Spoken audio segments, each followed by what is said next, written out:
Cool. Alright, as for now, we're going to undeafen and we're going to say hello to our good friend Ristretto. Get it ready for a 3, 2, 1. Hello, Ristretto and Ristretto chat. I hope you're all doing well today. Hope everything's... Hello, Mr. Fowl. Yeah, there we go. That's the good stuff. Ristretto, can you start us off by telling us one good thing in your week? Same question to your chat room. Right into it. Okay, so one good thing in my week is that I don't have to think about teeth anymore, or at least not oppressively so. I had like a really bad tooth that was causing me a lot of pain. I had to have it taken out like last week, just ripped right out of my face. And for a few days after that, I still had to think about teeth like nonstop, just like teeth pain or like taking care of my teeth like a certain way to like heal from that. I am mostly better now, where I don't have to think about teeth anymore. It's really nice. You want to hear like a very sort of weird correlation?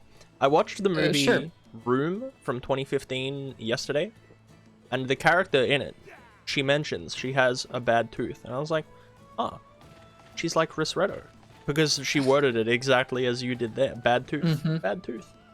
It's just a tooth that gives me, it was a tooth that gave me pain sometimes. Most of the time it was just fine, I could eat on it normally, and then every once in a while it would flare up and get like the most searing pain imaginable that would like spread through my whole jaw. It was bad. It was really bad, Fallison. That's not good. My face swelled up like a golf ball. It was not a good time, so I'm glad to be rid of it. I'm very glad to have moved on. And also, that's a good thing in my week. Outstanding. I'm glad to hear it. Very, very glad to hear it. All right. What's up? Where are you? Where am I? I'm in, like, oh, there you are. Yeah. I was on the other side of the hub. I didn't see you. I was over here. Well, you know, that would be sometimes. Yep. So to those of you who have maybe not dropped by an unnamed 3U cast with myself and Fallison, what we do is we join up. We have a few discussion topics lined up for the evening. We also are both kind of working our way through 3 Ultimate. It's my main game right now. Fallison's doing just an additional character that they've started playing through the game with again. And so tonight, especially, we're just going to be collecting up some weapons and armor and kind of just bolstering our equipment here and just having a good time. I've now done everything there is to do in low rank, so all the hunts are open to us. We can have a good time with that. Yeah. Tonight's going to be a bit more of a casual cast. I think both of us are feeling a bit more low energy today, so I figured, hey, let's just meet up and play some games. So that means, chat room, you lovely little suckers, you get an extra one next week where we're going to deal with some more structured topics as we normally do, and I'm pretty excited for that. But yeah, this is my 3rd character in this game. This is my favorite one. I love it. So it's been This is your favorite Monster Hunter game? Yeah, for like, it's a tie between like this and 3U, and 4U. Sorry, I think it's real good. Yeah. Do you still have an urgent to do? I do. Can you check? Do.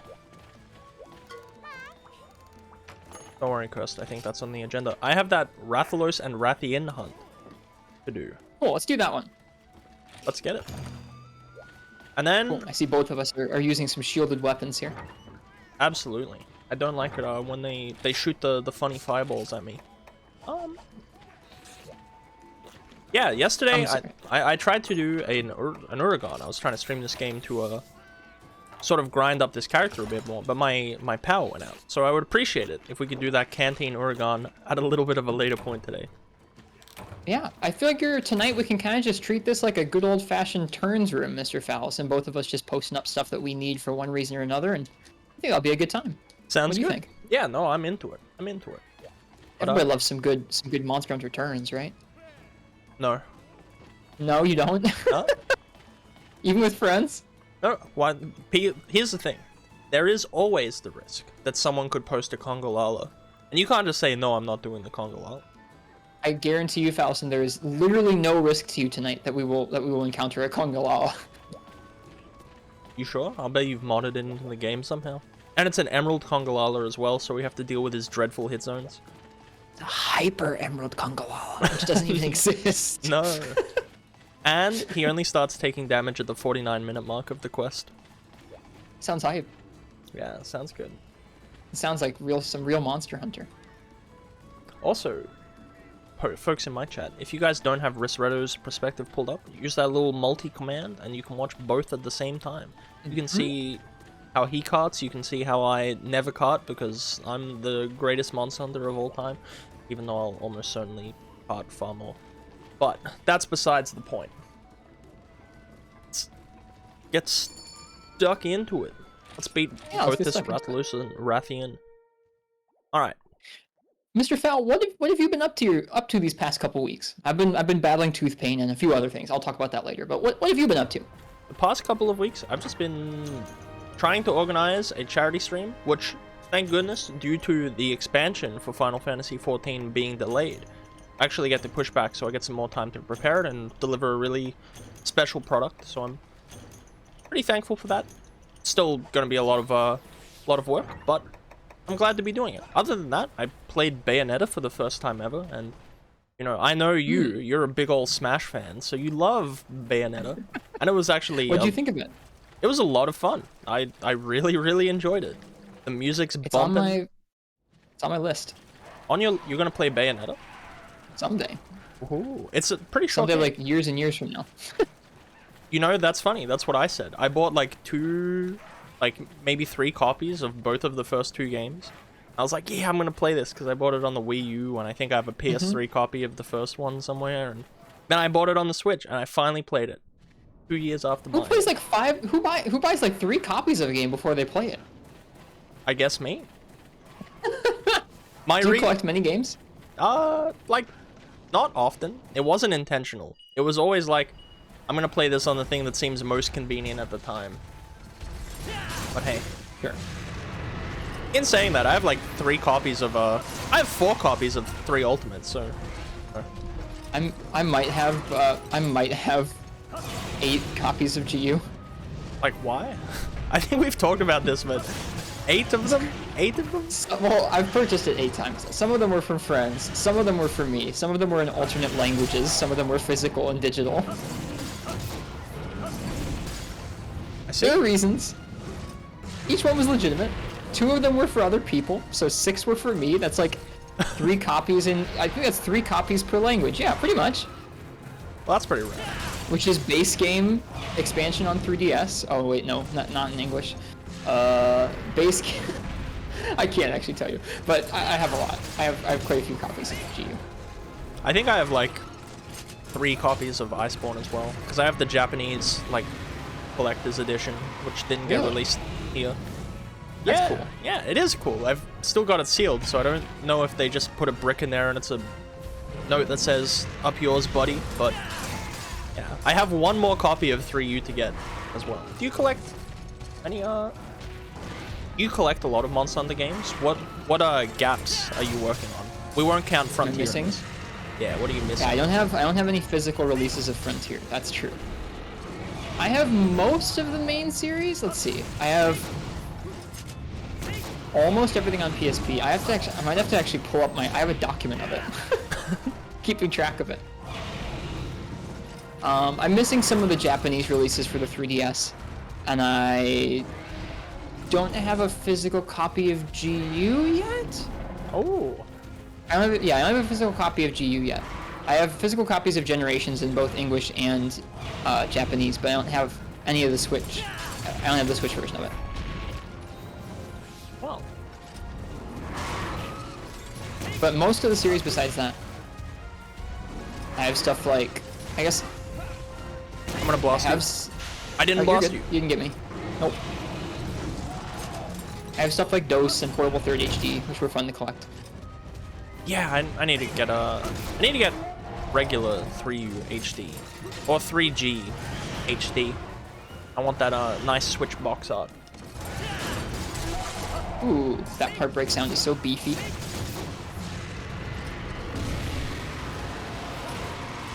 Yeah. I guess what I've been up to this past week is we ground out the last bit of low rank in this game. Over the last like month or so, I've been working gradually through Low Rank Village, kind of collecting some weapons and getting to grips with the game, but we'd had so much equipment grinding that we didn't have any trouble getting through Low Rank Hub. I kind of cleared through all the Low Rank Hub quests solo earlier this week.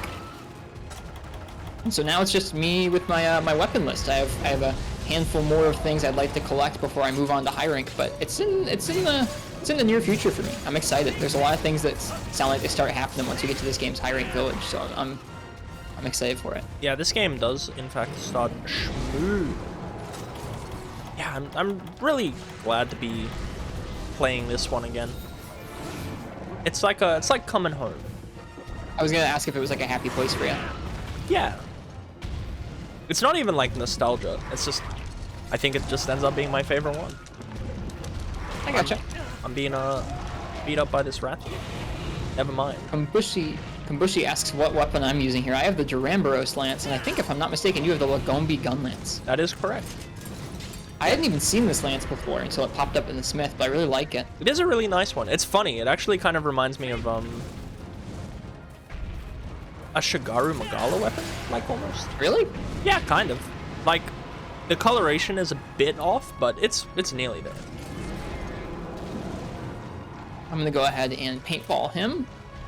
Good call, good call. So we get paintballs on both of them. I think she's off to area 8, it looks like, up to the nest. I'm following her. I'm being beat up by a Melinx. Yeah, Duramboros is in this game, people are asking. Yeah. I think he's one of the more creative brute monsters. I really like him. Pardon me, I was sneezing. Oh yeah, Duramboros. He's one that I really, really like. I didn't initially because I was like, no, he's a stinky health sponge. How could he? Then you work out that he has some of the more unique hit zones in the game, and I think that's really cool. I know I can't bring this up every time we cast, but man, this game looks very pretty on the Wii U. Doesn't run the smoothest, but the Rathian has such nice colors. Yeah. There's deep greens and golds and browns on her. Yeah. Rathian? What cool. a queen. What a queen. What a queen. Truly. The queen of the land. I was always interested by the fact that this game has... Did I blast you?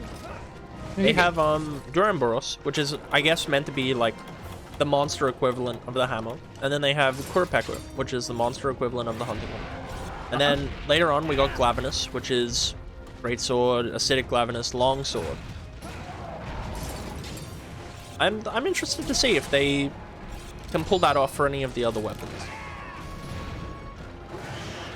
Kind of embody one of the weapon styles into a monster. Yeah, I always thought it would be cool if see. there was like a Nakakos variant that had like the Glavenus's sword and then it had like something skull as a shield. It'd be interesting if there was a monster that had counters, like Longsword has counters. Maybe in Rise Sunbreak, we'll get to see some of that. Yeah, Sunbreak. That's gonna be a spicy meatball. The closer we get, actually, the more excited I am. Yeah? What do you think? I know we're going to talk about... I guess we can talk about Sunbreak next if you want. Yeah, sure. I took a break from Monhun for like the better part of last month, as I think, you know, just because I kind of wanted to come back to it with some fresh eyes. You know, spending so much time immersed in something, you start to like miss some of the details, some of the nuance.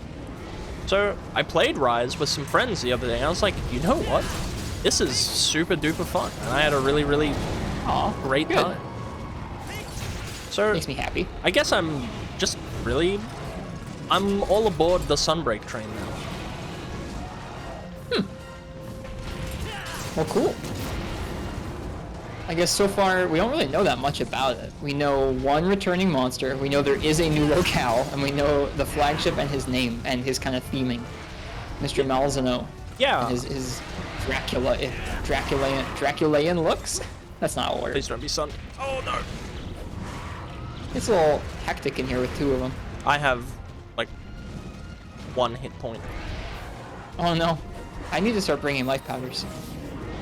Or alternatively, I could bring some better play. I could bring some life powders. It's okay.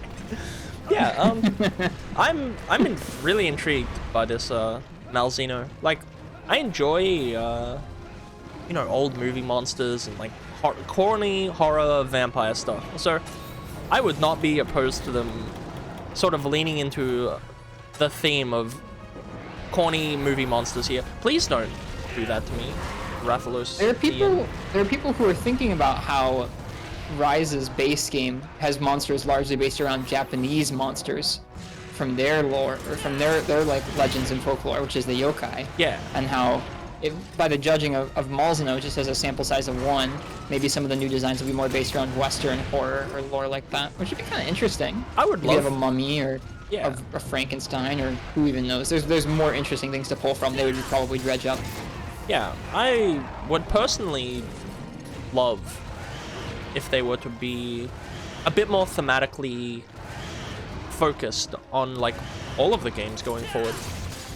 At the very least, okay, maybe not all of the games, because that might not, you know, work or function. But, you know, for entries like Rise, with that heavy focus on, you know, this is the yokai game, and then, you know, the expansion is this is the not the vampire game, but, you know, keeping in with that theme, I think that would be real cool. Could be. Yeah, I was just about to talk about that. What Kambushi just talked about in the chat is that Giganox will hopefully return. I have a Giganox sword and shield that in my box I want to pull out for use later. I haven't really gotten to use it yet. I like Giganox. Giganox is really cool. I would love to see that come back. And they already have the skeleton it's based on, so you'd hope it would be not the most work in the world to bring it in compared to some other monsters where their skeletons maybe aren't in there yet.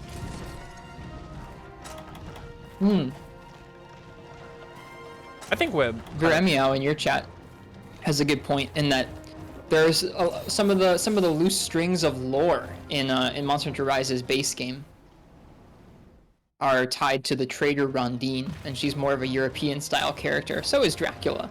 Yeah. Could be kind of neat if it was based around some kind of European theming. That'd be neat. We haven't really had a European themed Monster Hunter.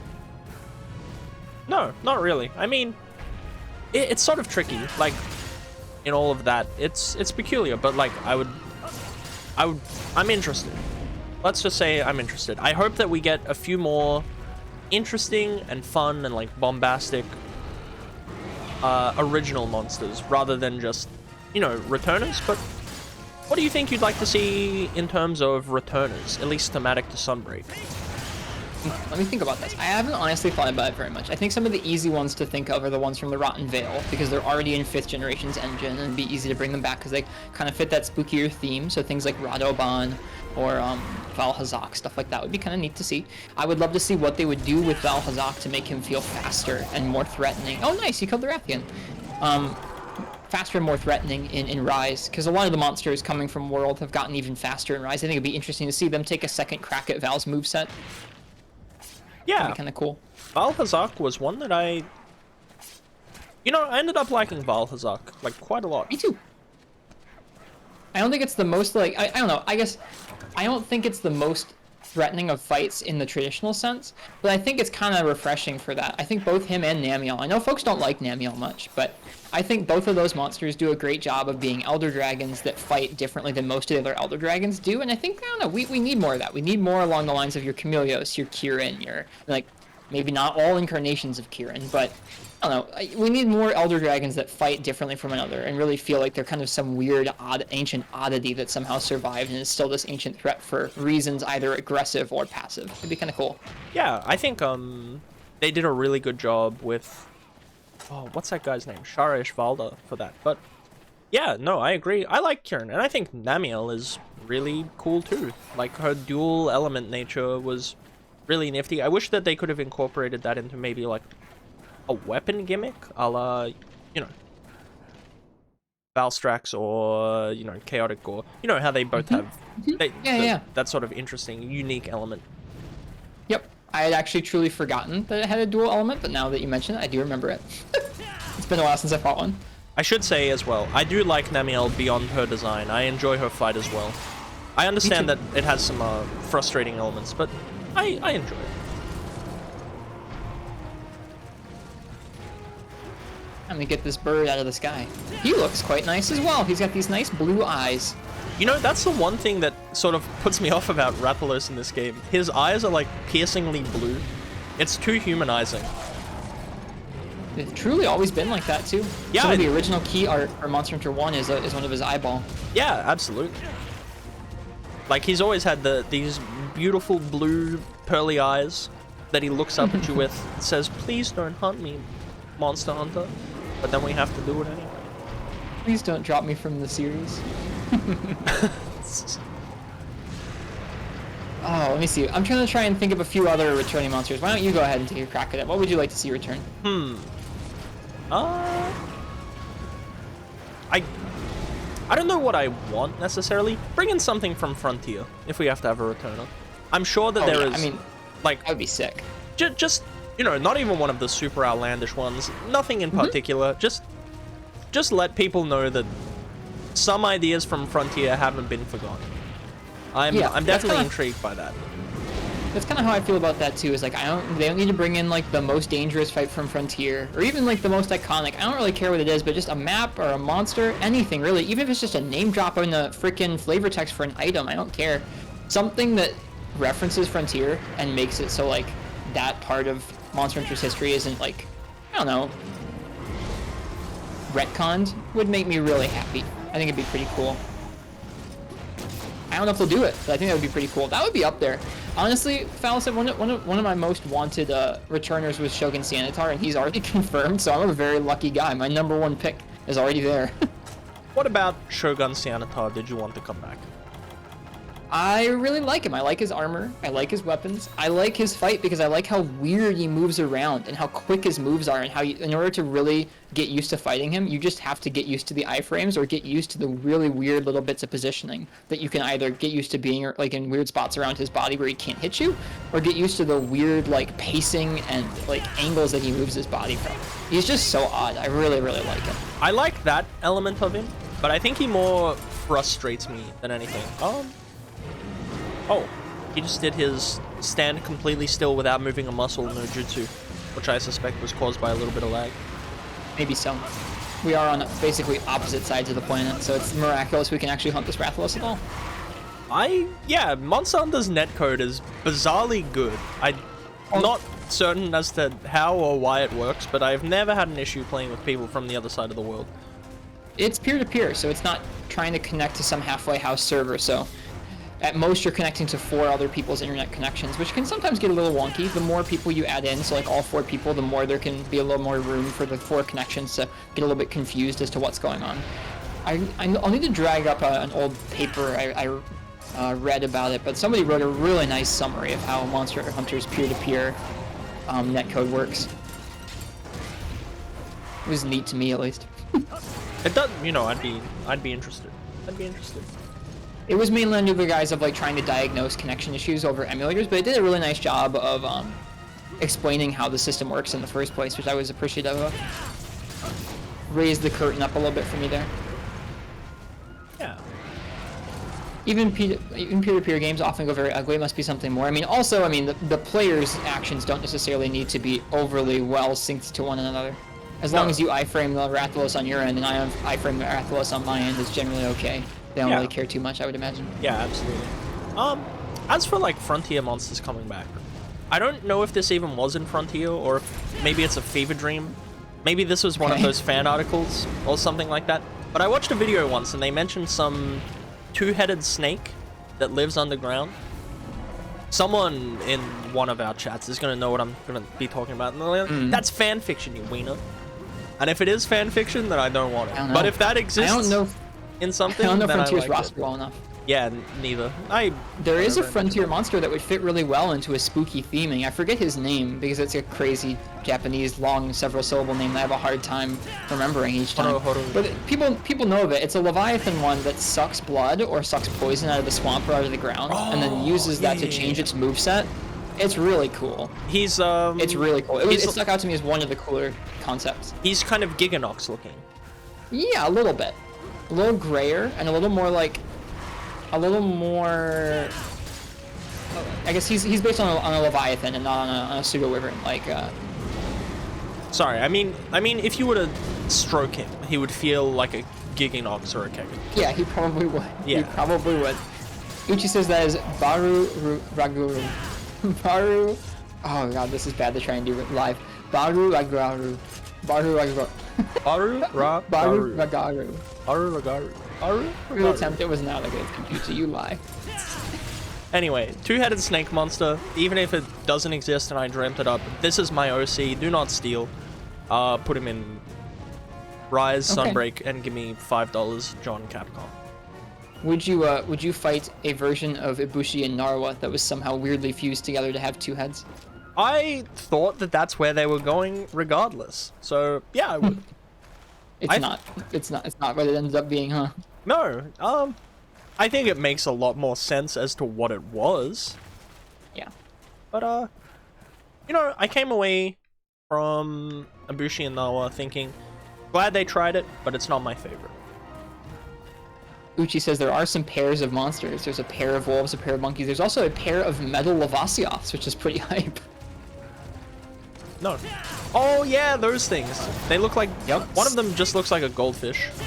There are silver and gold Lavasioth looking things that have partner attacks. It's pretty amazing. I would be down. Like, if you're gonna keep the freaking stupid Lavasioth Girotornis skeleton in the series, at least bring those back, dude. Those were the coolest thing ever to be built on that skeleton. When Teostra and Lunastra did their bond attack for the first time, I was so hyped. I was hyped out of my gourd, and then I was mad that Rathalos and Rathian and various other monsters didn't have them. Turf Wars, you know, I can take it or leave it. They're kind of cool the first time you see them.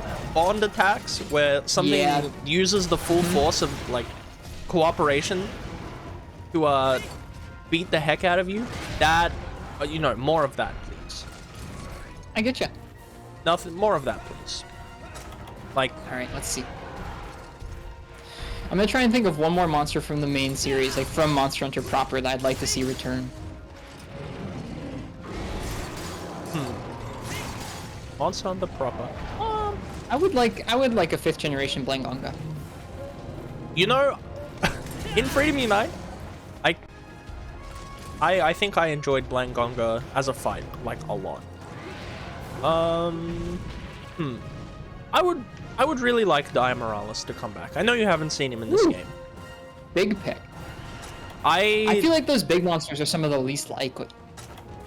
I agree, but I think that with Elatrion and Fatalis coming back, sort of being this gigantic force of nature that was, you know, they're the Black Dragons. And I think Diamorales is the shunned Black Dragon, the red-headed stepchild of Black Dragons. So I think he would be real cool. I think we should ruminate on this. What frontier, good English there, but frontier monsters should come back. I just don't know that many of them very well. Like, I fought several. I was watching a clip of Miru earlier this week. Miru is a monster that's based off of the Nargacuga Tigrex skeleton. Ooh. And as you go through the fight, every time you wear it down to like a low level of health, it regenerates most of its health, but it also regenerates its body into like a slightly different form of that skeleton, and like shifts through the fight and gets a little more out there, a little more hype with more different moves and features as you go through the fight. It's really cool looking. I don't think I ended up fighting it because it wasn't essential to progression when I was going through Frontier at the end of Frontier. Yeah. But it sounds really cool. Oh no. My boy. I'm good. As long as he doesn't hit me, I'm good. I want that wing break. Alright, let's work on it. We got it. Yeah. Uchi, I'm not segueing this into Freedom Unite just yet. Not just yet. I want to talk about maps too. Maps? Yeah. In the sense of locales that we visit, or maps in the sense of locales, not the HUD UI element. Gotcha. Yeah. I personally, you know, I think a Hoarfrost Reach might be, with some tweaking, that would be something I would love to come back at some point. The Hoarfrost Reach, or just another Tundra map? I like the Hoarfrost Reach. Are we talking about stuff we want back, or just stuff we like? Stuff we want back in Rise Sunbreak. Ooh, okay. Like, well, what are some things, not just like exact locales you'd like, but what are some aspects of the maps you'd like to see them change or stay the same from Rise? And then, are there any locales that you want back? And then, sorry, this is a big question. Are there any like types of locales that we haven't seen in a long time, or we haven't seen at all, that you want to see in a Sunbreak or a new Monster Hunter game? I think that's a really tricky one, because Rise kind of had it all, right? Like, it had the volcano, and it had the tundra, and it had the desert, and it had the foresty area, and then it had the sort of more, I guess, general forested area, which is pretty common for Mon Hun. But I think I would love to see more of those kind of like, you know, where we would fight Shar-Ishvalda, this sort of arena where it's like you can't escape from the quest. You have to sit there and you have to fight this thing. And if you 3-cart, then, you know, it's you in there, and you have to learn everything's openings, etc., etc. That's something I'd like to see from 5th gen. I guess there's usually one arena per village. Yeah, there's like an arena that clearly is built onto the village as like a spot where they can dump captured monsters for you to fight. Yeah. I'd like to see more different variations on those, honestly. I know that in World Iceborne you have like a couple different arenas because you have both Astera and then you have Celiana and both of their arenas. And then you also have some boss arenas where you fight like Xeno'jiva or Safi-Jiva or Ruiner Nergigante, etc. I'd like to see some more variations on the town arenas, because in the old games you had like little arenas to fight small mobs or smaller monsters, then you had like bigger arenas that sometimes had gates, you had smaller arenas or like arenas that had verticality to them, and I think it'd be neat to see more variations on some of those like local to the village arenas. Yeah, no, I could agree with that. It is your post, by the way.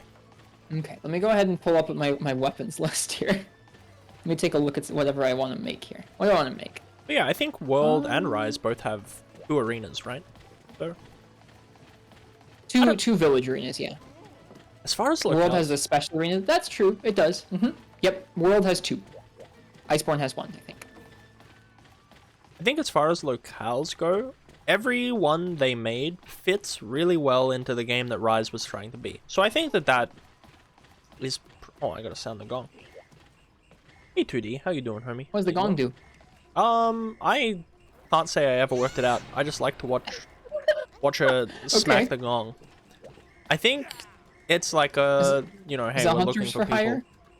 No, I don't know where it... By the way, we should exchange guild cards. Why? It's my guild card.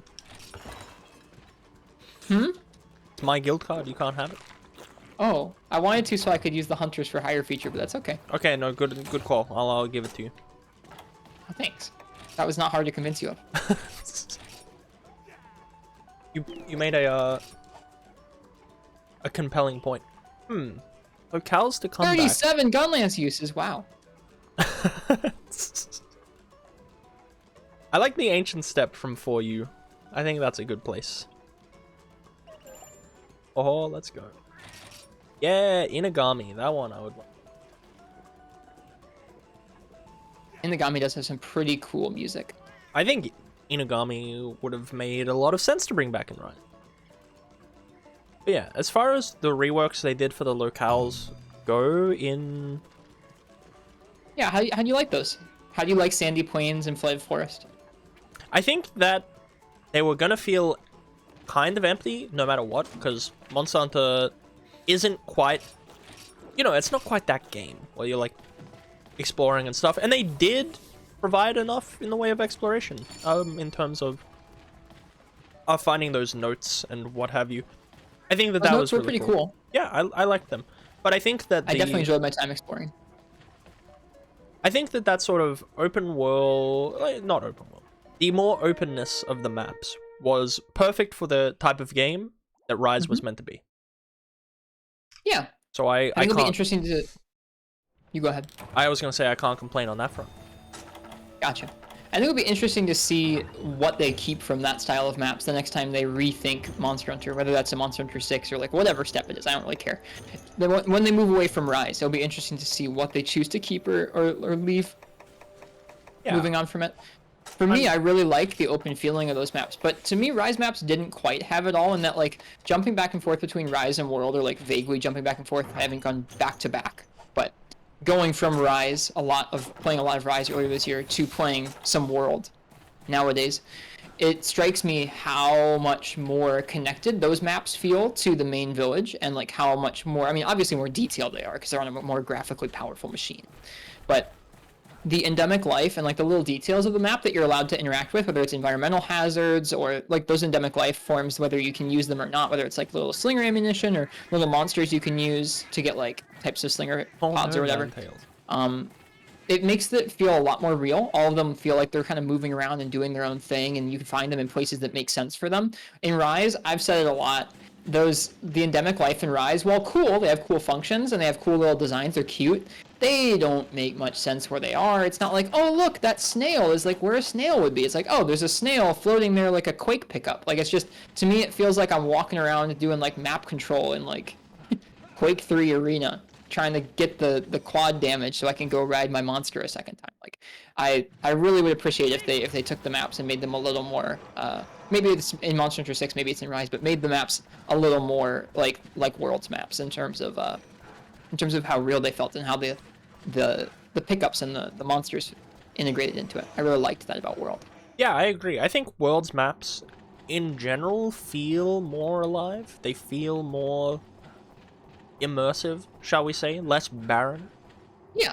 But yeah, I think that there's in general more to look at, more thought put into the design, or rather the aesthetic design, not the functional design. Yep, what Tuna Fish Man said is like true as well, where I really enjoy the Rise maps both from a traversal standpoint and from a gameplay standpoint. I think they're excellent.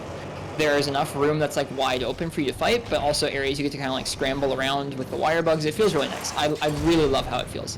Whether we have wire bugs or not, I kind of always want the maps to be like openly accessible like that without you having to like walk down corridors. I want to always be able to like climb up and around stuff, whether it's like a grappling hook or a wire bug, whatever it is. Yeah, I don't know. I don't think I want wire bugs to come back. I'm happy for those to just stay in Rise, but for what Rise is, they are perfect. Yeah, for me it's less about the wire bugs and the moves coming back and more just like I want the maps to always be open to traverse because it makes a big difference to me personally of them like somewhere in between Rise and Worlds maps would be like to me just a really alive feeling Monster Hunter map that you could just jump into. Stuff's moving around, stuff's real looking, there's stuff to capture and fish and all kinds of endemic life rolling around and you can climb through all the underbrush and get through stuff. I really like that. I hope it's in other games. Yeah, I think that they could definitely include more traversal. Like, I don't know, make the Clutch Claw exclusively for traversal, and then I think you've got your, solution then. Don't let me hook onto the monsters, let me hook onto, like, parts of the environment. Which, you know, sure. World already I think that's a neat idea. has. But, you know, it's just sort of stuck to, like, these few very specific bugs in places that you could just climb up anyway. So, you know, let me find the shortcuts. Let me make the shortcuts. Why not? As for me, in terms of like what maps do I want coming back, I would really love to see Misty Peaks. It's not a very original answer, but and like it's not even that far off of the Shrine Ruins, but I don't care. I don't care if it's similar. I want the Misty Peaks. I know it's probably not gonna happen because they are similar to the Shrine Ruins, but the Shrine Ruins is like really neat and all, and it's got waterfalls and it's got big like green mountains, but it's just not the Misty Peaks, man. The Misty Peaks just had the leaves coming down, it had the rivers, it had the I know Gardware, and I want it. I just want it. That is fair. And in terms of maps we don't have yet, I want a tower. Yeah, Cursed Blessing said that before. A tower would be pretty schmick. That's maybe my number one thing I want, is I want a tower. Even if it's just like a big segment of that new spooky looking map, like, I want a tower that feels like the old towers. Yeah, I like both of these things a lot. Oh, given the word schmick just came out of my mouth, I have a segue, or a sidebar, A word what? Schmick. What is that? It's like Australian for good. But I got okay. All right. I got a question for all of the Americanos in respective chats. I got a letter in my mailbox recently that's read, and this is a promotion for something. That's your hint. Get more schnitty for your shrapnel. Do you think that from contextual clues you could work out what this means? Buckshot. Pardon? It's an ad for buckshot, for shotgun ammunition. Okay. Interesting. That's my guess. That's your guess? All right. I want to hear some more guesses, and then I'll tell you what it actually means. Because I know what it means, but I hate what it. You said? More schnitty, S-C-H-N-I-T-T-Y, schnitty, for your shrapnel. Yeah, ad for shotgun ammunition for buckshot. Okay, all right. I'm interested. I want to hear some more perspectives on that one. Feel free and chime in, folks, on what you think schnitty for shrapnel could be. Yes, I'm beyond curious. I've never heard the word what was it? Schmidt? Schmick? What was it? Like schmick. I don't know how you'd spell it, but I could spell never heard it. S-C-H-M-I-C-K, which might be a bit... Ah, someone says scrap metal? That's a good guess. Okay. I'm intrigued. Alright. I think... I think I just want to tell you guys because you're all way off. Okay, so Okay. Schnitty for your shrapnel would be buying a chicken schnitzel or chicken parmesan for coins. For coins? Yes. So you would refer to your, oh, I've got a pocket full of shrapnel. That'd be like silver coins. We do not call pocket change shrapnel. Yeah, like no one here does either unless you're like 45 or... But you've heard it before? Like you've heard people call pocket change shrapnel? Yeah, I hadn't heard it in a long cool. time. Hadn't heard it in a long time. But yeah, get more Schnitty for your shrapnel was a pamphlet I received in my mail recently for a pub where I could go and buy, like, on Tuesday, a $6 chicken parma. I think that's pretty snazzy. Snazzy? That's a good one. Snazzy, yeah. Ice-T is berating me for not focusing on my longsword levels. I agree with them. I should be at least in pink gauge by now. Pink? Pink, yeah. Pink gauge.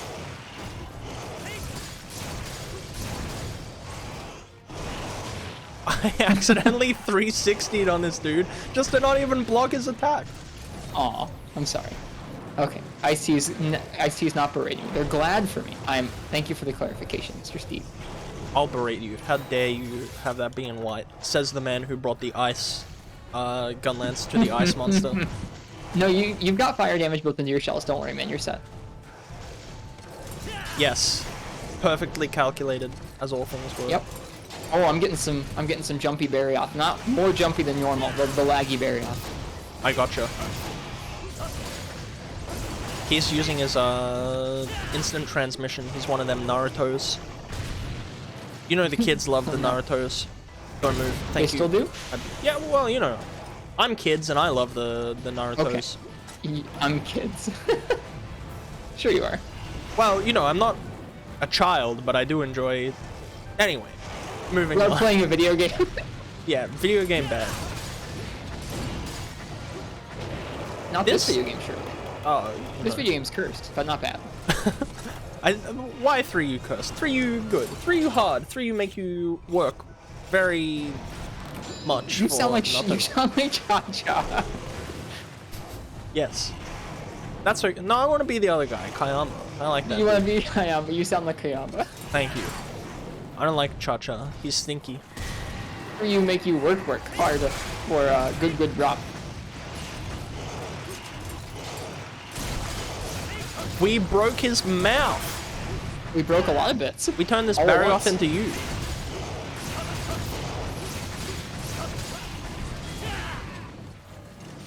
Red gauge, pink gauge obtained. Razy leaves, of course. Man, I love Barrioth. Love this guy. He's a good hunt. I'm not doing a great job at hunting him, I don't think, but Yes, it's a good hunt. instant transmission was from DBZ. I was just doing a haha funny. Okay. Well, we talked a little bit about monsters and maps. Is there anything else you think you want from Rise? I'm just really excited, personally. Yeah, My favorite... Sorry. You go ahead. Wait, no, you. I Please. asked the question and started answering. Your favorite thing, answer the question, then I'll answer the question. My absolute favorite thing from Rise were the monsters' movesets. I thought for low and high rank monsters, they were incredibly varied in terms of how many moves they had to pull from and how fast some of the options were. And that excites me because that means Master Rank should in theory be even tougher and have more moves and be faster. And that sounds neat. So I'm very chuffed to see what comes next. Yeah, mostly I'm just intrigued by what the dev team have to pull off. Sorry. We're Hey, not- I didn't even trip you because you were in the middle of a slam. Yes. Hey, don't roar, please. Wait, oh, my hot drink has run out. Probably gonna drink it. I should make a longsword. It looks like fun. It looks like you're It is having fun. fun. I might I'm make having a good time. Tenebrai or Tenebra. Actually, What's don't. that? It's the longsword that looks like a greatsword when you pull it out. One of the event ones. Oh, I haven't done any events yet. I haven't downloaded them. Oh, why? I just haven't. Tut, tut, We tut. should do that. But yeah, I'm interested in what whatever Rise has to be, but I can't say that I want anything one way or the other, because mostly I just want more new monsters than returners, but, you know, that would be optimistic of me, to say the least. Foolish, to say the most. I think there were more new monsters than returners in the base game, right?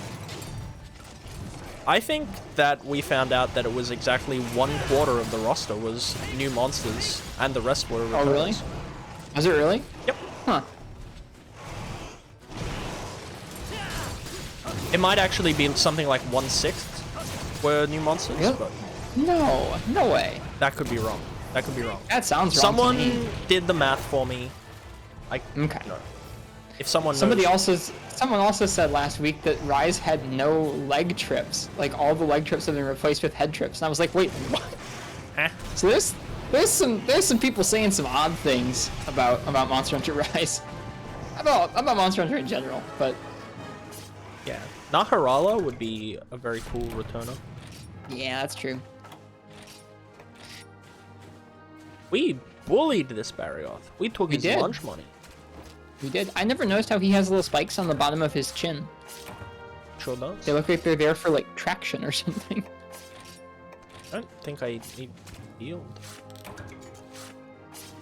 Well, look at you. I definitely healed. But yeah, Naharala would be a really cool returner. What do you think of them?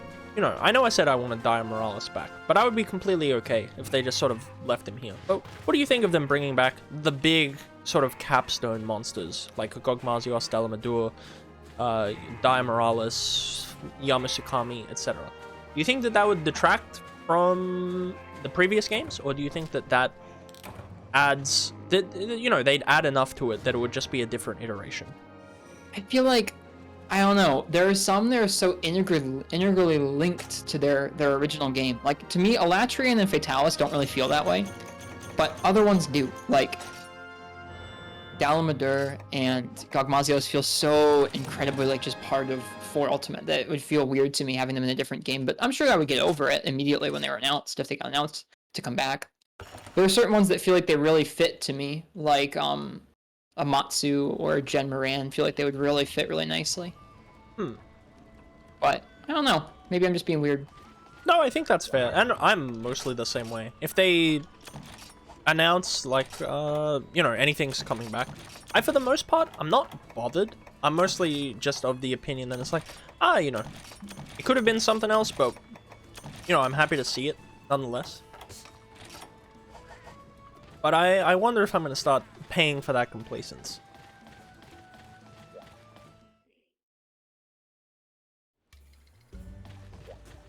Yeah, I do, Ice-T. Sorry, I was just being weird. I don't know why I did it the way I did. Oh yeah, Uchi, we didn't count Apexes in, No, but you're right, Fallison. Judging by the numbers Uchi just threw in there, it looks like it's about, like, a little over 1/3 are new and a little under 2/3 are returning. I personally can't count the Apex monsters because they're like boneless deviants. Like, not boneless in the sense that they're bad, Look at but that deviant boneless. they're just sort of deviants with a little bit less going for them, shall we say? Like, they have like things taken from their moveset, and that's probably due to the fact that they're either low or high rank, and that's fine. That's fine. But you know, let's say 13 to 27 returners, like, that's a sort of that's a skewed number.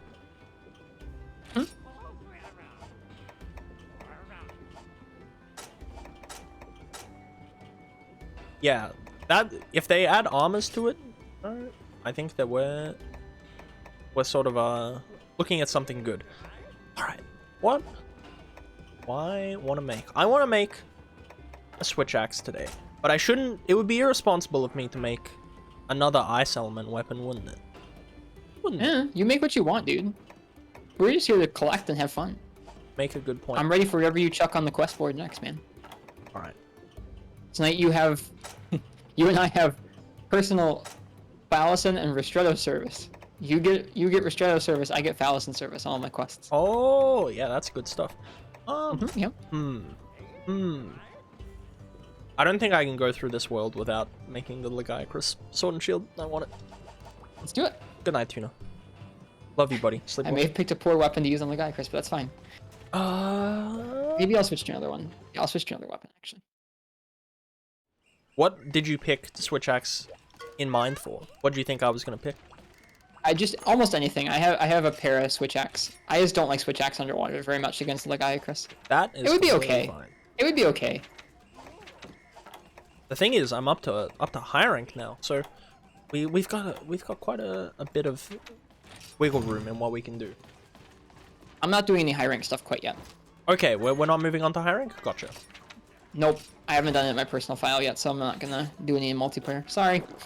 That's fine. Tonight is a pure low rank grind. That is completely fine. I'll make The some hype content everybody wants to watch. We'll have fun though. I don't mind low rank. It's comfy, as the kids would say. You know, lots of people, they love to call Monster Hunter cozy. Low rank, it's peak cozy. Let's make some stuff. Let's make some cool weapons, some cool jumping off points. What did you want to make? You want to make the Legiacrus sword and shield? Yeah, I posted a Legiacrus. You did? I don't see it. Oh, what? You did? Oh, now I see it. It wasn't there for a minute. That's okay. Weird. That's how it goes. Jumpy quest board. It's also not letting me join. I'm stuck. I have been disconnected. Oh no! R.I.P. But you're still standing there with your bus and Legiacrus armor. I have you in my hunters for hire now. I'm gonna tell you to go hunt a Diablos. Good luck! I don't like those Diablos. Oh, and there you go. There you go. Yeah, I think I've been having a really good time playing Gunlance on this file, and I'll play more Gunlance. But if I make some different weapons, then it's not just gonna be, oh look, it's this dude who plays exclusively Gunlance. I'd love to transition back to a dude who plays exclusively Sword and Shield, clandestinely by mistake.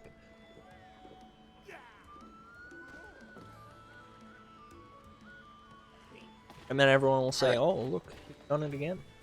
Yeah. I feel like we have so little to go off for Sunbreak right now that it's just kind of like some random speculation and like just kind of excitement. Yeah. I have been disconnected again. Well, that certainly can't be good. No, not really. Okay, I'm good. Now, it looks like other people maybe have too. There were 10 people playing earlier, now there's only 5. Oh, God. Maybe they all went to bed. Today, Fallison made our our room the RP room. The private RP room. I had avoided it every single time because I didn't want these kids to get buck wild, you know. I don't want them to say, oh look, these two are peeing. But it's just, get this, the first letter of our online handles put together. It's distinctly, well, I don't want to say unsexy, but, you know, wink wink, nudge nudge, it's distinctly unsexy. We are doing it, like, we are doing this RP room publicly, so there's only so much we can do here. I liked your change of Freudian slip there. You didn't hear anything. Don't call us the Bang Bros for nothing. Alright. Alright. It's private, Uchi. It's private. Yeah, nobody's coming in. There's a secret Tetris password. Oh, I was playing a game the other day that had a Tetris-esque minigame. And I thought, man, I'm awful at Tetris. Then I remembered, Tetris is like the only other game that you play, right? Pretty much. I don't do it often, really. But it is one of the only other games that I like religiously buy for my consoles. Very true. That's it, Cursed. That's it.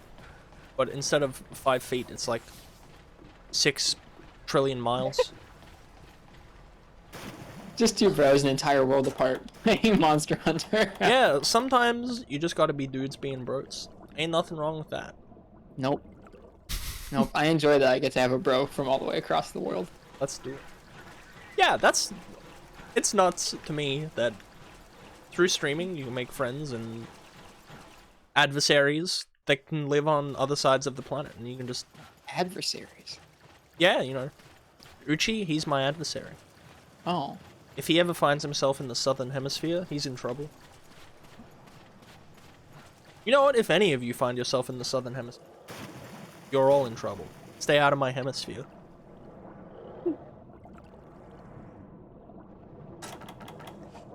Alright, the guy, Chris, this guy.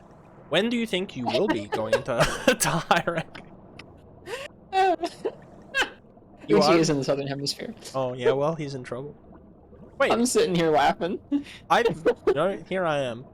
You know, someone has used this example against me before. They were like, well, you know, the part that it says south, you know, it should... Wait a minute. Uchi, is South America in the southern hemisphere? I should get educated.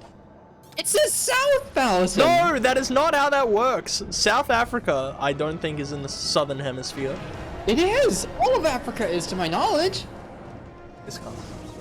Most of it. Maybe not all of it. Here's my silliness showing, but like I think most of it is. Well, I'll be damned. A third of Africa is in the southern hemisphere. Alright.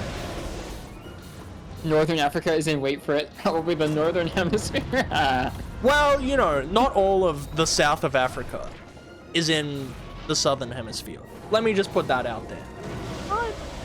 I have a random non-Monster Hunter tangent for you. Go on. So are you familiar with like the general regional difference between the north and the south of America, like not of the Americas, but of the United States of America? How like the south is a bit more country. Yes, I'm Do you feel like in the southern hemisphere y'all are also stuck with that particular like definition of southern? Here's the funny thing. It's more the west you go, the more country bumpkin it gets, and the more north you go. So it's sort of like Queensland, they're the Bogans. Western Australia, they're the Bogans who live in the desert and do mining, so they're even more Bogan. And then you come down to like the southeast, New South Wales and, you know, Victoria. That's kind of, a bit more like, you know, town or like city-esque. But then there are also rural parts to all of these states as well. Yep. I get you. I was just curious. Anyway. I was just curious if the word south meant like country all across the world, which of course it probably doesn't. Not quite. Like, parts of this state are very country and rural. So there's like a lot of blending in that way. Yep. Australia, I mean, that's the same here. There's very like country flavors of where I live, and I live almost as far north as you can get in the US. You wanna know what's insane? Australia is like almost as big as the United States of America, but we have a much smaller population. Like, you guys have 360 plus million people. We have 25 million people. And it is probably due to the fact that the middle of Australia is pretty well uninhabitable. That's kind of cool. It's cool that the middle of the country is uninhabitable. Yeah. It's very hot, apparently. There are people that live underground. Really? Yeah. If you ever look up a place called... about the mole people. If you ever look up a place called Kubapiti, there are people that live underneath like rock bunkers. But yeah, I'm joking. No. If that's a serious insult people call them, I apologize. I would like to hear about people who live underground. Here's the thing: no one calls them mole people, and I think even if they did, you know, I gladly accept my mole people tradition. That's completely fine. That's completely fine. Anyway, today I learned that South America's in the southern hemisphere. Well, look, I just assumed that it being so close, like, connected to America, that it would be in the northern hemisphere. I never bothered to Google it. Sometimes there are gaps in your knowledge just caused by assumption. You know what they say, to assume is to make an ass of you and me. But hey, I got that knowledge now, and I'll never make that mistake again. Anyway, this all...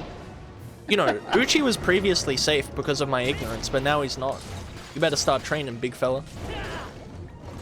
What are you going to do? What is your medium of fight going to be? Medium fist? Fists? Yeah, fist. Okay. Oh, see? The truth comes out. Parsec mech, bean dragon.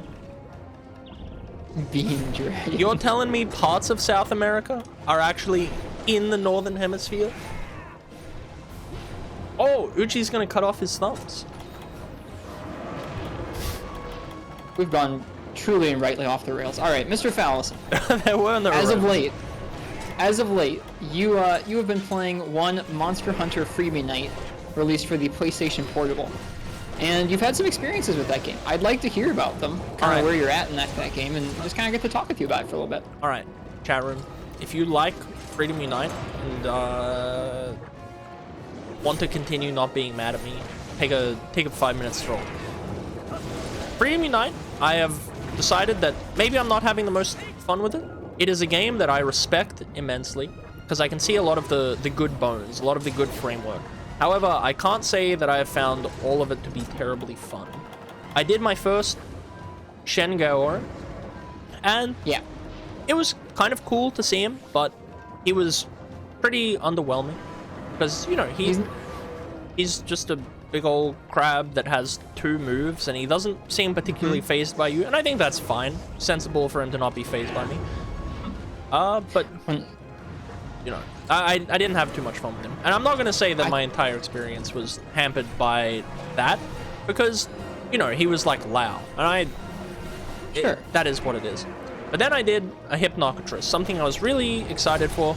I just found myself being really underwhelmed, because he was just a sort of riff on the Kutku thing.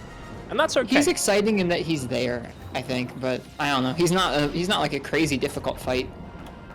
He has some cool equipment. Yeah, no, it looked neat.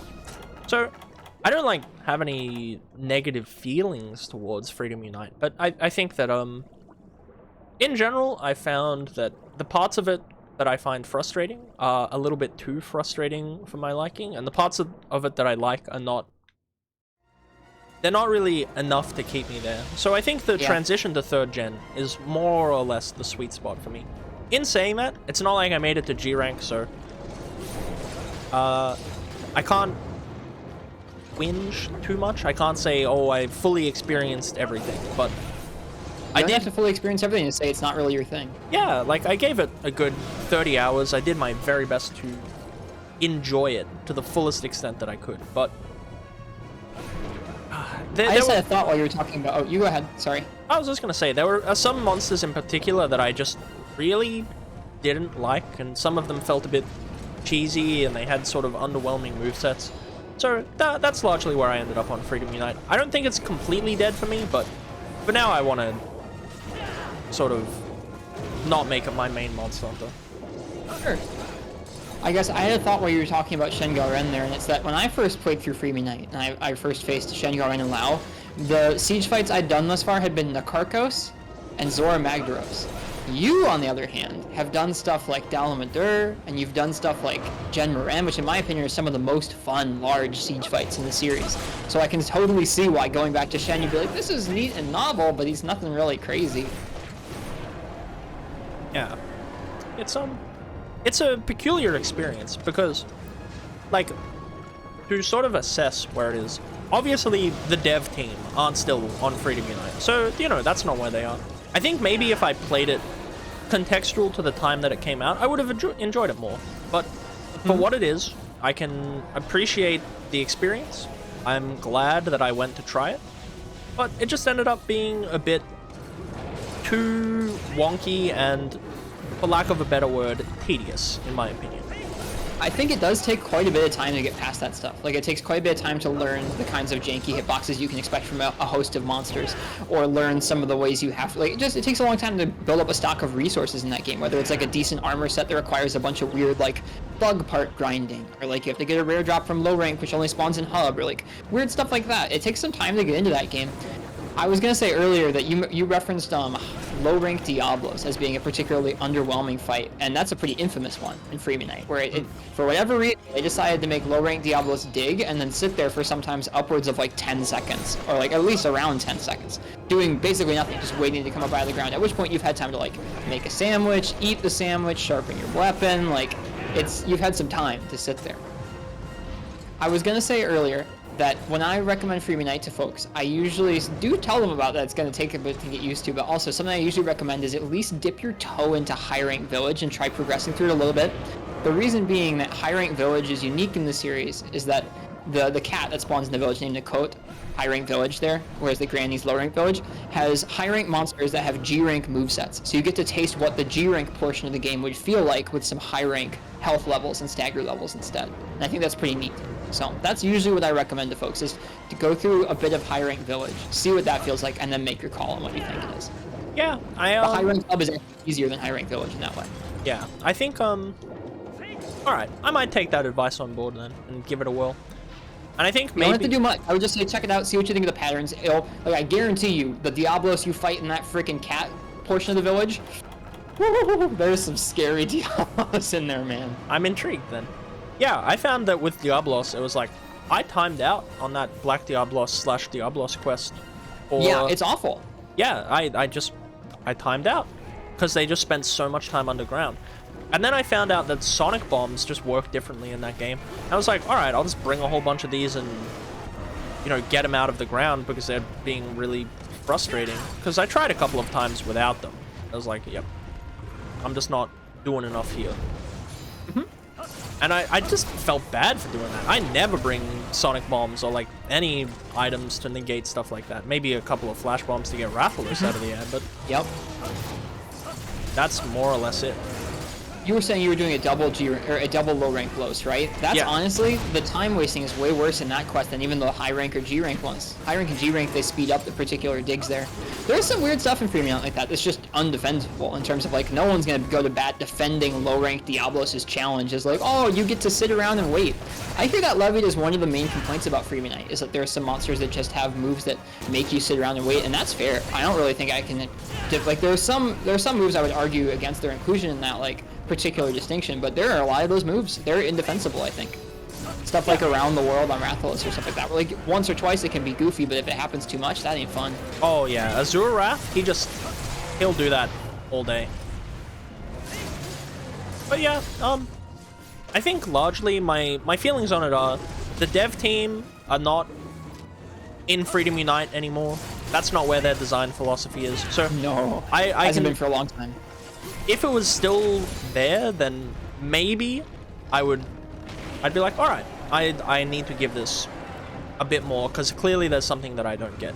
But to me, that just says, hey, they've sort of moved away from a certain element, or maybe some stuff was born out of technical limitations, or they weren't too sure. So I'm okay with calling some of that stuff a little bit janky, but it has good moments. You could consider it a primer for Monster Hunter Frontier. Yeah, I think that makes me more interested in trying Frontier. Frontier is essentially them iterating on that particular idea of Monster Hunter, but for 12 years. And getting a bit out of hand. Very fair. Very fair. If it ever comes back in the form of a private server, I think having played through Freemium Night will have you set to at least jump in and try it. Yeah, no. It did me good when I started trying it. Absolutely. Not to say you couldn't without it, but I bet it would do you well. I'm fascinated. That's largely how it ends up for me. If you don't play anymore, no hard feelings for me. It is one of the games that I hold more dear in the series, but I think that's partially because of when I played it. It was my third Monster Hunter game, but it was the first one I played all the way through, and it was my first G rank. Yeah, I think if I'm being like completely honest, I was playing through it and sort of really doing my best to stick with it. That's why I gave it like 12, 5 to 10 hour episodes. It was like, everyone's telling me, oh, it's my favorite one. Oh, it's the best one. Oh, I want Freedom Unite too. And then it takes a while to get to it. Yeah, and then I get like drip-fed little bits of information like, oh yeah, it's my favorite game, but all the fights are pretty awful. Some of them are bad. Like Tigrex in particular really soured me. I think he's terrible. What do you think of that guy? I think one of the fights in that game that's more controversial, I think. I do not like him in Freedom Unite at all. And I would be completely fine with the information that maybe like I didn't get a part of him, or I needed to give him a bit more time, try and learn his nuance a bit more. But ultimately, it just came down to like, it felt like whenever he went into his enrage, it was just, okay, no fun allowed now. I would say he's basically no fun allowed the entire thing. My thing, ever since I played Freemium Night, my thing is that monster is wildly stricter than most of the other fights in that game in terms of how quickly he moves and how few the safe openings are on him to actually get damage in. And like, it's okay for there to be fights that are like that, but he is such a jump, even in low rank, he's such a jump from any of the other fights you're doing in terms of how strict he is in that way, and how fast he is and how much damage he can deal, that to me it's like, it really takes some time to get used to the only few safe ways there are to fight him. But at the same time, that's kind of how, like, when you finally get used to it, or if you spent enough time getting used to him, you've beaten him in all 3 ranks, like, it kind of makes other Tigrexes feel a little bit, I don't know, they feel a little bit soft. And they're more fun to fight, certainly. They're better fight designs, but there's something about a Tigrex that just doesn't give a crap and will kill you no matter what. Like, that's just Tigrex. I think that thematically, that is cool, but, you know, game fun. Game meant to be for fun. He was not a fun fight in that game, I don't think. No. I enjoy... Like, here's the thing. I actually kind of enjoyed him. Like, playing Sword and Shield, you know, darting around him. His bad hitboxes, like, really kind of soured me. And then when he goes into rage mode, it's like, alright, he'll charge past me. I'm going to run up to him. I'll see if maybe he sits still for half a second so I can get a hit in. But then he doesn't, and he'll, like, turn around and charge again. So it's like, oh, you know, here we go. So it's just like, I'm running down the clock until he's no longer in rage, and then I'm allowed to actually fight him. I think somebody did actually join our hub just now. Huh. It says Enti. Could be Ensign Boot from my chat. Is Ensign Boot in chat tonight? They would have had to have... So about that ERP, it is though. They would have had to have Ensign guessed the Boot, what are you doing? Somebody boot up their Wii U.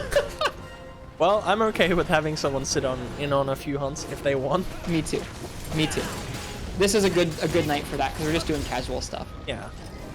Ensign Boot, if you would like to join our hunts tonight, I guess, what the hell, we have another spot. If other people would like to join our hunts tonight, you are welcome to, as long as you're in low rank equipment. Vera, did you ever figure out your Wii U connection issues? It's not my usual password, no, I've changed it every single time, so people can't guess it. But I'm guessing old Ristretto here probably showed himself putting in the passcode before. I did. Yeah, there we go. Sorry. I don't mind even slightly. I like Ensign Boot. Swell fellow.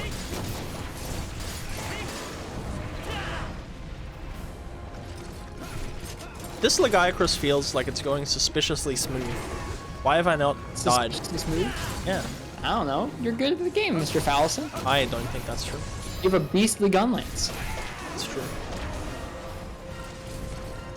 Yeah, I like, when people feel that way about Freeman Knight, Mr. Fallison, I can't fault them at all. I don't think it's a game that's particularly easy to enjoy, especially not when you're like, it takes most of low rank to really get used to it. Maybe more than low rank, I don't know. My decision... I think it took until like towards the end of low rank until I felt comfortable with it, or like more comfortable with it back in the day, from what I remember. My decision to drop it comes more from the fact that I was just like getting annoyed at the game, like, and you know, that's not fun to watch someone just sit and complain. But, like, I had to do the same thing earlier this year. I dropped Freedom 1 because I played through all of its low rank village, and I was like, I'm not having enough fun to want to stream this each night. Yeah. And I gave it a good college try. I gave it 50 some hours, and I was like, that's enough for me. Yeah, like I respect it. I respect the game, but I just don't think that, you know, I've experienced pretty much everything bar through monsters, and am I bummed out that I'm not gonna see Yamasukami? A little bit. I kind of do. Did you fight Narga? I did not fight Nagakuga, no. He's in high rank village. He's in high rank village? Well, okay.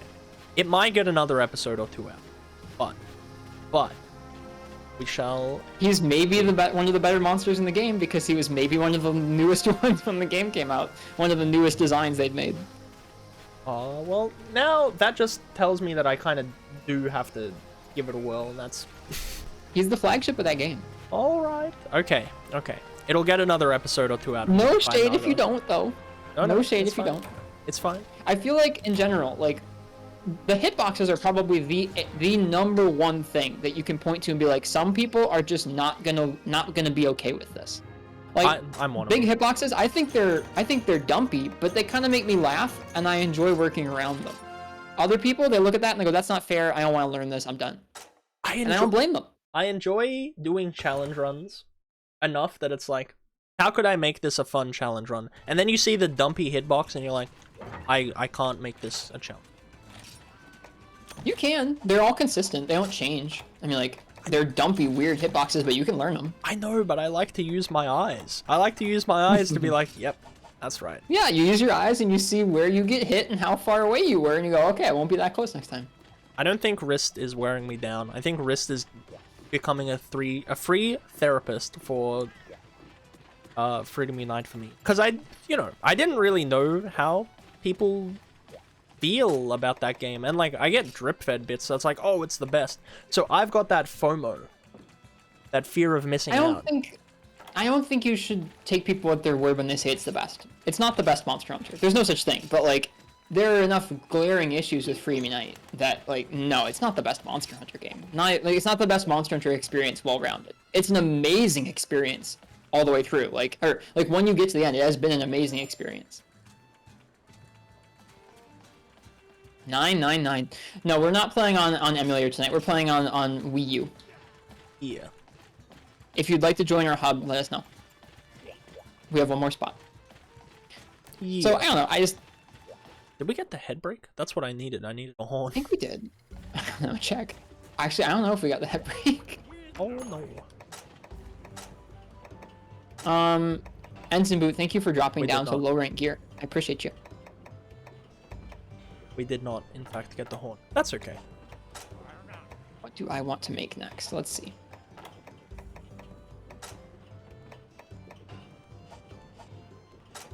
Well, thank you for sharing about how you're feeling about that game. I think that, I mean, there were portions of me playing through that game where I was just sitting there going, this game is like, it's not fair. It's no good. Like, that part's no good. I don't like this. And certain things I came to like over time and certain things I never did. Yeah, Cursed. I used to do that all last year when I started streaming 3U. But, we would do multiplayer nights and we would somehow fill the lobby with 4 people relatively consistently. I thought, hey, that's pretty something. And it was, in fact, pretty something. Can't get past Shogun's answer. I mean, dude, some of those like, Freedom Unite's not easy. I'm sure you played enough of it to be acquainted with that, Fallison. Oh, yeah, no. It's, I enjoyed the parts of it that were, like, a bit more difficult. You know, more testing, shall we say. It's, There's good and bad bits of that, too. Yeah, no, double-edged sword, for sure. It just felt like a bit of an odd experience, I guess. But yeah, I think I just might have had a hard time with it, and that's okay. There is no baggy quest in the hub. I am sad. There's probably one in the harvest quest? I don't know. There's no low rank baggy quest. Okay, well, instead of baggy, let me hunt, I want a Baroth. It's a nice looking sword and shield. Thank you. I'm doing something a little quicker so we can get back to your request, Mr. Fowl. Oh, don't worry about me at all. I will be spending a little bit of time in the next few weeks grinding this game so that I can... So when you're ready to progress, I'm ready. Gotcha.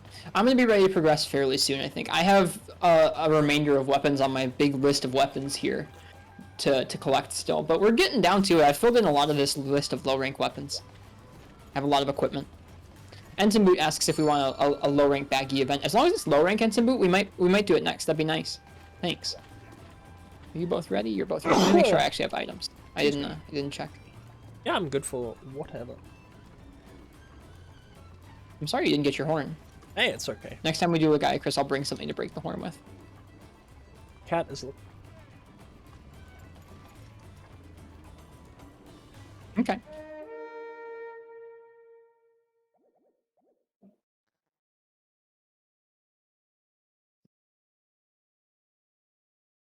Yeah, like I said, thank you for sharing about your Freedom Unite experience. I've been saying for years that I would boot up an emulator and play Freedom Unite on an emulator with folks in a multiplayer night. If you wanted to do some Freedom Unite multiplayer, not to like help you progress or anything, but just for the heck of it, I would be down to do that.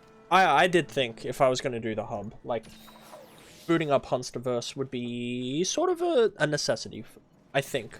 Like, not because, oh, too hard, smooth brain, can't get through it. Just because, like, it would be more entertaining to me to do that. So yeah, I'm prepared to give Freedom Unite another chance. And I think, lately, maybe I've just been coming at it with a bit of a bad mood. I don't want to drop it. That's valid. But, you know. Rossi Sarika, we're in low rank still. I've completed all of low rank hub and village solo in this game. Not during our podcast, but it's my main game I'm playing through right now. I'm going to be moving on to high rank village sometime in the next week or two. I have just a few more low rank pieces of equipment I want to make. And by a few, I mean like at least a dozen probably. Yeah, I'm gonna have to start schmooving a little. Let's keep it up. Keep the ball rolling.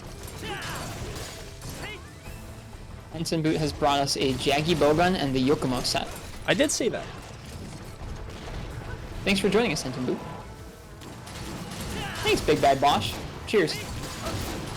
We really like Monster Hunter. I think it's fair to say. I too, Monster Hunter enjoyer. The roll. Whoops. Is it time for another intervention? Not yet. There'll be time for another weapon intervention in a week or so. Oh, you're gonna get hit gun from Modern Warfare 2 intervention? That'd be pretty cool. We did a joking intervention where I told chat I could quit collecting weapons whenever I wanted, and they took a bet over whether I would actually quit collecting weapons. I did. When I said I would, ish. Why would chat do that to you? If they really loved you, they would never stop you. I know, right? Fix your Well, not all of crippling them addiction. Some of them prefer the progression portion of the stream to the weapon collecting portion. They were saying that I was like starving my cha-cha children or something. Your cha-cha children? Well, what have they done to deserve food? What have they done to deserve to be fed? No, my chocolakas have been pretty good. Pretty good to me. Maybe, but they could always do more. Sorry? That's fine. I needed the iframes anyways. Nice. Actually, no, I'm not sorry. If you jump in front of my... I'm gonna do a big blast here. You jump in front of my gun lance, that's your own fault. That's exactly what a gun lancer would say. But you did. You jumped in while I was blasting. That's exactly what a gun lancer would say. Yeah, okay. I can't believe I didn't iframe that. This game, rubbish. Man, I don't want to stop. Are you going to be playing Rise on PC when it comes out in January? That depends, I suppose. Like, I already have it on Switch. But I'm 100% going to be playing it. I really liked Rise, and there are friends of mine who I have not been able to play with in the past because I didn't own a gaming PC. I just got one. So I'll be able to play Rise on PC for the first time, and I'll be able to play with them. And I think I'll probably be tag teaming this game solo and that game. That game will be more of an abridged playthrough, though. Normally my playthroughs are quite thorough, but it'll be a more abridged one. yeah, I would get it to play with folks that I hadn't before.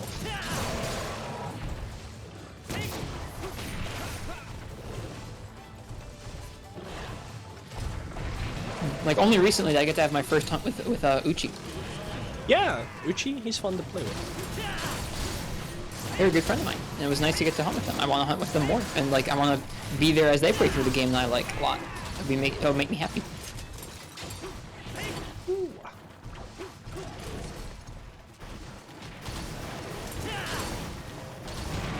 No, I didn't manage to jump back and guard in time to block the roar. I'm a pleb. It happens to me a lot in this game where I feel like I'm just on the cusp of getting my shield up in time, and I just can't. Oh, it's a boot. Just blame it on the input delay. Legitimately though, this is running not too good on my end here, on this Wii U. Like it's running around 30 frames a second, or like it's a juddery 60 or something, but it's not running good. Wonder why that is. Wonder how they ended up repaste my there. Wii U or something. What? Paste it? Open it up and clean it out. Yeah. I gotcha. I too have seen a computer in my lifetime. Made it easier to understand. I understand. I gotcha. It probably helped. I don't know. I don't know if this performance is based on the Wii U itself struggling or just the port being like a janky port. I think it's just a janky port, but you never know. Did N10 just drop a speedrun strat on us? Did I just see the... What'd they do? Yep, you did the Felvine bomb. Yeah. You can see it by their name.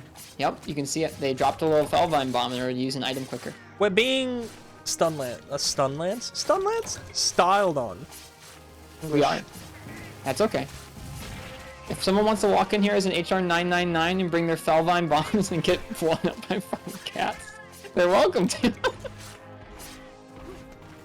Maybe they didn't get blown up by cats on their screen, but they sure did on my screen. And then get back here. Very. That's what we do to helpers. Apparently our stream is very albumin-y, and by goodness, that's a compliment. I don't know what that means. Albumin? That's the proper term for the egg white. Oh, right. Why do I feel like we've had this conversation before? I've had this conversation with someone before. It was me. You said that you. I was like... You said I was like the albumin part of the egg, and I asked what that meant, and you couldn't describe. I remember. I couldn't describe? I could describe. It's the egg white. Well, you could just... Well, yeah, you could say it's the egg white, but you couldn't tell me what calling someone an egg white meant. It's a good thing. Okay, sure. I mean, define good. Define albumin-y. It's good. Now define Okay. good. No. No, you can't define good. All right, Yeah, hang on. Sometimes you just say things. You and won't know hear what this, it but my chat will. means. Okay. Okay, hang on. I'm having Google read the definition of good. But yeah, albumin. We like albumin here. Yeah, Bones Day. I heard that one for the first. Good definition. To be desired or approved of. Mhm. You know, if we strip language back to its, language is its primal. You just have to understand it. Yep. Good is good and bad is bad, and albumin is good and bones are good and no bones are bad and no albumin is bad, and we understand the world exists not in shades of gray, but of course only black and white. Oh, Ensign Boot, do you mind posting that baggy event for your turn? Boneless? No, I want my pizza to have bones in it. How else am I gonna get big and... Hates yolks? No, I love yolk. Yolk is good as well. I enjoy all parts of the egg. I'm just saying that whilst the yolk has its uses divorced from the albumin has its uses divorced from the yolk, but together they make an egg, and an egg is good. The Dark Name and Sword. Oh, this is the one that I have to do, actually, to get the Perfect. event sword that I was talking about. So Perfect. I think it's low rank, isn't it? yes. If it's high rank, we're gonna be in rough shape. No, it's low rank. I gotta download those event quests. But I yeah, don't know why I haven't yet. I thought I did. Maybe they get overwritten when you transfer from Wii U to 3DS and back again. I don't know. but yeah, don't let the world trick you there, Arashi. There is it's how life goes. It's how life goes. To say that you like albumin is not to say that you dislike yolk, just to say that you like albumin. It's very simple. Also, what am I talking about? Also, I my don't know. cat's back by the window. That's pretty. Alright, so just like you've been playing Freebie Night, you've been experiencing that game, I recently have been going back to Monster Hunter World on the weekends. This is something new for me. Usually when I play a game in the Monster Hunter series, I stick to just that one game and I focus in on that so I can retain all my muscle memory and make sure I'm keeping track of what I want to be working on and stuff like that. Switching around too much kind of throws me off. But something new I've been doing this fall since receiving that gaming PC I mentioned was I've been going back and experiencing World about once a week on the weekends to form some fresh impressions of that game. I haven't played it in like a year and a half since I last finished Iceborne, and it's been a long time since I last played base game World. Back then, like I said, it was my second Monster Hunter, so I really hadn't played a whole lot of MH back at that point. And it's been interesting. Yeah, what? Define interesting. And not in like a smart ass, I'm asking you to literally define interesting. But what about it do you find interesting? Let's Google what interesting is defined. No. I've been enjoying going through and kind of seeing things that I'd forgotten about it. There are some things like we touched on when we were talking about Rise's maps earlier, where World's maps really do feel quite different from Rise's, not just in terms of the size of the areas or how they're connected together, but just the look and the feel of them with all the small monsters, and even how the monsters move around the map feels quite different. It doesn't always feel better. Sometimes it does, where like the monsters, when they're in the map, this is another detail I forgot to talk about earlier, is like the monsters in the map feel like they really go around and like they'll drink or they'll eat or they'll rest in a way that I don't really feel like Monster Hunter Rise's monsters do as much. I feel like both games are similarly, well, maybe not similarly flawed, but they're both flawed in different ways in terms of how the monsters actually interact with one another, in terms of it feeling like realistic or being good for combat. I feel like both games kind of fall a little flat at that. But in terms of the world itself, it feels so much more alive in Monster Hunter World, and I really appreciate it for that. Yeah, I would say world... to like put a word on it. A world on it? Oh, English is not my strong suit today. It's okay. It's dense. It's like very densely packed in a way that like there's always something to look at, always something to observe. Where Rise does not quite have that element. It's not always like, you know, it's more spread out, for better or for worse. But yeah, World has a lot of very interesting components going for it.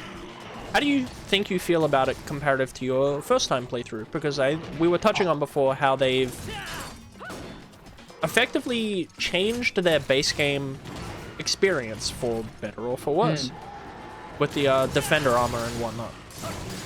I think that when I first played World, I really liked it for most of the playthrough, and then as I got to the end of high rank, like the end of base World, I liked it less and less. Like when I got to the end, I didn't enjoy it as much as I did when I was playing through the game.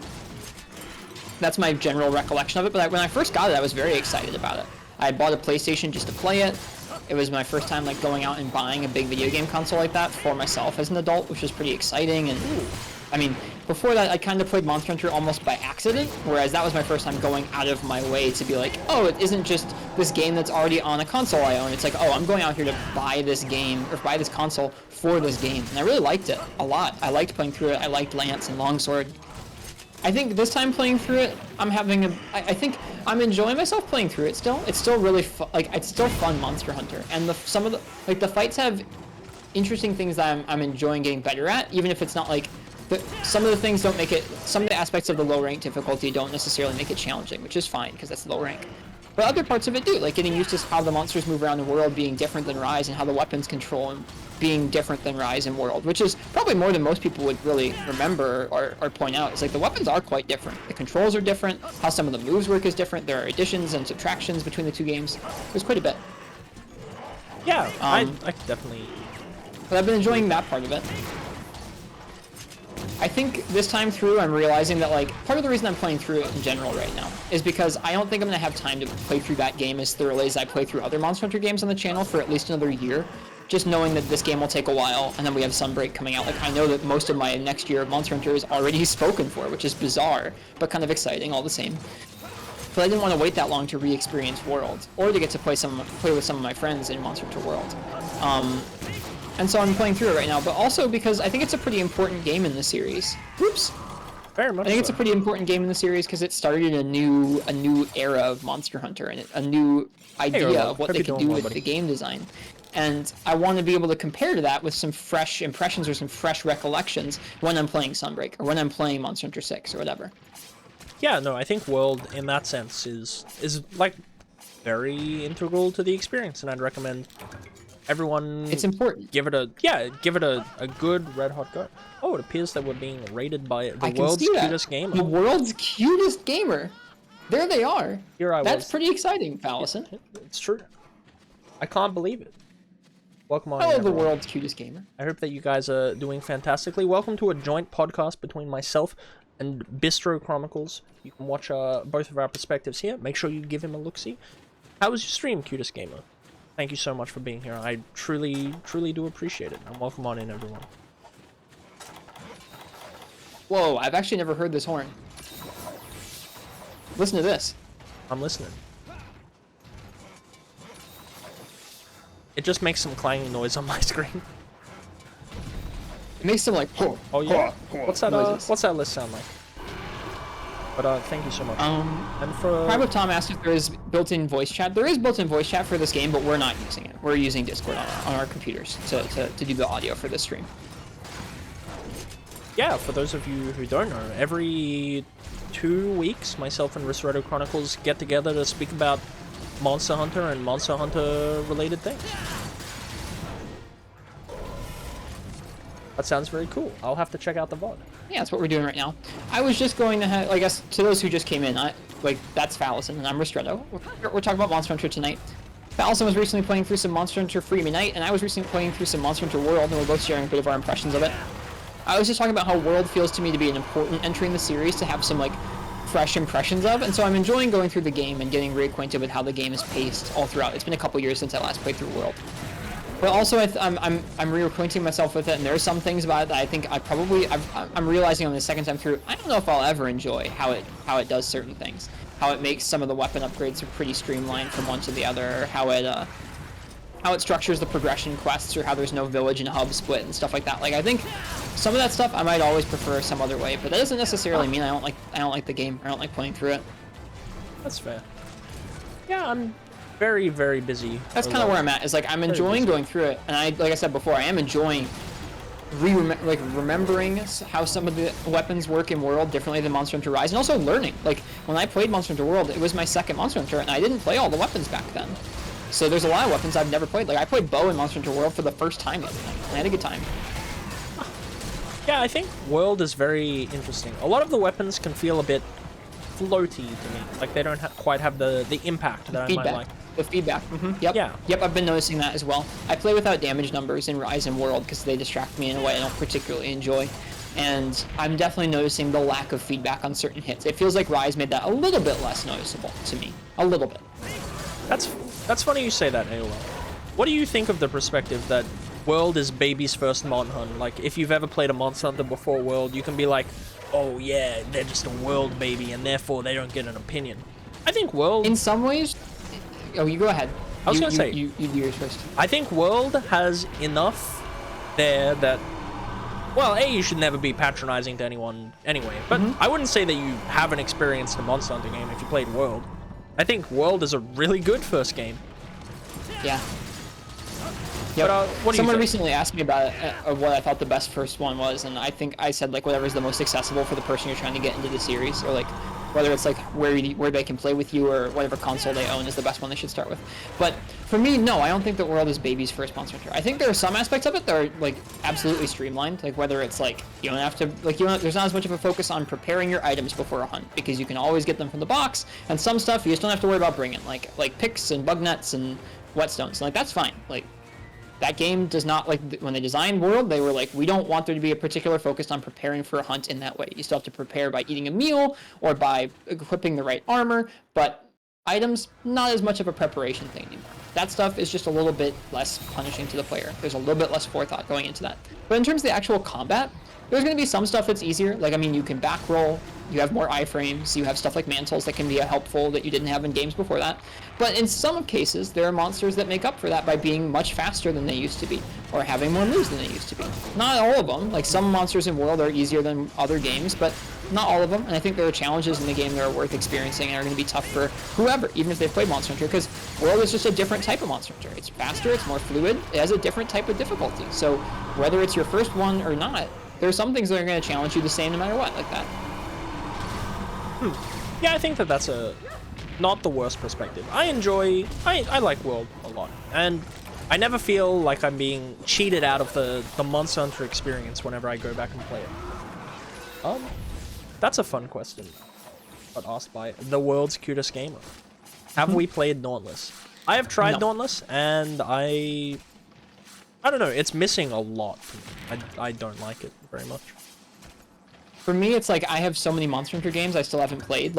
All of them are worth playing to me, at least. So it's I'd much rather go and play another Monster Hunter I haven't played, or replay another Monster Hunter I have played, more so than play another one. There's just, to me, Monster Hunter's never going to run out of content, I don't think. There's always going to be a new way for me to go back and play one of my favorite entries, or something like that I'd probably rather do before playing a game that's just like Monster Hunter, but not Monster Hunter. We should try Dauntless one day. You'd have to pay me. I'd have to pay you? I don't know, maybe. All right, tell you what. I'll pay you and you pay me, No. and it'll be the same amount, and we won't convert it. That's money laundering, probably. Well, you know, tax evasion, the kids, they're all talking about it. You know, our favorite Nintendo icons, Yoshi, little green dinosaur, Allison, he's I committing will tax buy evasion. you an NFT. You will buy me an NFT, and then we'll play Dauntless and trade NFTs. And who's the wise? I think that Why do that's- I have cool drinks? I think that's a terrible idea, and the person peddling an NFT, you know, they win. I don't want to do that. I don't want to do that. But yeah, Allison, NFTs are the future of gaming. not even for like an hour. No, all right.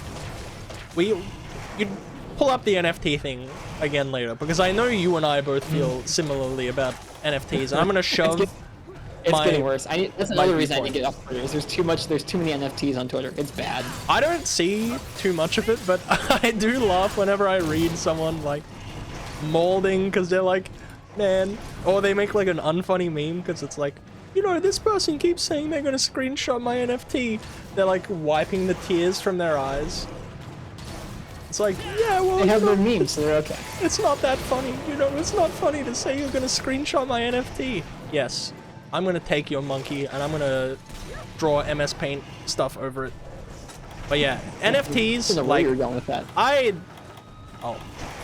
yeah, I don't think, well, you know, wildcard, fun stuff.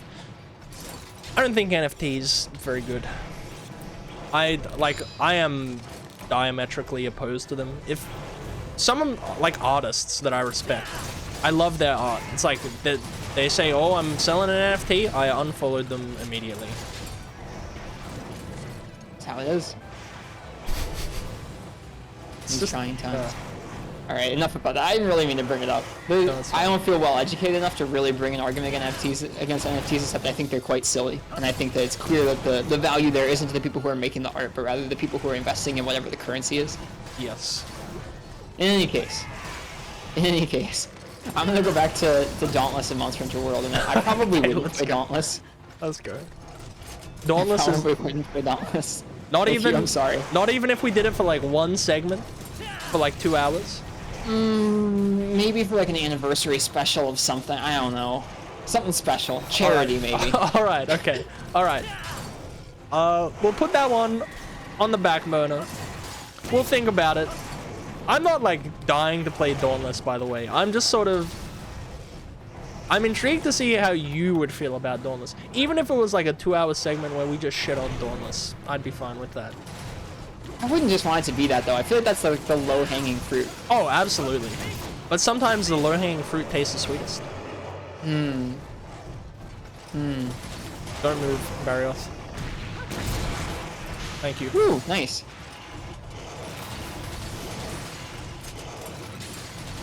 Oh, no, it's not even that, Tokyo. You own... Sorry, I have to quickly explain NFTs. You own the word birthday. And that's okay, but imagine that the word birthday was in an art museum. This is like an example I saw once. And the proof of ownership of the word birthday, it's on display for everyone, and they can also take it home with them. They can use it however they want, and there's nothing you can do to stop them. But technically, you do still own the word, and your ownership certificate is in like a janitor's closet in like basement level 5 in Silent Hill as well, and it's on a placard the size of your thumb, and also your name is in Wingdings. Like that's NFTs. So there's You're no telling me that like you're telling me that most of the NFTs you've seen haven't conjured up images of nicer typography than Wingdings? I mean, yeah, that's Sorry, DeSantis. yeah, no, don't worry. We're not doing it too much. I just wanted to quickly explain it. You don't want to buy one. It's a fad. You don't want it. All right? That's largely that's it. That's all. As for me and Monster Hunter World, I guess the other thing that I've been thinking about that's really struck me is they've really changed the base game in a way that most other Monster Hunter games haven't been changed when their expansions come out.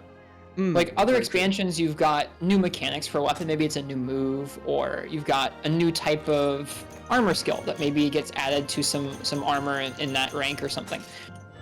The the way they've changed the AI of the monsters in low rank so far has been pretty crazy to me, in that because they've added the Clutch Claw, because they've added some of the Iceborne moves, monsters, even if you're not using the Clutch Claw, even if you're just hunting them normally, like trying to kind of preserve what base world would have been like, monsters will stagger with a Claw Stagger, like almost twice as often as they probably would have otherwise. It's not like they put in Claw Staggers on top, like instead of the staggers that would have been there. They're like in addition to. So sometimes if a monster is really wrecking you, it'll still feel like Monster Hunter. You're still getting wrecked. But sometimes it's just like staggers are popping off every 20 to 30 seconds because you're staggering like an actual stagger, and then you're getting a Claw Stagger. And whether you use the claw or not, it happens again. I've never seen them really affect how it is to play through a rank like that, and it's kind of a bummer. It feels like they busted the game in a little bit of a way. I'm trying not to let it get to me, and I'm hoping by the time you get to high rank, maybe it won't be as evident, especially if I'm not using defender gear, any of the gear they put in to make it easier to get through the game. I'm not using any of that. I'm not using armor geared for attack. I'm not using the strongest possible weapons. I'm using mostly just iron and bone stuff where I'm at in the game, and it's like they're still staggering left and right, and I'm not like a pro at a lot of the weapons, so it's just like, I don't know. If you were really good at the weapons and you were using the claw and you had the defender gear on, it's just like, I can't imagine it getting much easier than where it's at for me. I mean, like, I don't know, I've had some trouble with like Tobikadachi and Anjanath when I didn't upgrade my armor or defense at all. Rathalos and Diablos were one-shotting me, but like, it's just weird seeing monsters stagger so much in low rank. It feels bizarre.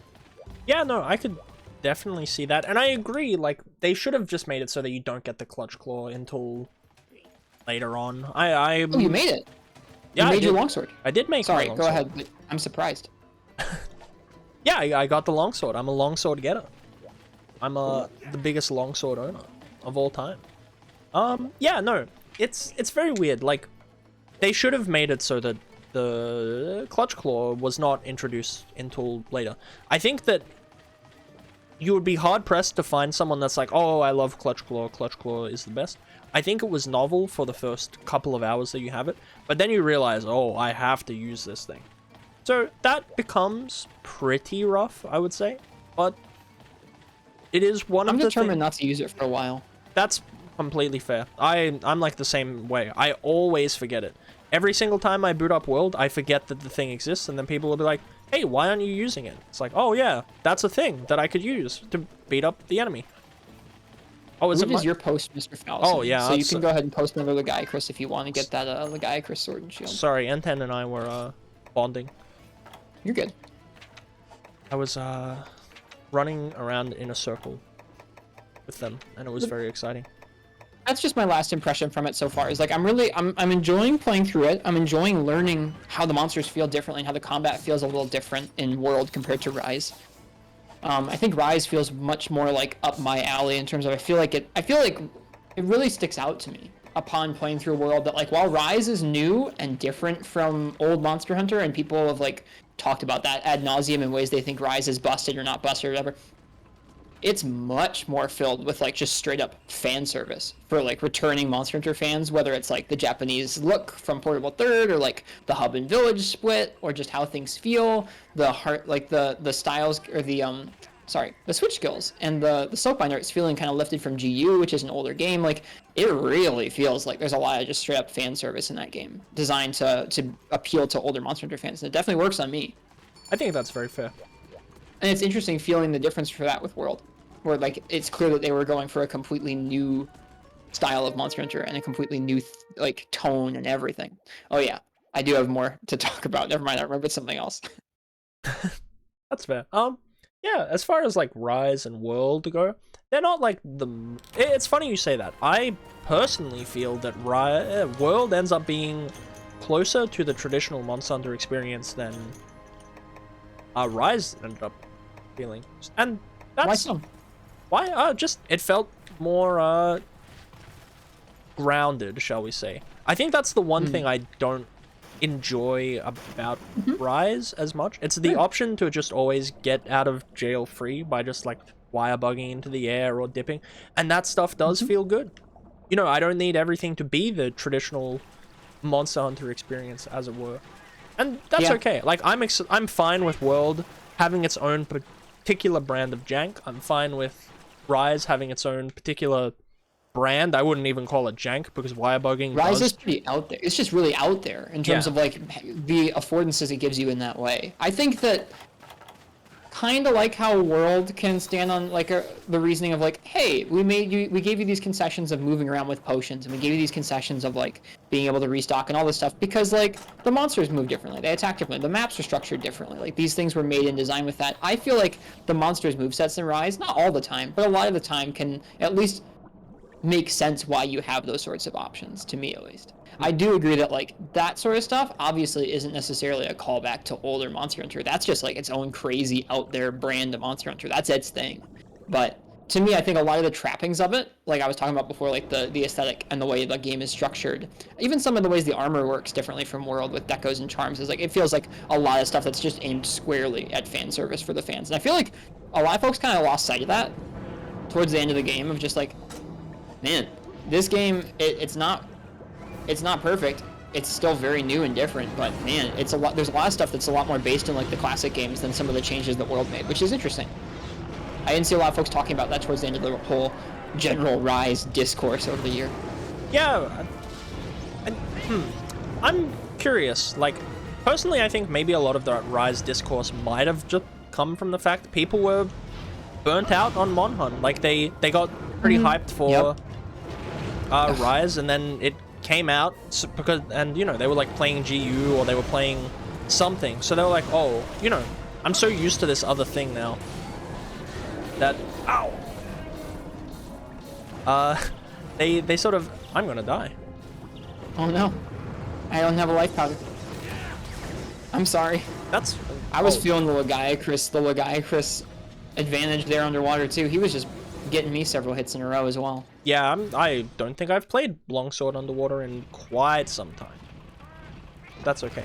Yeah, Rise is a very good experience, and I'm happy for it to be its own standalone-y thing, and that's okay. And I walked past the shortcut.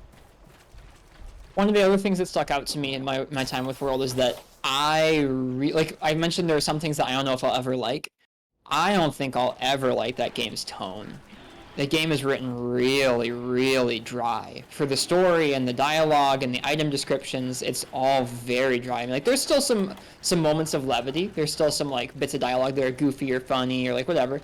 But it's few and far between. Whereas, like, in older Monster Hunter, specifically 3rd and 4th gen, it's, like, a lot of the dialogue. And even before that, you can go back to Freedom 1, and the Hunter's Notes are written with that kind of in-world levity with jokes. And, like, it's written really as, like, it's written from a perspective of this person giving lots of examples of like in-world stuff that feels like, I don't know, it feels like they lived in Monster Hunter World more so than, I don't know. It's just, Monster Hunter World feels like it takes itself super duper seriously, and I don't know if I'll ever be able to jive with that. I think that's It's fair. really struck me. Where like the other games, I will voice act the characters, where like I'll read the dialogue out loud and I'll come up with a different voice for each character. And like it's fun to read through because they use such fun puns, or like there's fun word choice. It makes each character feel very unique. World's just super serious. Every character. There are certain characters that'll be like a little this way or a little that way, but I don't think I'll be able to get down with that part. And that's okay. There's still other parts of the game I enjoy. I'm not voice acting it. I'm not enjoying reading through the dialogue. I'm just skimming because there's not much there. Yeah, no, I think that's completely fair.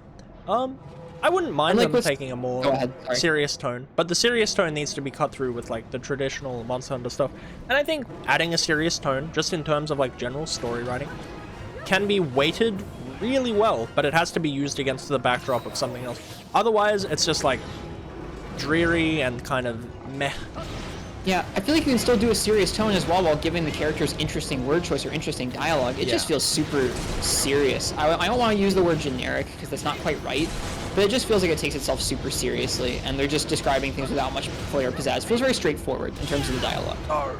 Doesn't feel particularly, I mean, like there are bits like where's my Dragonator, like yeah, there's stuff in there, but it's just like the bits there are few and farther between than any of the other games I've played recently. Yeah, and if you feel flat, like if you have like elements of where's my Dragonator, it kind of feels like it's you sort of are confused as to what the tone of that line was meant to be. Like it wouldn't strike me as too funny, I guess. The world's cutest gamer asks if we have talked about the tower defense stuff, and I'm going to assume that they mean the. I don't know if we have. The rampages from Rise. Yeah, I don't know if we have talked about that. It's- We can talk about that next. It's funny. I don't feel. Oh yes, we will. Yeah, let us talk about that next. I haven't really considered any feelings on it, but yeah, Really? Well, I'd like to hear you think through it. yeah, no. The world, it's a very interesting beast. I appreciate it for them trying different stuff, seeing what works, seeing what didn't. And I'm excited for the next entry. I hope that they Me too. remain, and keyword being meaningful here, I hope that they keep some elements of meaningful innovation, not just innovation for innovation's sake. Not just change for change's sake, yeah. Yeah. Like, if they have a very specific ideal about what it is that they want to do with a specific change, or like it feels like it was done with intent and not just for like the reason of, yeah, you know, change good, then that'll be Yep. meaningful. Yeah, I get that. I talk about this pretty frequently where I feel like there are some different eras of Monster Hunter throughout the series. I might have even talked about that earlier tonight, but to me, World felt like a very clean break from them deciding we have iterated on this last idea of what we thought Monster Hunter gameplay could be like, and now we're going to start fresh and start iterating anew. And it feels like already seeing where they've taken some of the ideas from World and changed them up for Rise. I'm interested to see where they keep iterating and pulling things from Rise and World and wherever else, whether it's their new ideas, things from the older games, whatever. I'm really excited to see them keep working towards whatever they believe the most fun way to play a 5th gen inspired Monster Hunter will be. I'm intrigued. I'm just excited to see whatever it is they get up to. Yeah, that's the only reason I, like, that might make me go, Sunbreak, whatever. And it's not even like this. It's just, if I was to feel this way, it would be, I'm excited for 6th gen. I want to know what that looks like. Give it time. Yeah, I should just enjoy what's in front of me, but sometimes you're just looking forward to dessert. Sure.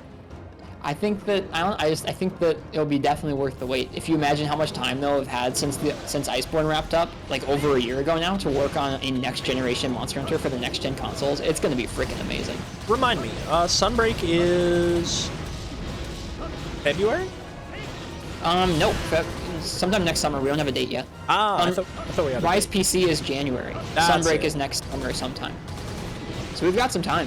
Presumably it will be at least the year after before frickin' MH6 World 2 Electric Boogaloo, whatever it's called, comes Galaxy. out. So we've got some time still before MH6. So like when you think about it being over a year since Iceborne finished up, it's been almost, it'll be coming up on a year since Rise came out, and that was over a year when Iceborne had finished up after that. So it's like when you think about how much time the main series team, because there are 2 teams in the series, there's a portable team and a main team. When you think about how much time they've had to work on that game, it's going to be freaking great. Yeah, I'm very intrigued. Something I'm excited about is, like, to me, both World and Rise feel constrained in one way or another, where World, to me, it seems like there are some clear examples of them just not having the money or the time or the staff or something. There's no explanation for them to have generic item descriptions, like a Rathian scale, common, used in crafting, supple. Like, there's one adjective per monster part. That's it. It's very consistent. A Rathian plate, rare, used in rare crafting. Like, just, it's very generic. And like, that's not more serious. They just didn't put the time in. And like, that's okay. They were clearly working on other stuff. To me, that's how it feels with like the weapon designs. It's like whether they had another system in mind for the weapons, with like a customizable system or not. Like, I feel like it's clear they just didn't have enough time, didn't have enough resources. And Rise, to me, feels somewhat the same way, where clearly they got the armor and weapons under control. They're all really unique designs. Like, that's one of the reasons, I guess that's another thing I haven't been really jiving with in World, is like, dude, when I play these games, I love collecting the designs, not just to use them, but just to collect them up because it's fun. And that's just not in low rank World. It's all bones. It's all iron all the way down. It's rough, dude. Yeah, that part, like, It's sad. It's a bit of a bummer. So, like, I feel like... Sorry, you go ahead. No, please. I feel like I'm talking over you a lot No, tonight. I you're not apologize. talking over me at all. You're a warrior. You're a big warrior guy. Don't worry about it. We're here to talk. Get your points out there, King. Go. Please, finish your thought. I can hold my thought for another 30 seconds. I feel like Rise was similarly constrained in that, like, clearly it didn't have as much post-launch content, Hey, whether Noah. it was How you events doing, buddy? or like fun festivals or anything like that. Like, the scope was just not there. not there. Like, there's more paid for DLC than there is event armor, and that's just a bummer, dude. Like, that sucks. Yeah. Same with like the fests. There were no fests. Like, and like, granted, I didn't enjoy about World that there were scheduled events you had to like tune in for, or you'd miss them. But like, the fact that there were no fests at all, no sort of fun festivals like that, after we had so many cool ones in World that were genuinely really fun to tune in for and get hyped for and join in and do, like, that's just a bummer. So I'm hoping that Monster Hunter 6 will be able to, now that they've had a couple games to make maps, they've had a couple games to reintroduce skeletons to their newer engines, they've had a couple games to reintroduce assets and remake armor and weapons and do all that stuff. I'm really hoping that Monster Hunter 6, especially since World was the freaking best-selling Capcom game of all time, I'm really hoping that 6 will just have no holds barred, whatever they want, to be able to fulfill their vision, whether it's more staff or time or money. I want it. I want them to be able to just do whatever they want. My concern is that they'll look at the fact that it sold the way it did, and as a result, fall back on some of the ideals that hampered the design of World. I don't know. Just on the note of, like, the generic descriptions, I was gonna say, speaking of Capcom properties, the descriptions in Resident Evil are really what kept me in that world. Like, if you've ever played Resident Evil 1 Remake, which I know you have, they have, like, you know, you'll just walk up to a random dresser and you'll press the interact button and it'll be like, the sheets in this dresser are damp and smell musty, and it's better worded than that, but, you know, it does a good job of, like, you know, I can imagine a musty smell. It keeps me in the mansion, it keeps me in the world, it keeps me there, and I think that that's really, really valuable. So I can totally agree on the, like, you know, I want to know what the texture of a Rathalos scale is. Like, you know, what's a Devil Joe Crook? What's a Zenajiva gem made from?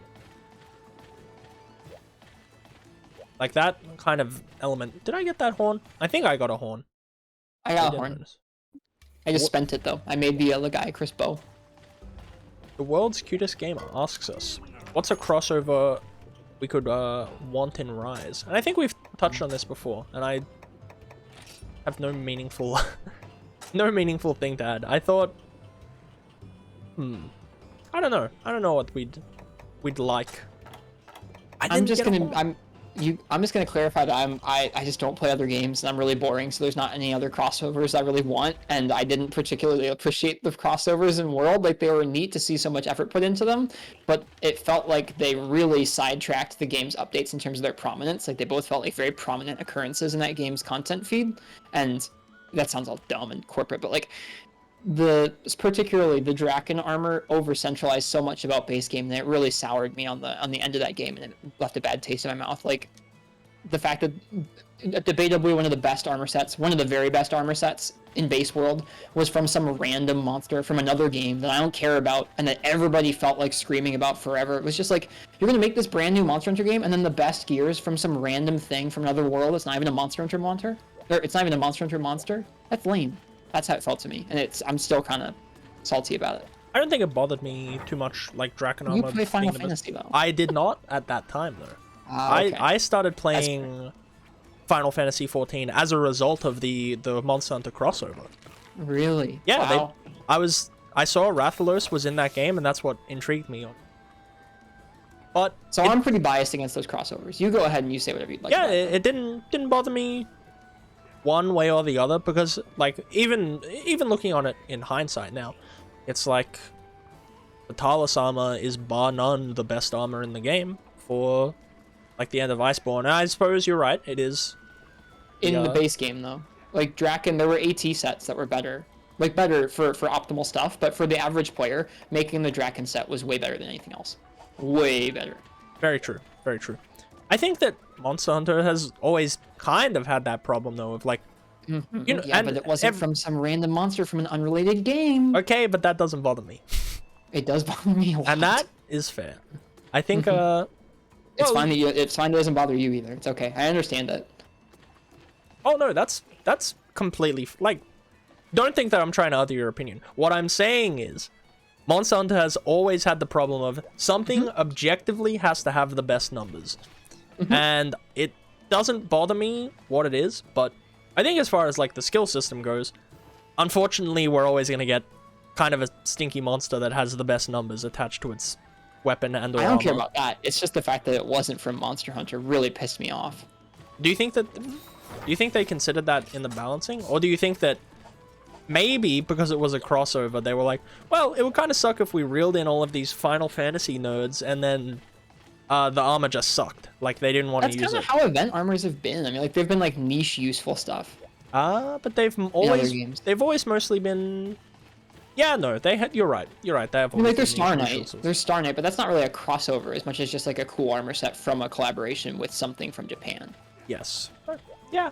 I don't know. When you think of like the Samus Aran armor, the Link armor, like oh yeah, that's all pretty rubbish. There's exceptions where like the Marth's armor, the Lodestar armor in GU is pretty good, but like, there's nothing like Draken. There's nothing like Draken from other games. I think I've said it. If I've said it once, I've said it a million times. We need to move towards skills being geared around a specific weapon rather than just a general thing have lots of crit good, me hit big number. That's largely how I've always felt. Like, I don't know, if they made the Draken set, which, because it's meant to be for Dragoons from Final Fantasy, if they made it some, like, bar none, ridiculously good, like, aerial insect glaive set, not only would that be more thematically fitting, I think that would have been more fun. And I want more sets that are based around the fun of the weapon rather than the optimization. Yeah, I don't want big number. I don't really care about that stuff. I don't really care about that stuff. At this point in time, I don't really care about big number either. I want to be encouraged to play the game in a different way. Like, I want to be able to use, like, different aspects of the weapon. And I've done that. Like, sorry for taking two sets of the first aid med.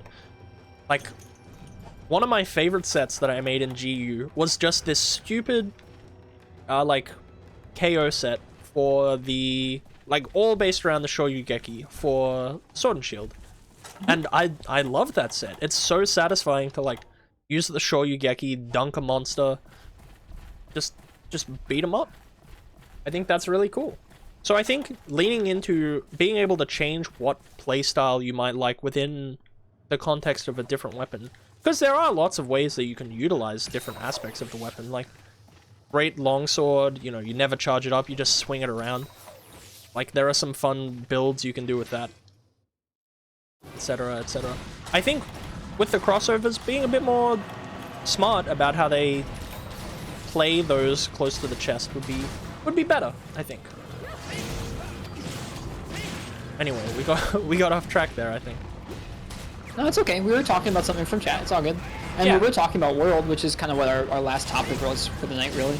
I'm okay talking about Rampages, if you have any thoughts about Rampages. It's funny. I don't really have anything more to add about the crossovers from World. I've talked about that often enough. It's just, I don't know. I don't know if I'll ever feel better about that. Which is dumb. I don't really feel any which way about the Rampages, funnily enough. I'm glad that they're there, but similar to, like, they're like Rise's siege monsters. They're fun as a palate cleanser, and they're fun to do sometimes, but I'm glad that they don't feel like I have to do them.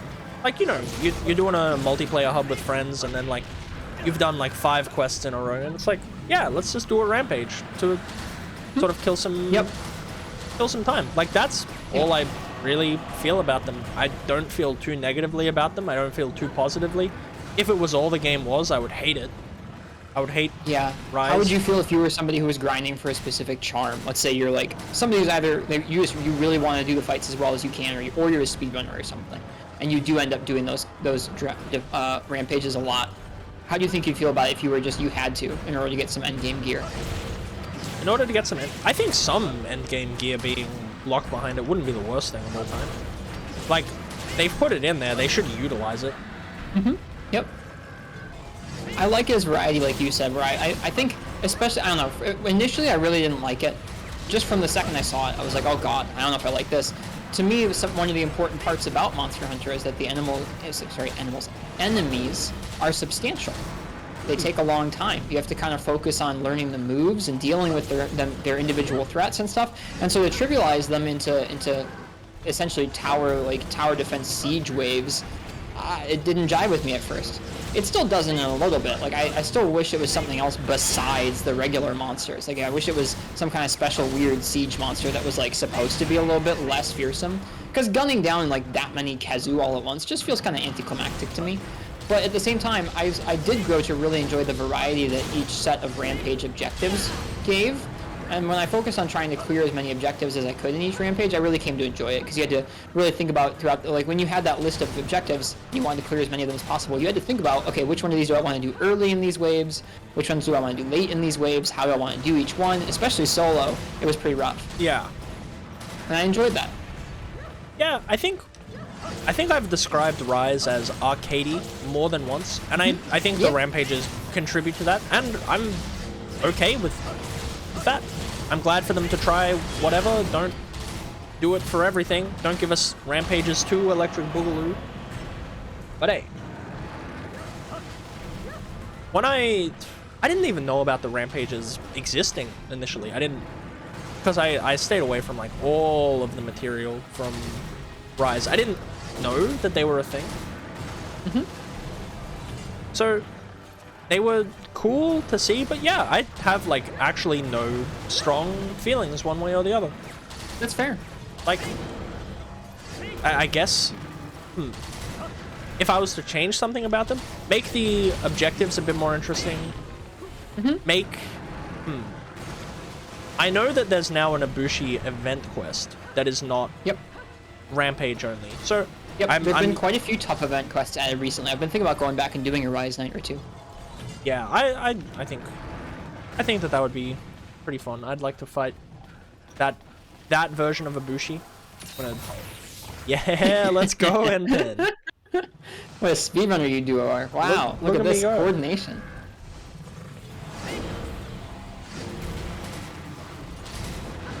Oh, let's go, baby. Iframes! Something I feel like I can do in this game, and I just can't do in Freedom Unite because I'm bad.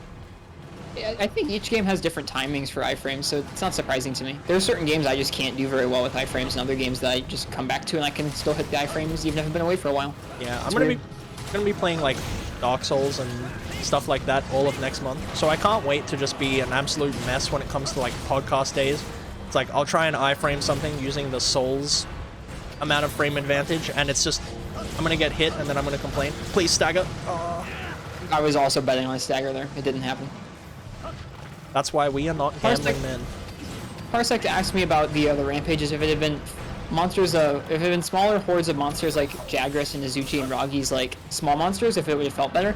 I think it would have felt less incongruous with the rest of the game to me. Like, it doesn't make much sense that, like, those monsters in the Rampage are suddenly so much weaker. Just, like, ringing the magic gong and suddenly dealing, like, bajillions of damage doesn't really do it for me in that way. Like, I don't particularly, like, it never feels to me like your weapon really matters outside of if you brought a status weapon or not, so you can get those status procs for that one particular objective. Like, it doesn't really matter what weapon you use. You can use the ballista, you can use your weapon. It doesn't matter a whole lot. You're dealing lots of damage either way. So, I don't know. I wish that they had come up with a monster that felt thematically like it fit. Like, if it was just a bunch of small monsters, it would feel kind of silly. Like, you're defending the town from this, like, horde of Jaggy, like, whatever. Like, that's not that much of a threat. But at the same time, I wish there had been some kind of intermediate, whether it was, like, spawns of, like, little weird serpent spawn from Ibushi or Narwa, or, like, whatever it is, just something that felt more, like, pressing in terms of, like, we have to defend. We have to defend against these things, and, like, once you defend against the small ones enough, a big threat comes. Like, something like that felt a little bit less like, oh, it's, like, really weird wimpy Kazoo, and then all of a sudden, the big Kazoo. Like, that's just kind of janky to me. Doesn't feel great, I don't think. And I also just don't like the weird, like, oh, your weapons don't deal good damage until the end, and then all of a sudden you deal buttloads of damage, where you barely have to really think about using your weapon like you normally would in combat. Like, you can still use your strongest moves, but it doesn't really matter. And I think that's a pretty common complaint about Rampages, is that, like, it doesn't really feel like, outside of if you're trying to complete the objectives, like, if you're just trying to clear the quest, it really doesn't matter what you do for the most part. And I feel like more stringent, more strict requirements or more strict ways you could clear the quest, like maybe you have 2 or 3 different ways you can clear a Rampage, but you have to focus on them. Like, that sounds more interesting to me than just, like, everything's good, the ballistas are good, your weapons deal a bunch of damage, like, the monsters die real quick. Like, it's just, I failed one because I suck, but, like, it's pretty hard to fail one. What if, okay, we have, like, a whole bunch of the the smaller, weaker monsters. And then, let's say at the end of each wave, and we have like 3-4 waves, and it'll end up taking like 40 minutes of your time. We beat up all of these monsters, and then at the end we have the big monster, and he breaks all of your ballistas, and he breaks the gong, and you have to fight it in like this sort of condensed arena. Do you think I think that sounds great. Yeah, okay. I think that like cool. when Ibushi and the Apexes feel kind of like that, I think it's kind of cool. I wish that the gong mechanic wasn't there for those. I feel like I didn't really understand how those Apex monsters even fought because there was so much going on in the rampages until we got those quests that had the Apexes outside of the rampages, where you can actually see them target just you or just you and your Palico, and like aggro onto that, and then you can kind of get a sense for how the moves work. In the rampage, there's so much going on between them going and like roaring and charging up, and like them targeting the installations, and them targeting other people, and them targeting you sometime, and them targeting the gate. That's just like, it's hard to even get how those monsters work. It's hard to see their moves, and like when you go back to it after having learned the fight elsewhere, it kind of clicks. You can see the moves, you understand how it works a little better. But to me, it just feels like it doesn't feel much like fighting a monster at any point in time. Maybe Ibushi, but like that's kind of it. I don't know, it's weird. That would be one of my chief complaints. The Apexes felt like they were tuned with their moveset in mind for the... tuned in mind for the rampages. Yeah, sorry. English hard. They felt like the rampages were the focus there, and there was nothing else. So therefore, they feel like they're kind of lacking in the moveset department. There are no low-rank Arzuros. I disagree, but you can go ahead. Yeah, there are no Arzuros, it's true. Yeah, there might be Arzuros event. But no, I disagree about the movesets. The movesets are incredible, I think.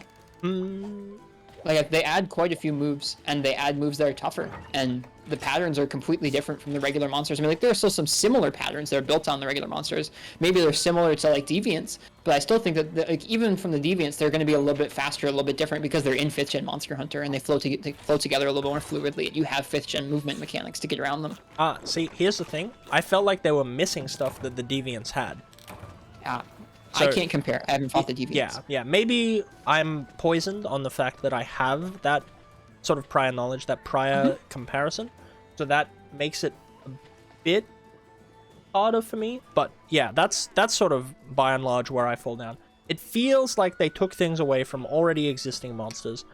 And had it have been, Bloodbath Diablos instead of just this sort of goofy Apex Diablos, I would be okay with that. But that's what I meant by boneless. It feels like they had less going for them.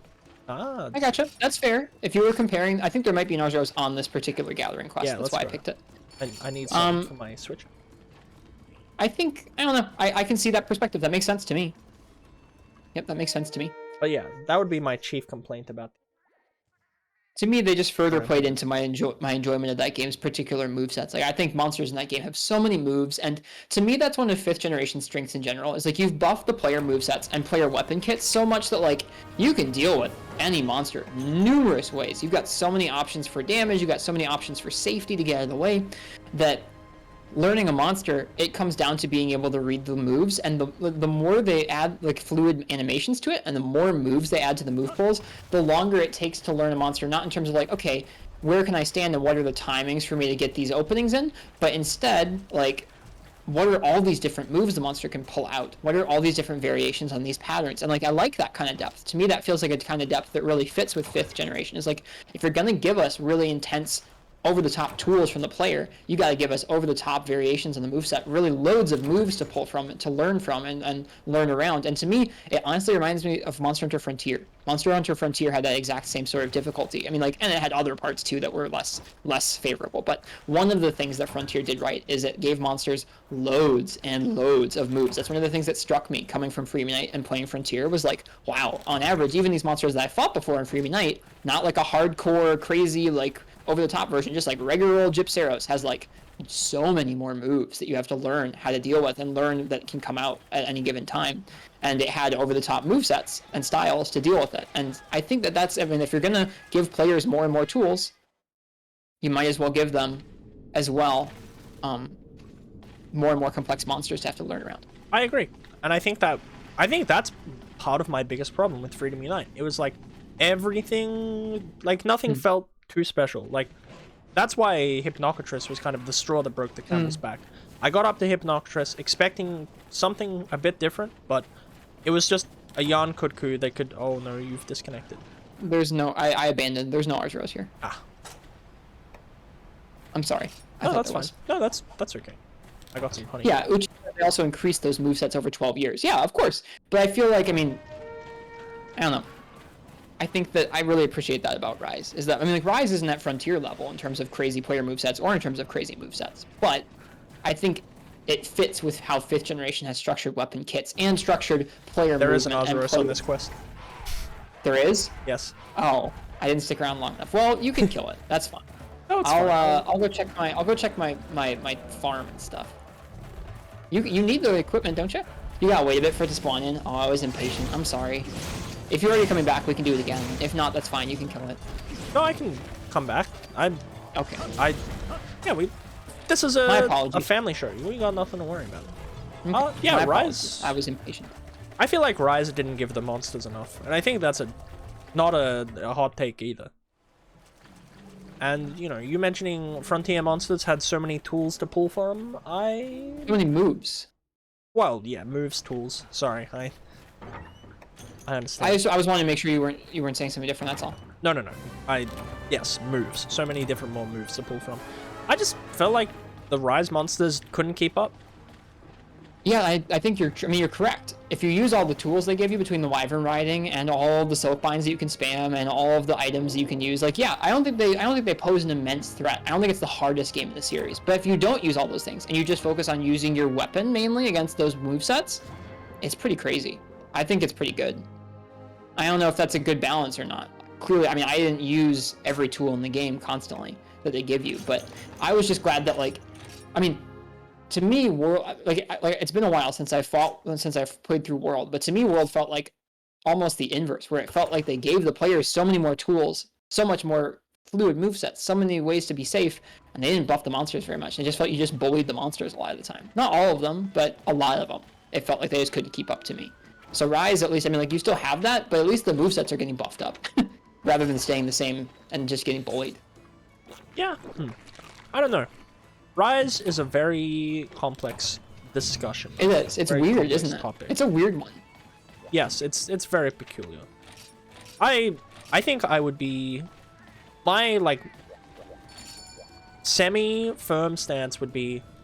I don't think I want another game with the large amount of mobility and tools that Rise has, unless the monsters can somehow meaningfully counter it without just, like, feeling like you've given me a tool that I'm not allowed to use. Because it could very easily become, oh yeah, whenever I use a wire bug, you know, up into the air, the monster just, like, throws a rock at me with perfect accuracy. It could very easily become that. Or on the inverse, it could be like, it's performative and they throw the rock and it basically always misses. So the reason I wouldn't want them to bring wire bugs back is I just don't think that there's a nice balance that they could find of them dealing with that in. Yep. I would, like, I also take issue with, not so much like that you can jump in the air whenever you want or get around quickly, but mostly I also take issue with the wire fall. I feel like the wire fall is what most people take issue with, and I think it's not particularly balanced. I think it's a bit too strong, a bit too free, and you can use it a bit too often. I think at least there are reasons for it to be like I think it's saving grace in my head in terms of its balancing, or is there are some moves you have to save a wire bug for, like pins that you have to get out of. It also draws from your central resource of, like, attacking moves that you'd rather be using to deal damage to the monster. Like whenever you wire fall, you're trading up on that opening that you could have used to attack the monster with one of your more powerful options instead. So I think that those are saving graces, but even still, I feel like it's too strong. It's too free. My idea for balancing it would be, like, make more of the soakbind moves take 2 bugs, and make it so that every time you use a wirefall, it resets one or both. It resets both of your bugs down to 0. So, like, no matter how many bugs you've waited to charge up, if you have 1 or 2, you can use wirefall, but it's always going to reset you all the way back on your progress of charging up your big move. Yeah, I think that would work. Wire falling to me kind of felt like it. It feels like it at times dealt with the issue of, like, Tigrex knocks me down, and just because my character takes a while to get up, it's convenient enough timing for it to spin around and then like wombo combo me. Then I get stunned, and there's like not too much I can do about it. So why you can aim it differently. Aim it? You can aim the wirefall different directions. Yeah, that's what I mean. Like, I mean the wirefall prevented that. Oh, okay, yeah, totally. It cuts back on it cuts down on the actual. I mean, like that's a flaw for me about 5th gen in general. Is like there isn't as much like actual consequence to your actions. Whether it's you can't run out of healing or you can always get out of the way or almost always get out of the way, especially in wirefall's case. It means your individual actions, whether it's like rolling into the path of the monster, swinging when you shouldn't, sharpening when you shouldn't, all those actions carry less weight because you're able to get out of jail free a lot sooner. I think that the point I was more getting at is like, it feels like nonsense when, it feels like nonsense when you get knocked down and then you immediately get hit again. I never liked that. That's one of the few elements that I might be like, yeah, that's silly. That was a very quick, This is a 1-star gathering quest, so yeah. That was quick. He dies pretty quick, and we're all in decent gear at this point. I was just surprised. And that's Just that. shook. Thanks, Ensign Boot. Cheers. Ensign Boot is really helping us out tonight with our grind. Thanks, Ensign Boot. Yeah, thank you. This is a cozy cast. As it was intended to be.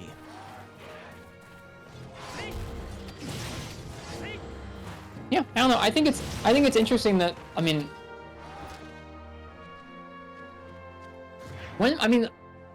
trying to think. When do you think was the last time there was a Monster Hunter that like there was more of a consensus about? Because I feel like World was pretty divisive, and Rise is pretty divisive too. Like it's weird enough and out. Like World was just different enough from regular Monster Hunter to be pretty out there and be pretty divisive. Rise is like funky and it's got weird balancing decisions there. Like some things are harder, but some things are way easier. I guess you could say the same thing about World, but I don't know when the last time you could say there was a Monster Hunter that wasn't very divisive was. I would Maybe say for Ultimate. Yeah, back when it was just iterating on the same idea every time, and when it was less popular. Yeah, probably so. Like when you had more of the same fan base, it probably helps. Yeah, and not only that, it was more like the same fan base understood what they were buying. Like there wasn't too much in the way of change. Yeah. Change will always bring dissent, I guess. Precious Stones, you think World wasn't divisive? I guess I was rolling in the wrong circles. I thought World was pretty divisive. I think World is still divisive. Yeah. Like, very much so. Well, I mean, obviously it was a loud minority and a silent majority when it's the best-selling game in the series. But like if you compare the same group of people who've played lots of Monster Hunter, I feel like there are some entries that were more or less divisive. I don't know, maybe that's a bad sample size, but I think World would be one of the more divisive games in my eyes from people who I've talked to. But yeah. You can't talk to everybody who's played World, I guess. Well, just like looking at law of large numbers, if 75% of the people who purchased World had never played a Monster Hunter game before, yeah. Which, I don't know how much better it sold than For You, but a lot, I guess. Much. Yes. Yeah. I think if that's your first Monster Hunter game, it's very hard to speak coming from the previous You can't really call it experience. divisive or not, yeah. Yeah. For anybody who, like, I guess returning players, what was the least divisive game, I guess? I don't know. Yeah, I mean, like, I feel like it's kind of a funny question, where I feel like all of them probably, honestly. You can go back and watch some videos and see that people hated Try when it came out, because it wasn't Free Unite. There are people who didn't like Free Unite because it wasn't Dose. Like, there's all kinds of stuff like that. It's just like, I was trying to think back to, like, when was the last time there was one that didn't seem to have that sort of divisive discourse around it? It probably doesn't exist, and I don't know. I think in general in my life, I talked a bit with Fallison earlier tonight. It's just like, I think I need to just spend less time thinking about what other people think about Monster Hunter. Yeah, that's one thing that I've sort of landed on with certain elements of, like, interfacing with any community ever. Like, there's always going to be big opinions, and there's always going to be big thoughts, and people who are not doing the wrong thing by any stretch of the imagination, but they want to hold on to the thing that they know, the thing that they love, and what they're comfortable with. And I don't think that that's the worst thing in the world, but I do think it makes it hard to talk about things ever changing, and it makes it hard to criticize things. So it becomes a very tricky scenario, because I don't think it's complaining to say, oh, I don't like this element of something, but I still enjoy the rest of it. I don't think it's complaining to say, hey, you know, they did this poorly. I think sometimes you can just critique something whilst being constructive about it and understanding that there is a line between wanting to have the best version of something for you whilst also being in disagreement with the community at large. Also, I'll just post something up here. Yeah, it's your turn. I forgot about that. That's why I'm pointing at the desk. Oh, sorry. Let's hunt a Dorian Boros. Okay, let's do it. Yes, I own nearly all of them. I don't have the Xbox 360 one or the mobile one. But yeah, like, it's really tricky, because I get annoyed when I see people say the same thing to me that I've read a million times before, and then you ask them why, and they're like, well, you know, because. They can't back it up. Yeah, often... That to me is like, I try and encourage that wherever I'm talking. It's just like, if you're going to have an opinion and share it, please explain why. Expound upon why you feel that way. And like, listen to the other person's reasons, and then think about it and be like, oh, I never thought about it like that. To be a bit more rude than that, my standpoint would be, make sure you've actually thought about it, rather than just hearing something, thinking that that's your opinion, and then, you know, not giving it a bit too much more in the way of thought. Which I think some people do. And I don't think that this is all people. I don't want to just be so dismissive as to be like, well, you know, the reason that you think that is because you didn't think about it. But it is telling when you ask someone, hey, why do you think that? And they're like, it becomes odd. They reply with like a default answer that's not very like different from other people. Yeah, or just like, it's not very in-depth. I get that. Yeah, and I think that not everyone has to have the world's most nuanced and thought out opinion, but sometimes have something. Yeah, like, I don't say I want things in Monster Hunter to change, because I don't like Monster Hunter as it is. I love it. I kiss my copy of 3U and tuck it in every night and make it a little warm cocoa. But also, change is sometimes good, provided it's meaningful. But this is common in every game franchise. So it's hard to say that it just happens in Monster Hunter, but it is peculiar, and it's a very, because it's a bit of a smaller community, shall we say, you do see the same things quite a lot. I'm nearly getting smacked by it. He's pretty mean. What's one opinion that you see commonly that you just straight up don't like? You are welcome to plead the fifth. You are welcome to plead the fifth. Let me think. I don't have one on the top of my head. Like, I don't have a default answer. I guess there's a pretty low-hanging fruit one, which is like the old games are all garbage. There's nothing good to be had there, and the only good ones are Afterworld. But I don't really think anybody. I don't really care about anybody who says that, because I know that to not be true for me personally. Like, it can be true for them, and like I feel bad for them, but I know that there's good to be had in these games. They were popular and they were good, and they made like dozens of them. They made many of them before World was around. So like, I don't really give that opinion much weight. Let me see if I can think of one that's a little bit more nuanced, a little bit more like it could actually be true.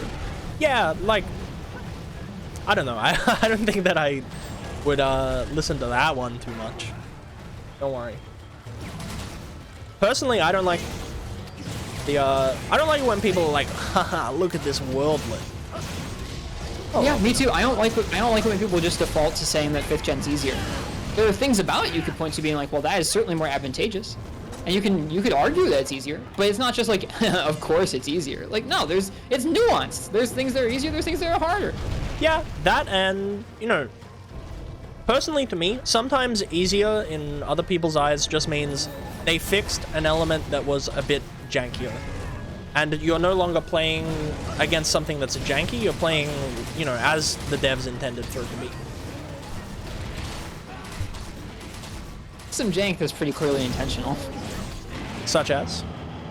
the Plesioth hip check that they gave more visual representation to in Generations Ultimate. They kept it through all the games and made it a meme. Well, yeah, that's fine. You know, as someone who's never really had an issue with the Plesioth hip check. Yeah.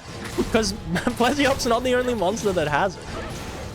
It's just an example of like that hitbox was very distended, so much so that they gave it a freaking like extra win box effect in Generations Ultimate, but kept the hitbox the same rather than changing it.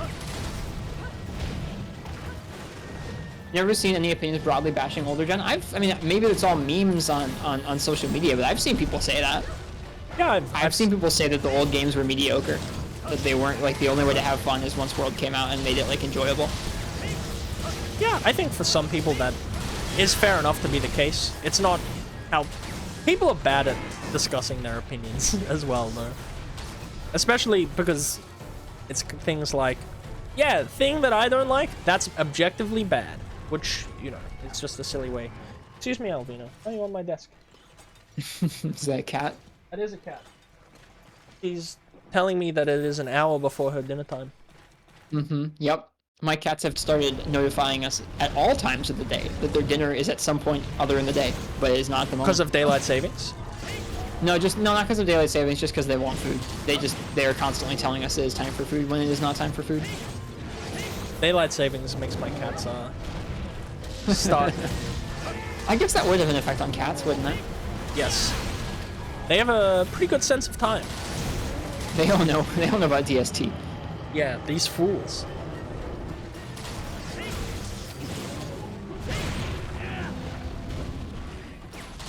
Let me think more about that. If there are any particular opinions that... If you don't like the that thought process, hey, don't worry about it. We don't have to spend... I don't want to spend that much more time thinking about like things I don't like people thinking, but are saying. Not that. I guess just like individual weapon stuff, like dual blades are mashy, or like the slow weapons are no fun, or like stuff like that. Where every once in a while you'll see somebody who's like a little newer, they haven't tried all the weapons, they've just stuck with a couple, and they make some assumptions about weapons. Like the guns are boring because you just shoot, like stuff like that. We're like, I guess maybe that could be the case for you. I don't know, but that kind of broad generalization about weapon types makes me a little sad sometimes. Not even upset, just sad. I think that's fair. Yeah, it's nice to see people so impassioned about this. But yeah, World good, Freedom Unite good, all the games pretty good. Except for video game. Video game bad. Video game bad. Very true. Very true. Such a... Oh, I walked right in front of that. Such a hot take. Oh! He beat me up. He beat me up.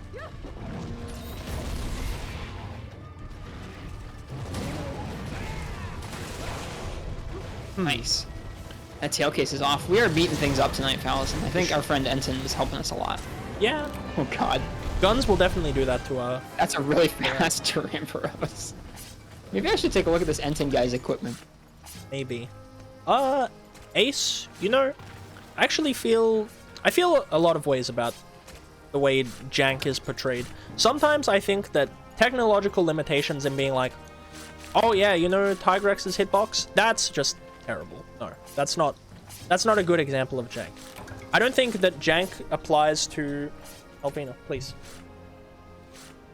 I don't think jank applies to, like, intentional design decisions to make the game harder. I think, to me, it applies to things that are just, like, this is not how that should be. Yeah, no, I don't think you should be able to restock and stuff, and I think we all agree with that. What I mean is, like, hitboxes the size of a virtual planetoid. I don't necessarily think that being able to restock is a quality of life adjustment. I think that that's just a different way to interface with a specific version of something. That is vague, I think. What do you mean? I think that's I didn't completely understand what you meant by it, that's all. Oh, sorry. I was saying I don't view being able to restock as a quality of life improvement. Mm-hmm. Sure. I think it's just a different way to approach something, and I don't necessarily like it. And I know you feel the same. Okay, I was just curious. All right, I'm gonna use the bathroom. Have fun. When I get back, would you like to choose us 1 or 2 more hunts for the evening and then call it good? Yeah, sure. No worries. I'll be right back. I'll see you guys in just a moment. Enjoy the talk with Mr. Fallison here. Yeah, You guys all be kind. And thanks for being here. Thanks for joining the unnamed 3U cast. Yeah. Let me take a look at this Ensign Boot guy's equipment. What are you doing, Mr. Ensign Boot? No, it's all low rank. They're just good at the game. Very much so. We actually talked pretty in depth about the flexing mechanic last time and how that's changed, and I think that World having it would have been a bit odd, given it was designed around the idea that you could just zone to heal if you were so inclined, but Be right back. I don't feel one way or the other about it. But, N10, would you like to post the next quest? I think that could be pretty... Wait, I actually need... That's weird. I needed to make a Azeroth switch axe to be able to make the Barioth switch axe, which I was pretty excited about. More so, you can't zone. Is largely what they were going for with it. Oh, I just need 10 carpenter bones. Ugh. Don't need anything? I've just been clearing the checkmark.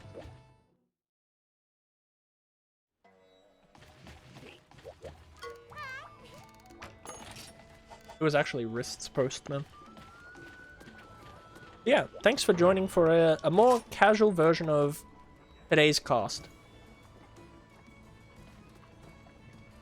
It's been fun to just sort of hang out. We're gonna do a bit more of a structured one next week, but I think today we were both just quite tired, so looking forward to something that was a bit more slowed down and just kind of playing Monster Hunter. And I think we've still had some fun and meaningful conversation. What else can I make?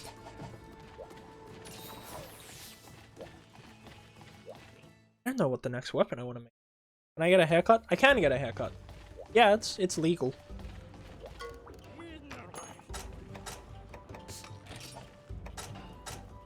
But it's not like the mood has struck where I'm like, yep, I instantaneously want to get a haircut.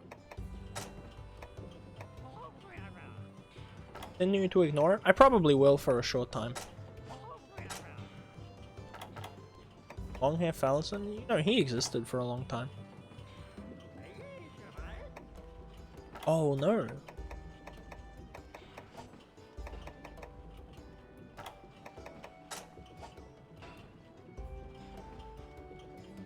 Yeah, no. Completely agree on that one.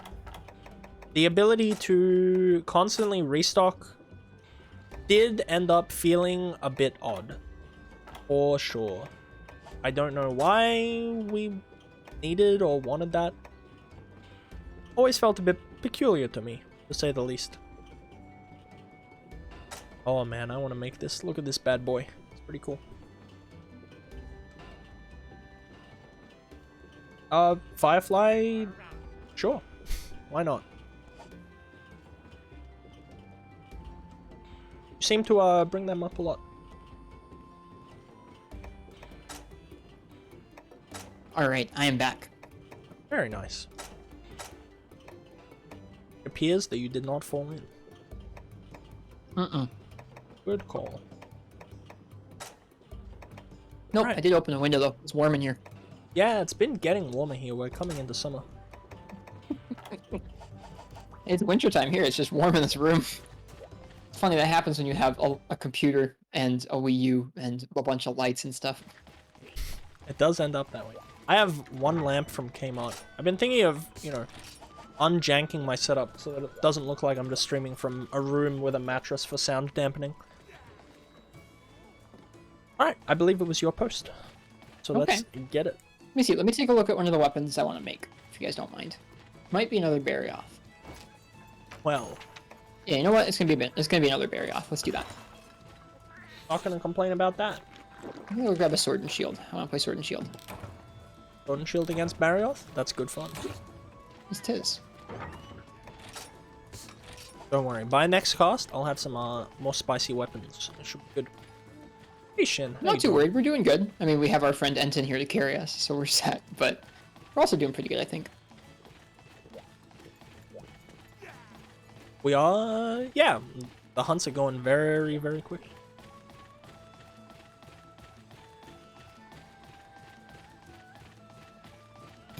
People often ask me about kind of like what other games I like playing, and I often have to be the boring person to be like, well, I like puzzle games.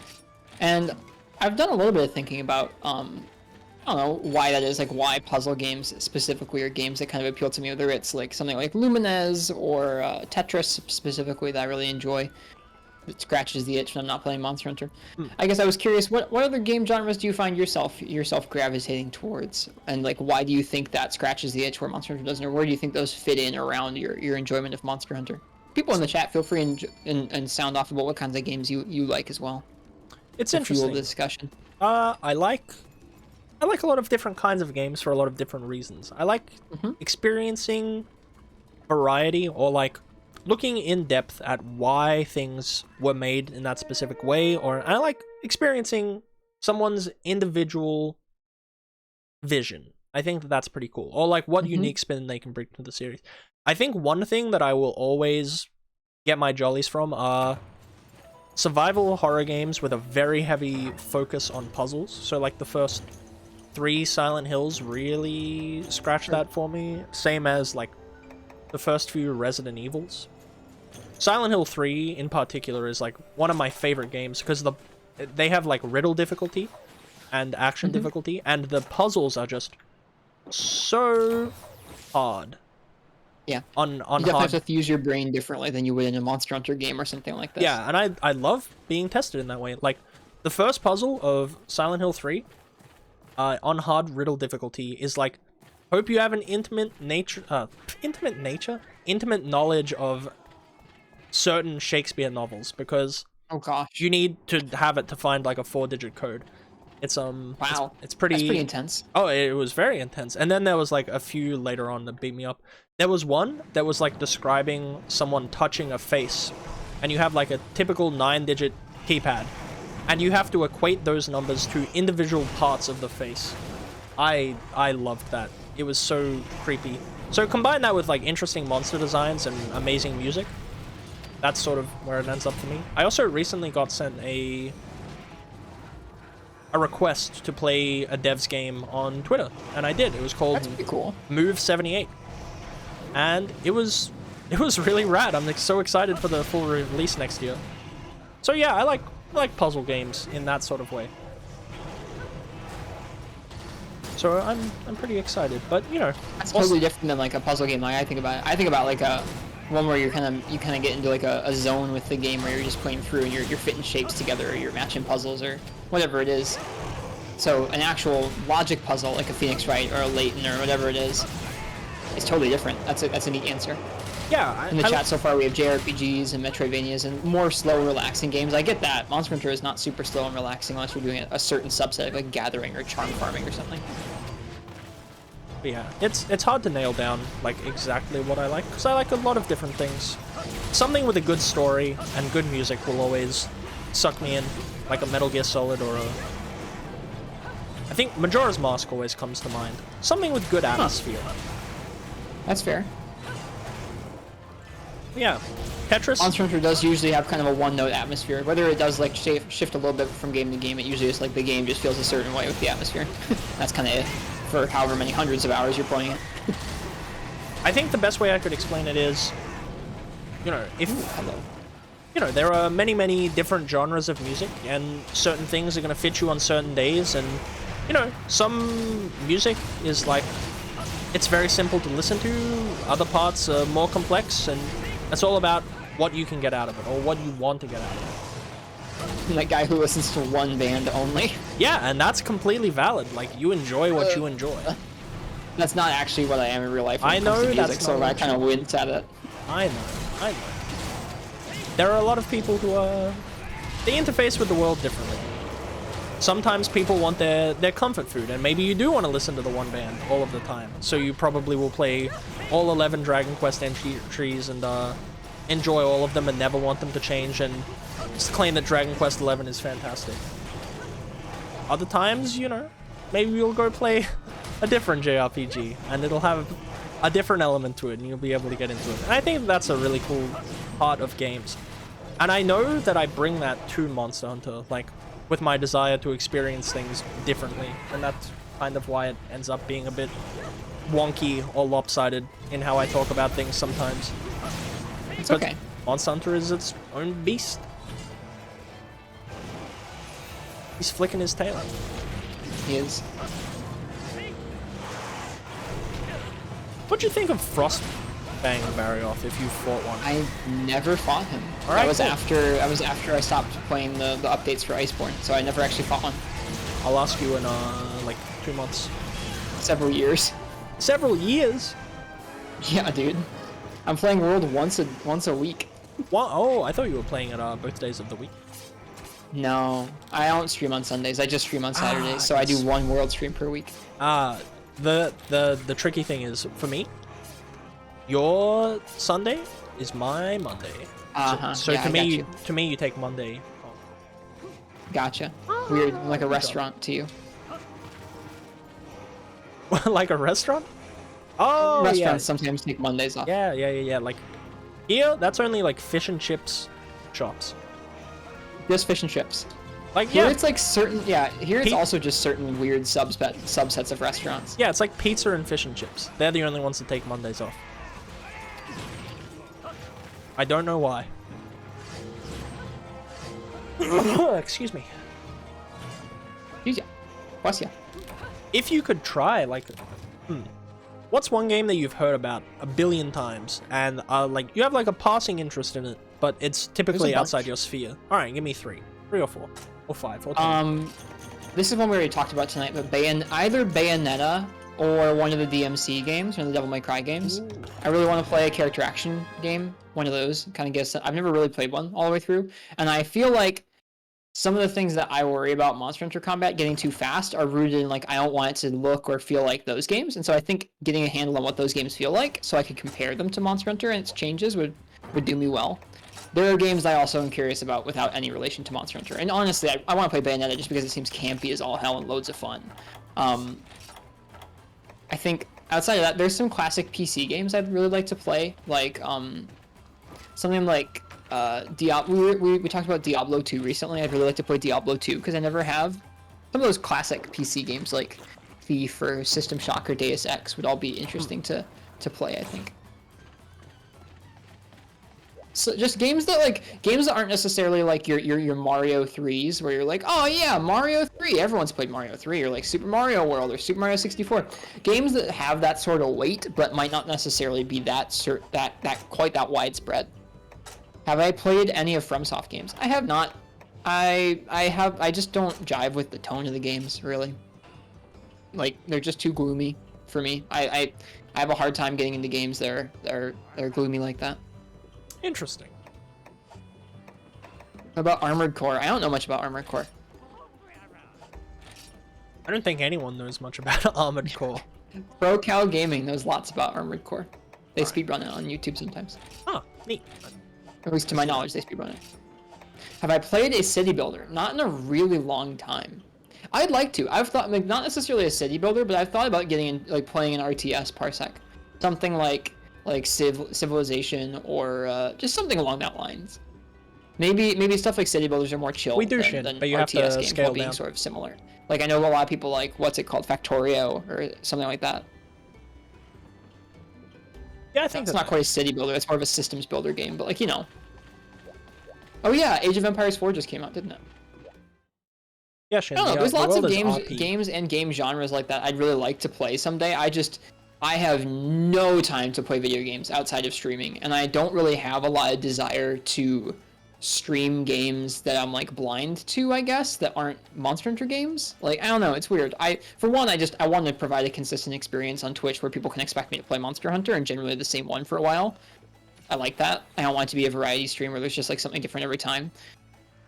I think that's just not what I personally want, but I don't know. There's a lot of cool games I'd like to play someday. I just don't know when I'm going to do it. Yeah. As someone who played Bayonetta for the first time last week, it was pretty good. It looks good. I've seen people play through some parts of it before, and it looks right up my alley. I love campy stuff like that. I think I will sit there and cackle on it. I think the tone will be very interesting for you. I'd be into it. From what I've seen, from what I've watched, probably like the opening like 5 or 6 hours of the game, and I think I'd be pretty into it. Are we doing? We are doing the Rhinopolis quest. Okay. It's I'm down. It's one of my only check marks left. Oh, okay, cool. Gotcha. I've only got 3 left, and one of them's a golden fish quest. Sick. Oh god, that again. That's okay. We've got 3 people. How could we go wrong? Thought you compared Souls gameplay to Monster Hunters. I tried. So the Souls games that I've tried Bloodborne, and the tone was way too dark and grim for me, and I couldn't deal with it. It made me anxious. I didn't enjoy myself, even if the controls were kind of neat in the world. Like they're detailed, they're detailed games. They seem really neat, but like I can't deal with the grim setting like that. I tried Dark Souls, and I just didn't get into it either. I don't know, just. I can't really handle games that are that like grim, dark, gray. Like I know there are colorful bits to them. The game from them that I think I could see myself playing the most right now is probably Sekiro. You would like Sekiro. It looks like I'd be down with that aesthetic, and it seems like there's like sort of a faded beauty to some of the designs and scenes in that game. If you liked Rise, you'll like Sekiro. Because a lot of what people were saying when Rise was being shown, oh, it's like Monster Hunter and Sekiro. But yeah, I enjoy, like, I don't know. I think it's just how I ended up, you know, with my experience being a teenager. But a lot of those sort of darker, grittier games, I enjoy in the same way you would enjoy, like, a horror movie. So I guess I enjoy those sort of... I don't like horror movies at all. I don't like horror movies either. I despise horror movies. But I like metal music, and to enjoy metal music is to... You know, that's to be enjoyed like a horror movie. Man, I make a lot of flimsy points, huh? Alvina? No, you're good, dude. Keep jumping on my... Yeah, I don't know. I don't think I'll probably play Soul games. This is probably going to come across as freaking blasphemy to some people, but I would probably play Souls games about as likely as I would play Dauntless on stream. Yeah, I think that's fair. Like, if you're not into something, then you're not into something. Like, I'm not going to play Fortnite tomorrow because it just doesn't appeal to me. Yeah, and if it's not to say that, it's not to draw any comparisons to the Souls game's quality. It's just like, yeah, it's something that is not Monster Hunter and might have some relation to Monster Hunter in one way or another, which is why people would be interested in it, aside just like seeing me play a game that's good. But just I wouldn't play those games because I still have so much Monster Hunter to play, and I want to play so much more Monster Hunter. I'm not tired of it. Yeah, I think it's I think if we crushed like interest into a binary 1 or 0, you know, obviously your interest in, you know, playing Dark Souls, it's like, is this Monster Hunter? The answer happens to be no, and for right now, you're not gonna touch it. So that applies to, like, most things, probably. Yep, God Eater, Toikoden, oh, Dauntless, Souls games. Low rank equipment, Shin. Yep, Shinichi, we're using low rank equipment, and we're doing low rank hub quests right now, mainly because of me. I haven't progressed past low rank hub in my playthrough of this game yet, so we're just farming low rank equipment up. Yeah, I mean, not only that, it's like, it's not even just like, oh, I'm waiting until I've played every Monster Hunter game through once, and then I'll play those games. It's like, no, I'll probably just keep playing Monster Hunter, to be honest with you. Like, I've played through Portable Third one way, or Freedom Unite one way, but there are other ways I want to play through those games. Yeah, and that's totally fair.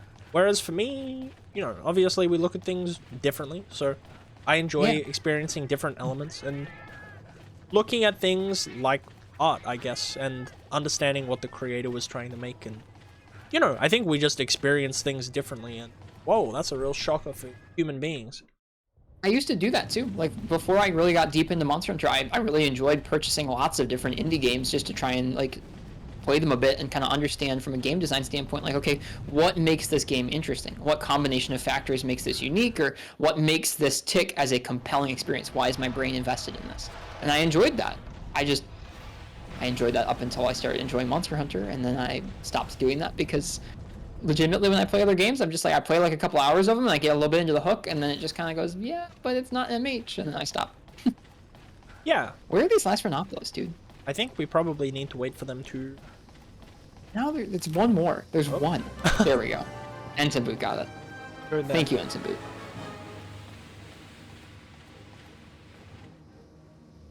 Do I seem like a freak to you because that's all I play? Or? Okay. like I was saying, people value things or they interface with the world in different ways. It would be ridiculous of me to be like, what, you don't get into different stuff all of the time? No, you like what you like, and that's reality. Like, I enjoy Souls games for different reasons than other people enjoy Souls games. I enjoy Bayonetta, Devil May Cry for different reasons than people enjoy those things. I enjoy Monster Hunter for different reasons than you enjoy them. Like, two sides of the same coin. The reality is, like, every human being has the capacity to, like, engage their brain or their motivation to play something in the same way as everyone else. And we all value things differently. That's just life. That's just things. Like, you know, this is kind of a weird segue, right? But I'm going to give it to you anyway. I've recently seen people being like, oh, bummer, you know, I can't believe Endwalker, the new expansion for 14, got delayed because I took some time off. And I still see people like, man, you took time off to play a video game? Like, people just, like, being really derogatory about that or, like, criticizing that decision. And I can't understand it because why would you bother yourself with how someone else is spending their time? Why would you be fussed at, like, why is there one binary ideal of how we're meant to enjoy time away from work? Like, you know, if you take time off work, I don't want to go on vacation to Hawaii or something like that. Sometimes I just want to sit in my house with my cats and my girlfriend and hang out because that's my version of relaxing. I don't want to go on some big holiday. I don't want to spend that money because I value my personal and free time differently to how other people do. And I think that that's one issue that people aren't taught young enough, and that is, hey, people do things differently to you, you goose. Like, every single person you've ever walked past on the street, they have the exact same capacity for thought, feeling. Anything that you can do, they can do as well. And that's 7 billion people on the planet. And I think that that's it's a very humbling thought process that, like, hey, maybe you're not the protag, but you're the protag of your own world, and that's good enough. What is the password for this? 8526? I think it's 2856. 2856. Or 2586. That would be it. Alright.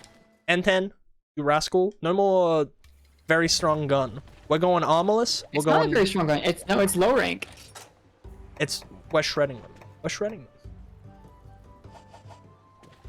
It's okay. I was saying for the last couple of hunts, if our friend Shin's joining us, I have 2 cats on my desk now. You know, we could pick something. Ooh, the horned one. We could pick something tough. And do it they have armless. events down there. Yeah, we could do an armless hunt. That'd be fun. Yeah. We'll do this Diablos and then we'll get into it. I just made this nice Rathian switch axe and I want something to try it out on. Yeah, taking time off or valuing things in different ways, that's life, baby. That's how we all do it. And the less time taking time off from work to, like, stay home or vacation, whatever, like, that's not harming anybody. Yeah. There's no reason to bash others about it. We'll wear armor for this one. But yeah, people don't try to understand others' perspectives, and people don't try to understand. And that's whatever. But the more you try to... You don't have to relate to someone else's experience, but just understand and try to understand that people experience things differently. And you'll learn a lot more talking to people who are different from you than you will talking to people who are the same as you. Or, like, have similar feelings. That's just how it is. Like, I don't want to be surrounded by my own opinion all the time. That would be, you know, what would I learn? How would I ever change? I'm 25. I don't want to be a done deal right now. I don't want to be the finished product. And I'm sure not. I hope. Yeah, that's like...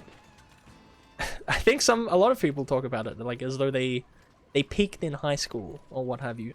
And that would suck. Like, if I peaked in high school, I want a refund. I want a refund. Because I got another... No, I've got at least another 5 years on this earth, I imagine. It's a little gag for you. So hey, with so much left to go, I want to experience a whole bunch of people's products, I guess. Hello, Alvin. Hello, Shinuchi. Yeah, Shin is a bit of a mad lad when it comes to Monster Hunter. I'd be surprised if you hadn't seen each other around. This is I think I've encountered them in your chat, but maybe not in mine. maybe this man. That's okay. This man right here. He did Bolt Reaver EX Armorless Heroics in GU, and it's crazy. Wow. I've never done anything that hard up. Someday. Maybe.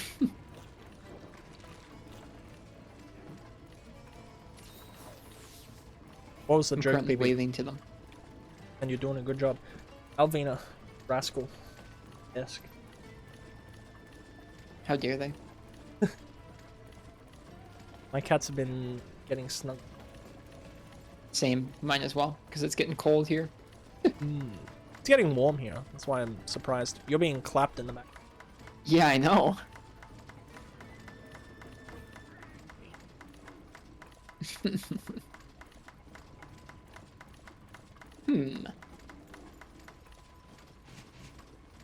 Trying to think about the other video games I want to play. I'd like to play a monkey ball. Hopefully one of the good monkey balls. Monkey Ball? I'm not a fan. Monkeys? Stinky. It's universal for you. You don't want anything to do with monkeys. I want nothing to do with monkeys. Why are they What about like that? Zoo Tycoon 2? Zoo Tycoon? I don't think I would enjoy a tycoon game. Really? Yeah. No, I don't like... My experience with stuff like that is The Sims and me watching Sophia play The Sims. Tycoon games are pretty different than The Sims. But I understand. More in that vein. I got More you. in that vein. Well, I didn't bring a hot drink. Good thing this quest is gonna be over quick. I got some for you. I'm good. Gotcha. I got one. Oh, there's also I'm set. the stuff in the box. I'm gonna take the additionals then, so I don't ever have to make them. Does Shinuchi have full low rank Rathalos? That's cool. I think so. Shin's a good egg. Always scales. That's sick. I appreciate that. I like the Rathalos armor. Now I'm thinking about how we develop. How's my game sense gonna be 5 years from now? Do you think you're gonna enjoy Monster Hunter in the same way you do now? Do you think you'll? No. You don't think that you could ever see yourself moving on from it? I mean, I don't think that I will continue to enjoy it the same way I do now. I hope I'll still be playing Monster Hunter five years from now. I really would like to be. Whether I'm still streaming it as much as I do now is like up in the air. Who knows? But like, I want to still play this game. I've put so much time and effort into learning how to play it and learning so much about it. I love it. I don't want to lose that love. Yeah. I think that's interesting. I don't know. Without getting too deep into the conversation of like neuroplasticity and whatnot, that is something I do think about for myself, like, often. Like, when is my capacity to learn and enjoy different things gonna change? Like, I think I brought this up last time, but at what point do you become the dad who wears like faded blue jeans and a old Pink Floyd t-shirt and just listens to like world music? Like, when does that happen? Because I'm ready to enter that phase of my life. So, I don't know. I hope that I remain curious, and I hope that I remain inquisitive to that degree. So, Some people do. yeah, like, I think I would be really bummed out if, like, that's a piece of myself that I lost. I had a 99-year-old grandmother who, I mean, was of failing health and has since passed, but when she was in failing health, called herself an Uber to get to the hospital when she needed to get to the hospital. And like had a cool. Facebook and I think she was crazy. I mean, like, not crazy and bad, but just crazy cool. Yeah, neat. Like, there are people, like, not that Uber is like a mark of like, wow, look at that person. No, who's, I totally like, understand what you mean. I totally understand what you mean. My grandmother, she's funny. Like, very Scottish woman. She recently was like, you know, I went to Bali 2 years ago and I got a tattoo. And, she just told me a whole bunch of stuff. And that really made me hopeful for, like, getting older and remaining inquisitive and curious. I want to remain like that. I think a lot more of it is like less your brain changing. I mean, I'm sure there are brain changes, but I think those brain changes are less a result of getting old and more a result of like resigning and allowing yourself to just continue thinking and behaving the same way year in and year out. Yeah, and I think that generally speaking, I would be very upset if I didn't keep pushing myself and trying different things and trying to learn new stuff and trying to be a different and better version of me. Which, you know, if someone gets comfortable, that's completely fine. I just don't want that. I don't want that for me. So yeah, I want to always be learning. Yeah. Learning. I mean, I don't necessarily mean like studying something. Yeah. Or becoming a master at a topic, but whatever experience I'm going through in life, I want to learn takeaways from it that make me think and respond in a way that's informed from that decision. Right now, I'm working a job that I don't particularly like. It's fine. It's a job, but it's not a job I particularly like love. But I'm hoping that I'll get some cool takeaways from it, or takeaways from this time of my life, even if it's not like, oh yeah, that was where I learned this brand new skill at this job that I love and use to this day. Yeah, I kind of feel the same way at the moment. My favorite idiom of all time is a broken clock is right twice a day. Which, you know, I don't think I need to spell it out for you, but I'll throw it out there anyway. It basically just refers to even something you disagree with, even like the dumbest person that you know, and I use dumb as like I don't think anyone's truly dumb, but the person you disagree with the most, they're often going to have one or two points that you can disagree with. So I think it's important to always sift through and find that silver lining and not like immediately discount an experience or an opinion. And Alvina, you're knocking over my stuff. It's like Diablos is knocking you over. Yeah, because my cat's knocking over my stuff. It's like a 4D experience. Cool. Thanks, Elvira. Alvina. Alvina? Oh, I'm sorry. Yeah. I'm sorry. I only hear you say it when you're like muffledly shouting at her from across the desk. My name is Alvina, because there's a big gray wise cat in Dark Souls 1 named Alvina of the Dark Rootwood. I would not have a cat named Elvira. How dare you? Yeah, I want to keep on learning, and I want to keep on... I think that's one thing that's really...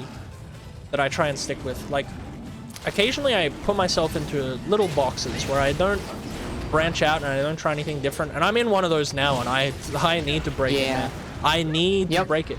Because I'm feeling that kind of too. The fear of rejection, like when you're going through like a bout of like not so fantastic self-esteem, it hits a lot harder. And I want to shirk that fear of rejection and keep pushing forward.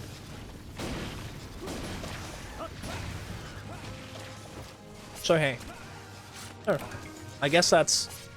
I know that this topic's a bit off the rails, but hey, we're doing the casual cast day. We're at the point of the night. So we're just hanging out. Yeah, I guess for everyone, hey, if you have a friend you haven't reached out to in a while because you're worried they might be a bit too busy for you, or if you have something you've been wanting to do that you haven't started, there's always a million reasons not to do something. Let's all together find the one reason to do it. I've been talking about this a lot recently, but I'm trying to start writing again. Good, good. Me too. I've been trying to play a lot more music. So hey, let's stay on top of it. Let's keep those good vibes coming. I took some steps today to move forward with it, but they were mainly just like cutting out distractions. Good. That's a good start. Feels like it. Feels like those things keep me from writing a lot of the time. Yeah. Writing like fiction or writing like game review stuff? Writing what? Just writing about things I think about a lot. Yeah. Box B0XX. Awesome. The Smash Bros fight stick. Yeah, do it. Yeah, do it. Yeah. He says I mostly write about dubstep, or I mostly think about dubstep. Oh, here's like a great tip. This is not true. Here's a great tip. I have, for the past year or so, like due to you know, sometimes I'll let my mental health slip a lot, and that's something I've dealt with a lot throughout my entire life. Like, and, you know, sometimes I don't treat myself how I should. I'll be the first to admit that. And that leads to me being, like, bad to the people around me. So I keep a journal, and I write down, like, you know, not Dear Diary. I love Derek so much. But, you know, just how I'm feeling on that time. And to sort of, like, I can flick back through and read it and be like, all right, this is how I was feeling then. I've gone on feeling this way for too long, and this is, like, not a good thing to read, so we got to start making some changes. So I think that's valuable. Oh, I'll go take my armor off. You better. And swap back to my, We're finally starting the ERP session. Oh, you know it, buddy. So yeah, I think that these things are important. So that's my advice to, like, anyone and everyone. Keep a journal. And write in it as often as you can. If you have a thought, write it down. They'll suit you well. And don't be afraid to reach out to people and talk to people and keep an eye on these kinds of things because they are important. And you might think that you're immune to the bad feels, but no one's immune to bad feels. Nope. Nope.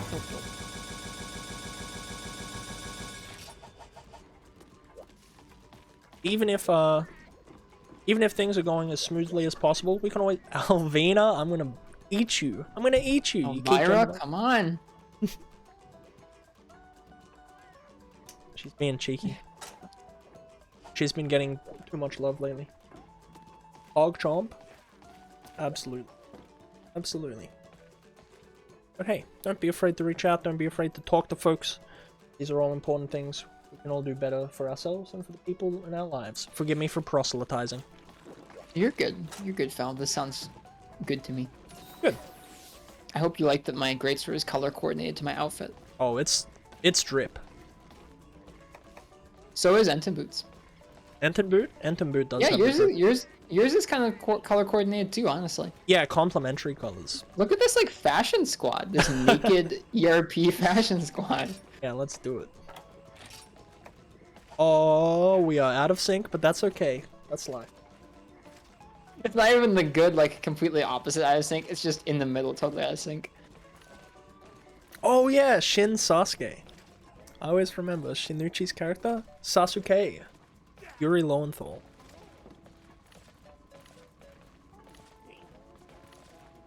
Alright, how many more hunts have you got left in you? Couple. Cool. I'm a little tired. I have work in the morning, but I'm good. I know. I want you to get the appropriate amount of rest. What is she doing? What is Alvina doing? She's sitting on top of my chair behind my head to remind me that dinner time is imminent, and dinner time is always imminent. You should probably grab the quest, Mr. Fal. Yeah, maybe.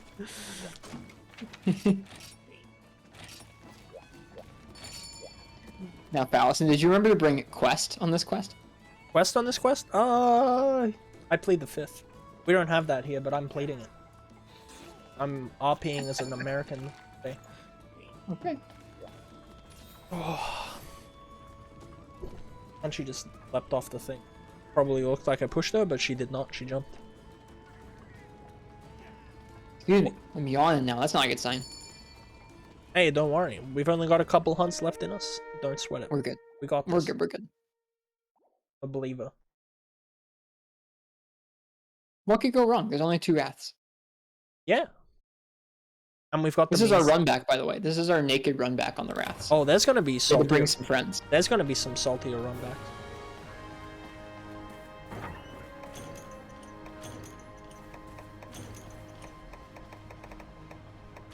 Hello, Gecko. Our hub is called RP, but this is just a challenge. It has nothing to do with the name of the hub. I didn't think about it. All right. Or I did think about it, and I elected to do nothing. I bet you thought about it. I didn't. I bet you thought about it. I don't RP. I don't RP. I'm not an RPer. Although I could if you wanted to. There is a Wrath currently here in Area 3. I think she's headed to probably Area 7. I'm guessing.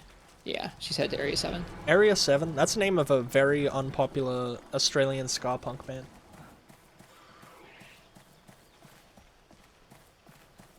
I bet you didn't know that, but now you do. Their hit song... I do now. Their hit song, Nobody Likes a Bogan. Quill would That's probably very like Australian. them. It is That's very very Australian. Australian. It's very Australian. You know, Superman diving the Raw probably doesn't save you too much time, but I'm not going to be disrespected by a Rathian and a Raw. I was disrespected. Ensign Boot's sword and shield makes a cool noise. Enton Boot makes a cool noise. Ow, I got bonked. I have yet to actually hit the Rathian. There we go. I shot her tail. For a second I thought you went like gun or something. I was gonna be surprised. No, I don't like playing guns too much. They're fun sometimes. Particularly in Rise, when you can do the cool flips. Flips are pretty cool. Oh no. Oh no. Is she gonna hurt me pretty badly? I'll just let you guys hit her. That's fine. I'm sacrificial. Nice. You're not sacrificial. Dude, those part breaks, they're juicy. Crunch.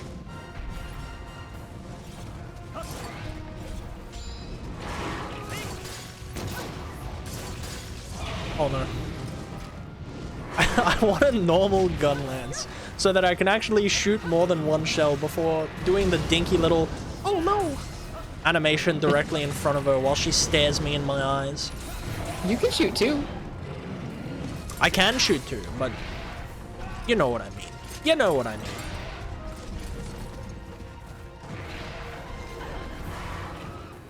If we were doing this any other game, it'd be a lot tougher. 3U's extra 50 defense makes a big deal. I think we talked about this once or twice, but low rank Armorless doesn't feel different to this at all.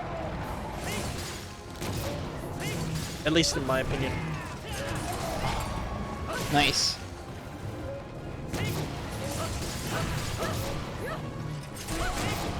I'm convinced that 3U's extra 50 defense might not be 50 extra defense. But hey, I'll test it. I've got a copy of Try. We can check. How much does it actually give you?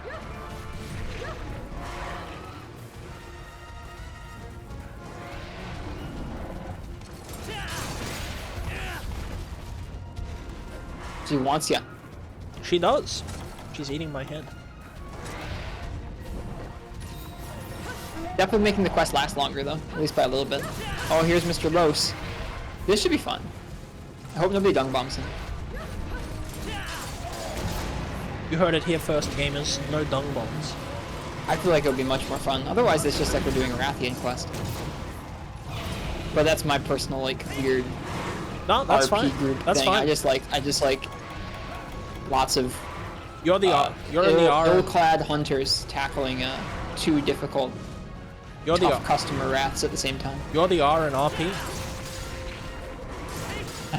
I am. Which makes you the P in RP. It's true. I don't know if I want to be called the P. But hey. That's it. Risty and the P. That's the podcast name. Do you know what a wristy is? No. Okay. Not at all. It's a very common. I think it might be Australian slang for a hand job. Oh, lovely. So- Much better than Bang Bros. It's the same. Oh thing. god. That's so bad. Yeah. It was not my intent. No, I liked it. It was good. It was good stuff. Add a little spice. That way we can put the we can put a cool thumbnail of me like putting my hand over my mouth like he said what? We're not doing thumbnails. Yeah, you're right. Notice I'm not doing a thumbnail. You can't make me. You can maybe screen grab me and like put me on a thumbnail, but I'm not doing a thumbnail. You've yawned at least once here. Oh no, I covered it with my face. Or with my hand. Yeah, exactly what I'm talking about. You played directly into my hand by being tired.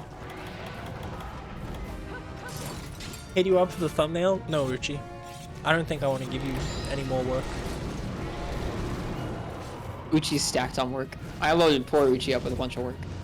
Did you just? I did. No! Yes.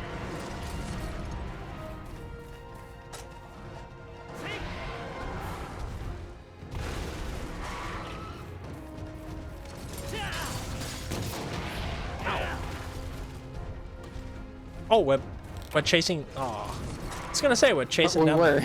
I see. Their corpses don't stay long, so if you want carves, get up here. Yeah, I'm coming. Yeah, good thing N10 saw it. Yep, right.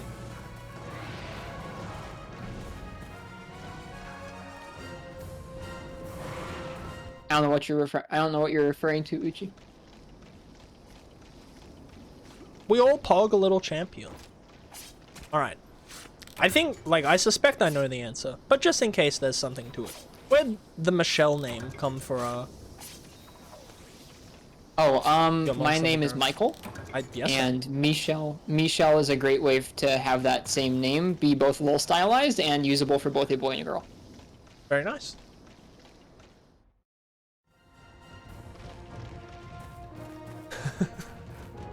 Very... And it's just what I've always used for my characters. I use Ristretto when I'm like speedrunning or like doing RTA speedrun. I don't do ILs. Good call, good call, good call. Or challenge runs in general. Just when I'm doing a challenge run file or like a speedrun file, I'll use Ristretto instead. When's the next For You speedrun? No scheduled currently. When I play For You again more regularly. Alright, watch When I'm more out. in I'm practice blasting. game. I'm blasting. Shin, watch out. Oh no, Shin, you didn't avoid it. It was also completely How did I intentional. miss that? Because I turned it directly into Shinuchi, who was by the head. No, how did I miss my greatsword charge? I was like directly in between his legs and my greatsword missed the rest of him.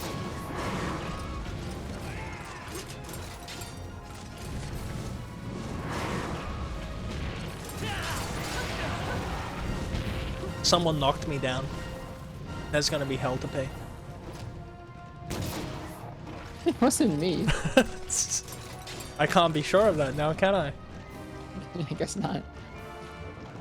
Greatsword is so hard to use in multiplayer. I probably need practice. I was just thinking to myself that, like, dude, if there's one area of Monster Hunter I'm rusty as heck at, it's playing any sort of multiplayer. I haven't played multiplayer regularly since my first Monster Hunter game. Oh, damn. I'm Just coming pulling you up out on of 5 years ago. I'm pulling you out of the woodwork. Pulling you out of I retirement. mean, I still do. I've been doing a little more of it this year on Twitch, but like prior to 4U, I didn't play any multiplayer, and then prior to 4U, I hadn't played any multiplayer since I first played Monster Hunter Generations. I jumped in lots of random hubs when I was first learning to play Monster Hunter, as you do.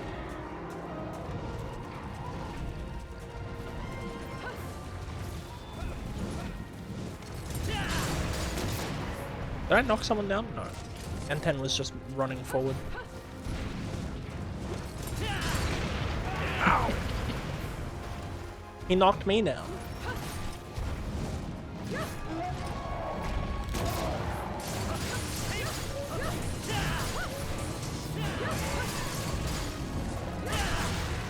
Then the part breaks. We're doing it.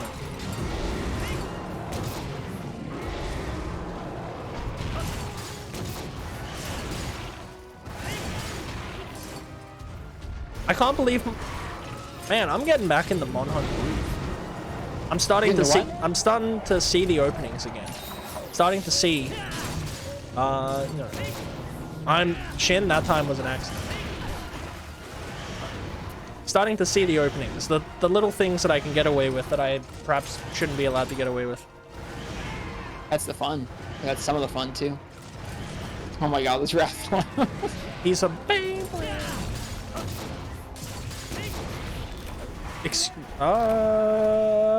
How much health did I have? I don't know. I didn't see.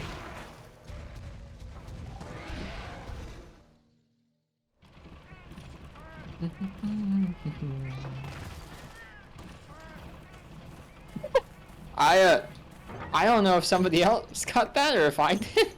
I swung at it and got 0 hit effects, but I think I was the only person by the tail and it chopped it off. That was funny. I have a clip on my Switch of me doing that to a Glavenus. I hit like 5 meters to its left or something and I got a tail cut. and I'm always confused about it. We've done it, lads. Let's go. We did it. No armor either. That felt like fun with no armor. I liked it. What is this, Felden? Business.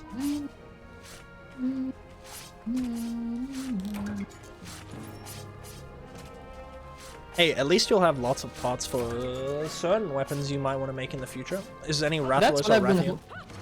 Yeah, that's what I've been hoping tonight as I've been playing with you, is that a lot of these materials will go to good use this week, expediting my process of getting closer to high rank. I appreciate it. It's fun. It's fun every once in a while. That's one thing I kind of like about doing multiplayer nights every week or two, is like, not just with you, but multiplayer nights in general, is it's a really carefree way to get a big boatload of parts without me sitting here and just grinding the same monster on stream for hours. Which, like, sometimes I'm okay doing that. Sometimes it's nice to be able to get it some other way. Yeah, no, for sure. Variety, the spice of life. That's our motto here on RistrettoChronicles. Is that right? Mm-hmm. As long as variety is monster hunting. Alright. Rist, what do you get on your pizza? Subject of variety. We've talked about this, haven't we? Yeah, but I forgot. My favorite pizza is pepperoni and pineapple. Oh yeah, that's right. That's right, pepperoni and pineapple. It's a combination. That's a combination. Somebody pick something else for us to do naked. I'm switching my weapon. Sounds good. I'm gonna use a base level sword and shield. Oh god. It's still low rank, baby! Let's get it.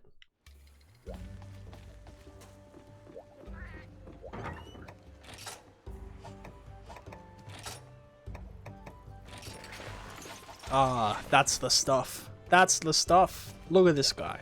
Peak performance. Iron sword and board. Shin, come on. Iron sword and board with us. I'm not iron sword and boarding with you. Scared? I'm bringing my nice purple sword and shield. It does look very cool. It kind of reminds me of a RuneScape weapon. That's a Giganox It one, does right? look like that, doesn't it? Yeah, it's Giganox. Reminds me of look like that, doesn't the it? Karasi Rapier. Fine, I'll look at the base weapon. Yeah. Yeah, you will. Oh, N10's got the bone sword and shield. Let's go. We'll be like gnats, nipping at the heels of whatever monster gets posted.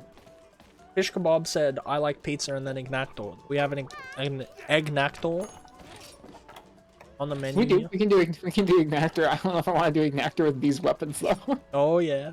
Oh yeah. Oh. God. Iron SNS? Yeah, Shin, let's get it. I did bone dual blades. Oh, I never considered the process of maybe the fact that we're gonna bounce a lot on this. Yeah, that's what I was thinking of. I flat out didn't consider it. Oh, we've Yeah, got that's that. why I was like, I'm not using those base weapons. What? We've got that 0.8 sharpness multiplier. You might. I don't. You're right. Denizen of the molten deep. This is what we do. I mean, it's low rank. What else are you gonna do? What else are you gonna do, Ian? What's you gonna do, man? Low Yeah, rank. we've got 4 people here. 4 experienced hunters. Have to go right now? Yeah, that sounds like something a coward might say. Someone who's scared. Someone who lives in fear.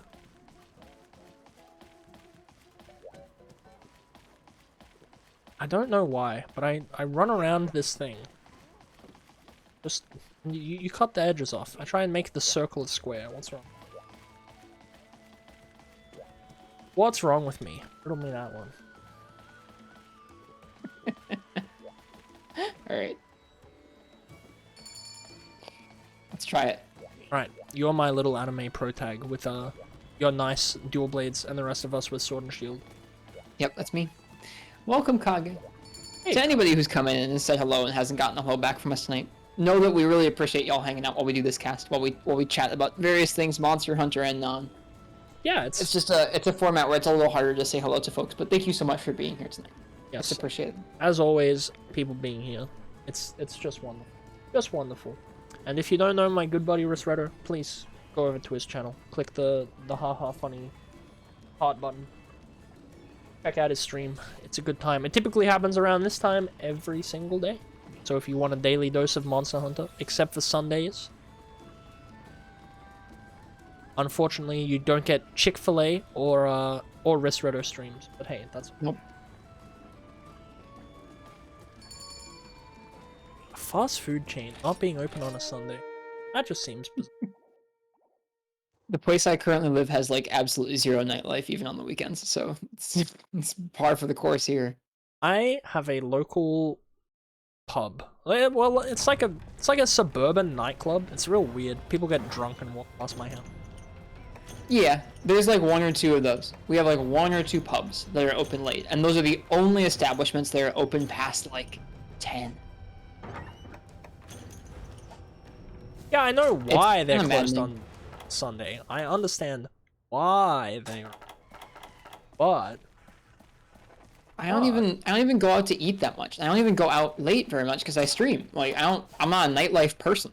But it's just like it also kind of infuriates me that like past a certain time of the night, it's just like, nope, you either eat at home or you're screwed. yeah, some nights like after a long stream, you're like, I just want to watch a movie and eat a takeout. But This area looks really, really cool it does. on the Wii U.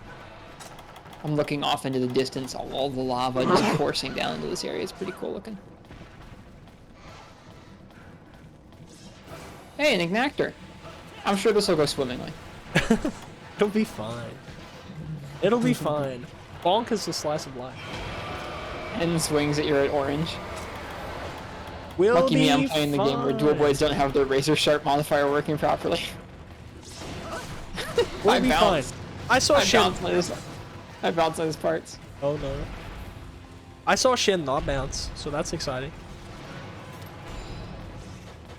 Man, this fight in multiplayer. Yeah, I'm not bouncing. Psh, easy. Oh, that's one thing that really upset me about Freedom Unite.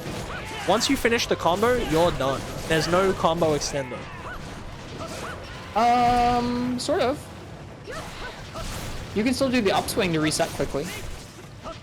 Like guard upswing. Yeah, you can do that, but it's like, once you're done with your X combo, ow, there's like... Oh yeah, you just have the circle. Yeah, there's no A-swings. Yep. You also can't press circle at the end of combos with SNS in... Like, you can do it halfway through a combo in Freedom Unite, but you can't do it... Like, not after the end dumpy hit combo. with the shield, yeah. Yeah. The dumpy double hit, yeah. You have to do it before the dumpy double. Yeah, the dumpy double. I've never called it that before, but it's very fitting. I never want those two hits to come out. Oh no, I bounced. Even once. Hey, Incognito, man. Howdy. I know Incognito, we talked about N64 emulation now. Alright, I'm in red. Or orange, rather. How is it almost 0 health? Have you considered having more HP? I'm working on it.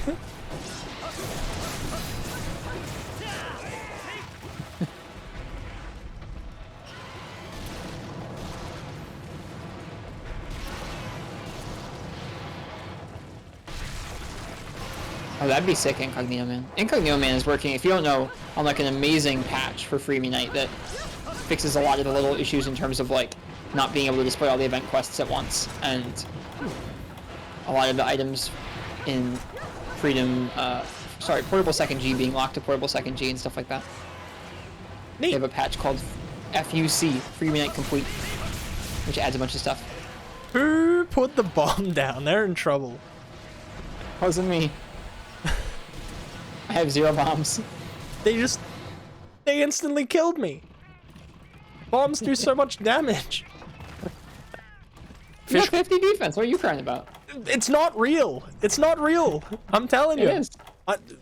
You can't just say it is. You can look at the damage calc, I'm sure. I'll not look at the damage calc, but I'll... No! I disagree. I jumped into it. I did not jump into it. I didn't even see it. It came out of nowhere. Sounds like something a Gunlancer would say. A gun lancer? I'm not a gun lancer. Yeah, exactly. Never mind. I worked out that you're not blaming me, so you're blaming Enton. So yeah, it's Enton's fault. Everyone except for mine. I don't know. Like, I do want to check the damage calc. Maybe I'll go into GU and see what a low rank Ignactor does to me there, and then I'll jump into this game and see what it does to me here, and then maybe we'll check it and try. But my hunch is that the 50 defense is like performing. Then why does 3G not have it? Why does 3G not have it? I don't know. Yep. So something you guys have with the Sword and Shield is when you jump in with the X and A attack, the following combo, as long as you don't drop it, will have Mind's Eye built in, and then at the end of that combo you have to jump in again. I don't have that Mind's Eye on any of my X combo, but I do have it on my Demon Dance. I'm sorry. It's okay. I thought this would at the very least be novel and make the hunt take a little longer. But I got it mixed up? What do you mean?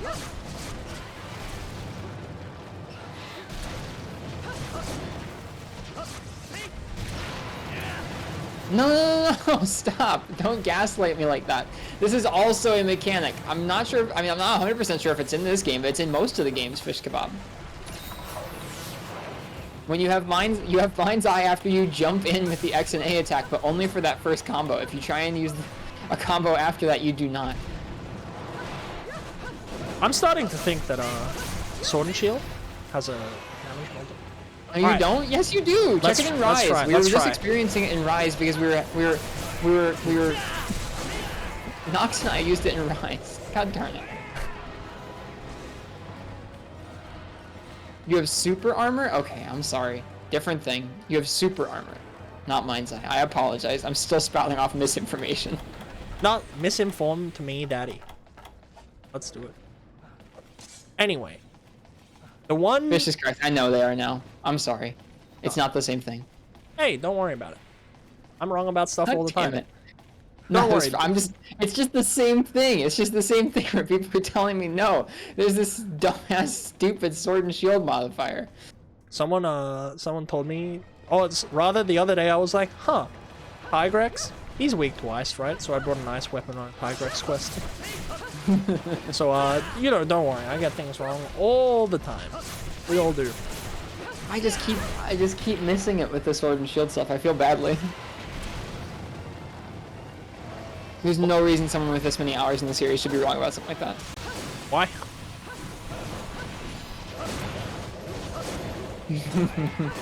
No doubt. Thank you. That legitimately makes me feel better. You also got the Tigrex lore wrong? No, I didn't. Tigrex move to cold areas when they run out of food in their location. They don't typically like to be there. That was why I thought that it should have a weakness to ice. That's an old reference, Uchi. Sorry, old references don't read well in podcasts, but Uchi referenced something old that somebody else did that made me feel better. Like, oh yeah, that person screws up sometimes. I guess I'm okay too as well. We all screw up sometimes. Okay too, it's not great. All right, here's my takeaway. Everyone screws up. Some people are just confident and arrogant enough to not admit it. Fish Kebab, we're gonna find the thing that you're wrong on someday, and then I can tell you the thing he's wrong on right now. Yeah, go on. He likes Lavasia. I kind of like Lavasia. I'm sorry. I'll understand if you never want to do another episode of this. Which Lavasioth? All of them but World. But just remember, being wrong is, like, it's the first step to being right about something. If you didn't bring something up and say, hey, I think this, then you would continue to be wrong. No, I appreciate Fish telling me. I feel badly that I messed it up again. I think you're just being too hard on yourself. Well, I really should know the difference. Huh? Disagree. You do know the difference now. I should have known it before. Why? How would you have known it before if not being Because I know the difference between super armor and Mind's Eye? No, there's no difference. They're the same thing. There is. Stop. Cursed makes a very good tongue-in-cheek point.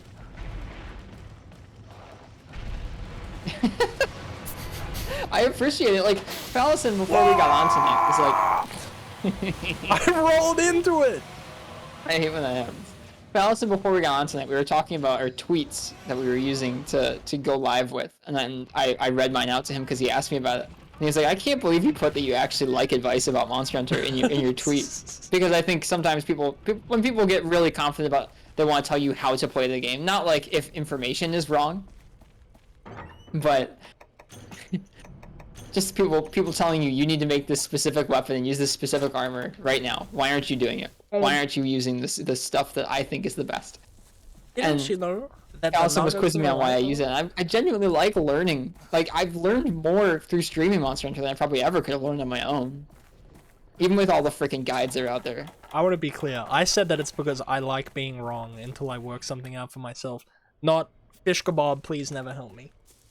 No, I didn't think you were. I didn't try and. I wasn't trying to say that. Oh no, I didn't think that that's what you were trying to say. I'm clarifying. I'm a clarifier. We clarify. Like, I would like to say for the record, we've broken one part. Yeah. It's one part more than the suckers who have done it. Not like this. Sure.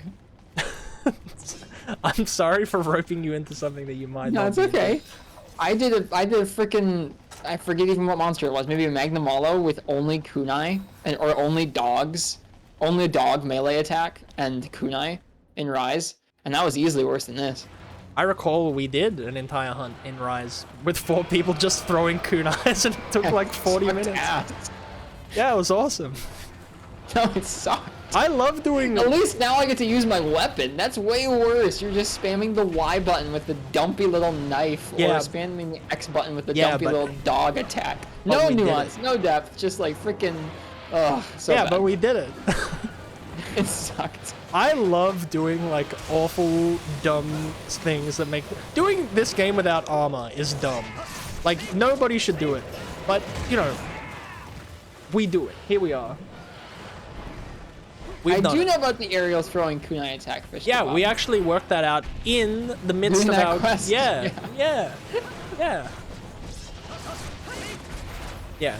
Like, here's the thing: we've all fought an Ignactor, but none of us have fought an Ignactor armorless with 3 other people. Sorry, and Balisani and all the carts, and the base level weapons. I can say confidently I've never done this before. Yeah, and you'll probably never do it again. But no, it's done forever. You're not RistrettoChronicles everything that everyone else has done. You're RistrettoChronicles dumb things that nobody likes. Oh, Shin. He's giving me under the table goods. Where do you guys think the Ignactor went? I bet he's weak. Do you think? Yeah. I think he's quaking. I think he's quaking in his boots. He's scared of us. He lives in fear. Is this is this how me playing Monster Hunter feels to other people? Maybe. Maybe it is. Why would you not use flash bombs? It's just like this. No fun. We don't play games to have fun. We play games for the entertainment of strangers.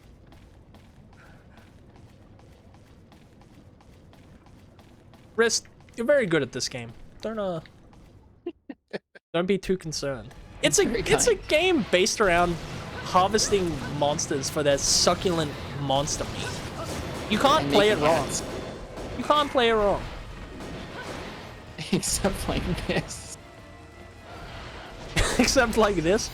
Hey, hey, you roll up into the interview 3 years from now because you're going to Capcom headquarters to interview Ryozo Sugimoto. You'd be like, yes, you were the guy who did Ignactor with no armor and base level weapons. Hope not. Get out of the lava, you rapscallion. That's corner horning? I disagree.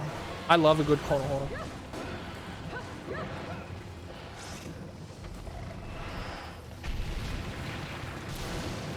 Nice into boot.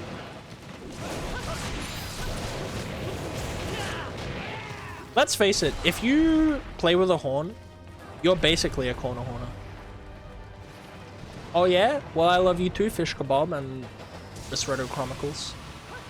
So, how could you? Hell yes, Ensign Boot. Let's go. He's trying to bait me up, and my cat's on my desk again.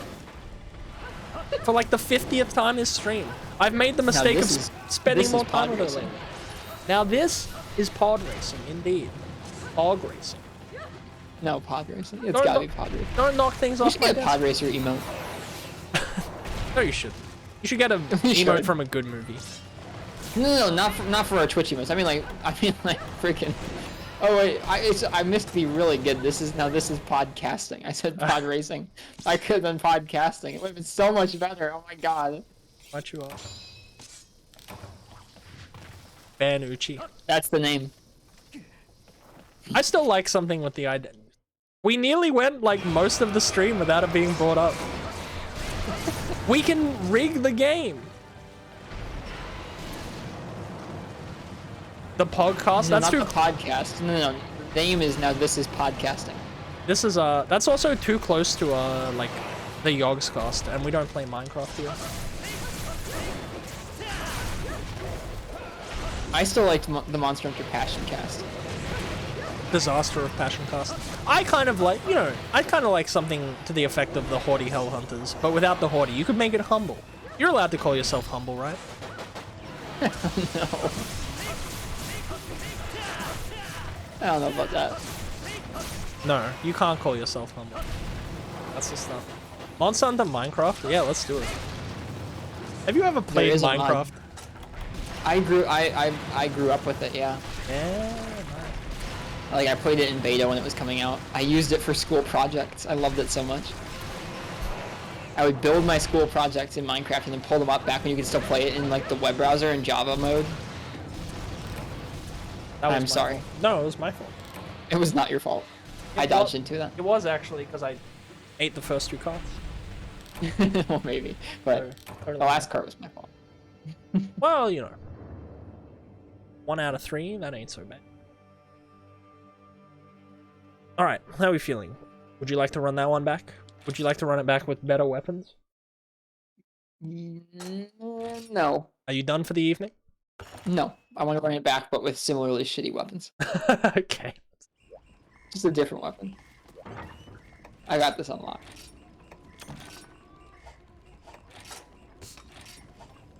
Alright, I'm gonna take, like, a second. I want 4 naked bone gun lancers. I have to feed my cats, because it's 20 minutes past their dinner. Getting cranky. That's fine. So yeah, I just want base gun lances. We can make it work. We can make it work. Bone or... Okay, I guess, yeah. 4 naked bone gun lances.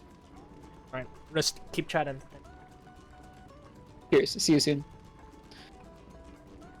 That's what I want. I think this will actually be fun.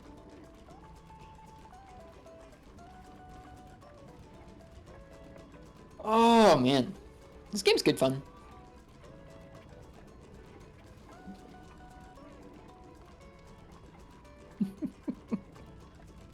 I gotta go change my clothes. Purple doesn't go with bone gun lance. I don't have anything witty to say without my co-host. Thank you, Shinuchi and Ensign Boot, for being here for this.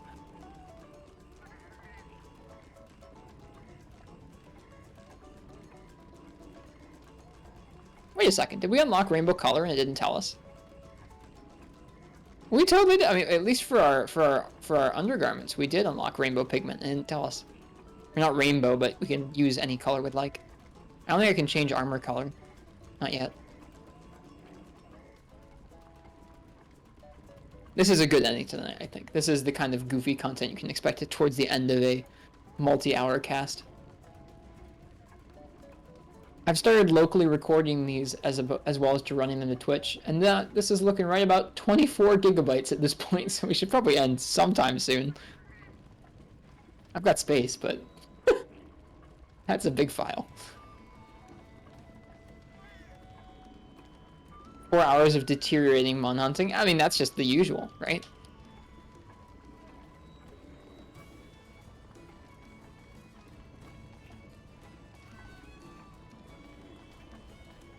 I appreciate you, Bone Gunlands.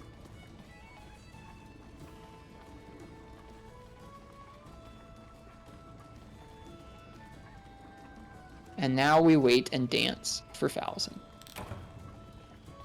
Ooh, E for Bombardier. Look at this. Look at this. This haughty bunch.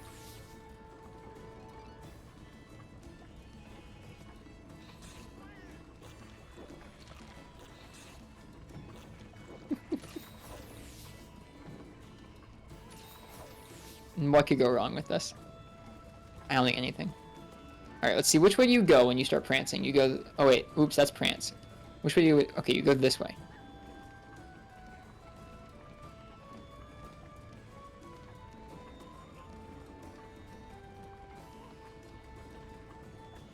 That's cursed. That's okay. It's allowed to be cursed. It's cursed o'clock at night.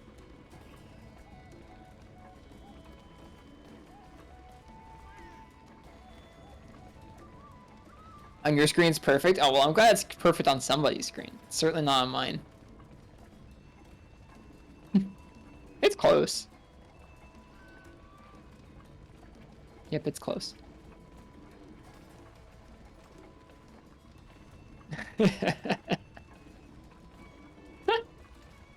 I'm so confused what it decides to start it on. I am. Welcome back. Nothing is afoot. Nothing is afoot. I'm sure I'm not going to walk past any nonsense. Oh, Shin's in perfect sync with me. Wow. Oh, they were. Oh well, probably not on their screen. That's pretty cool. I need to make a base level gun. Bone gun lance gives you a slightly more raw, and they're both normal. Alright, let's get it. We all three have bone gun lances currently. I can't make We a also bone ate gun from lance. Bombardier. I don't have pop fish. You can buy it at the smith. I can buy a pop fish? Ah, no, I can buy the. You can buy gun lance. the gun lance at the smith. Gotcha. Mm-hmm. I bet multiplayer nights are probably good for Zenny too, because I'm not really buying much. Probably. Yeah. No. Never mind. I'm still pretty broke. Simply acquire more. It is a RP wrist Fallison hub, Maestronox.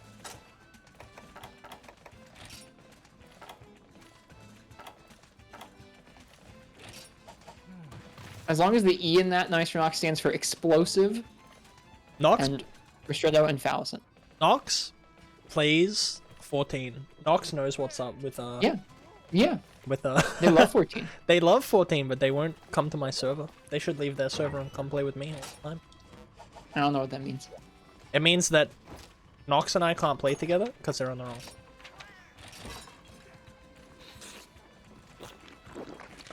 Imagine they're in a different hub to me, but they aren't allowed to transfer to my hub.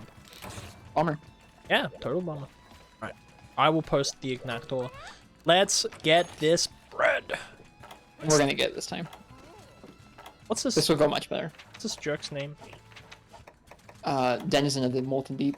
Yeah, that's the ticket. I didn't leave anyone behind.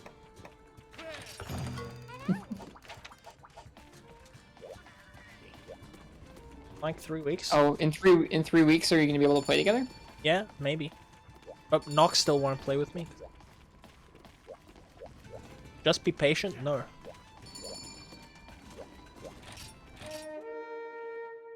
No. This was a podcast night, Maestronox. We're just winding things way down. We had some discussion topics about Freedom Unite and Rise and World. It was a varied and I guess a little bit 3 Ultimate. Yeah. But it was a varied smattering of discussion. It's been fun.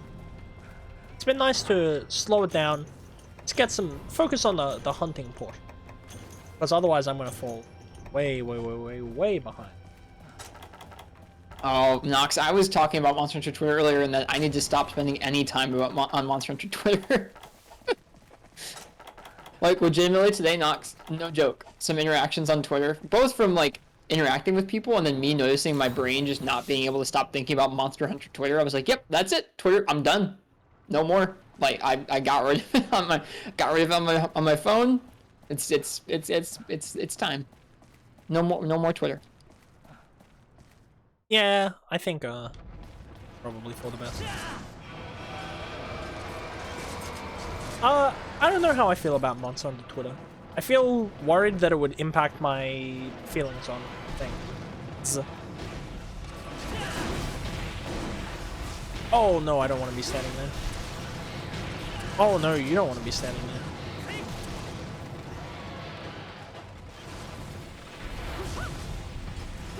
This is so much more fun. Immediately, explosions make everything better. And the fact that we have shields is also kind of nice.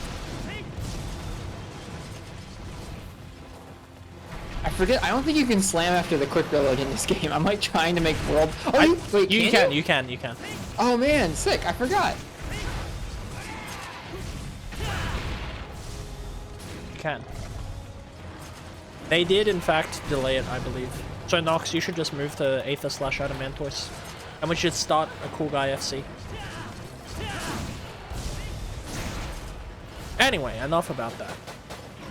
You're good, you can freaking talk about... Yeah, you can freaking talk about Final Fantasy 14. We're in the chill part of the night. You can talk about what you want. I still haven't cleared UCOB, and that upsets me, but I'm very close. Fish Kebab was calling me out for not remembering Gunlance combos. It's because I don't like normal Gunlance very much. I don't use it very often, so I haven't got all the slam bam combos memorized. Maybe I should. What's happening in Twitter? I don't think anything different is happening in Twitter. I think people are just using it the same way I just they noticed always my have. brain. No, I just noticed my brain not being able to stop thinking about something dumb that happened. I think people are burnt out on Monster Hunter and they don't want to admit it because that would mean that they like it less in their mind. And a short break from the game would do them wonders. Sparkle Wolfie. I've never had a moment in my life where I've felt like I could cleanly look at myself and go like, dude, all of this social media stuff, be it like YouTube, Reddit, Instagram, Twitter, all of it's just sucking my time away, like, and like not giving me anything in return. Normally I felt like, oh, I'm like learning about something, or like, no. I mean, like, it's probably not been that different or anything, but like, I've never seen it so clearly. Just like, wow, I've spent like a day or two this weekend just like not doing much else besides just sitting around at home on the internet. Like, dude, oh, bad. It's gotta change. Very common. It's very common to not understand that you're in the echo chamber. Like, online communities often are like, you'll see something and it'll become this big thing, effectively, within that community. And if you deviate from that, then you're not as big a fan of thing. And people want to be seen as big a fan of thing. And they don't want to seem like maybe they have like different visions of what that looks like or something to that effect. So you end up with this weird sort of sense of, this is part of my personality. I have to like it in this way. And if I stop liking it, then I'm no longer a fan and I'm no longer allowed. And that, you know, you see it with all kinds of things, not just like Monster Hunter or video games. You see it with politics, etc., etc. In general, I think like those very niche self-dedications to like one specific thing can be real unhealthy. And that's very common, and I wouldn't be surprised to hear that's what Monster Hunter Twitter is doing to themselves.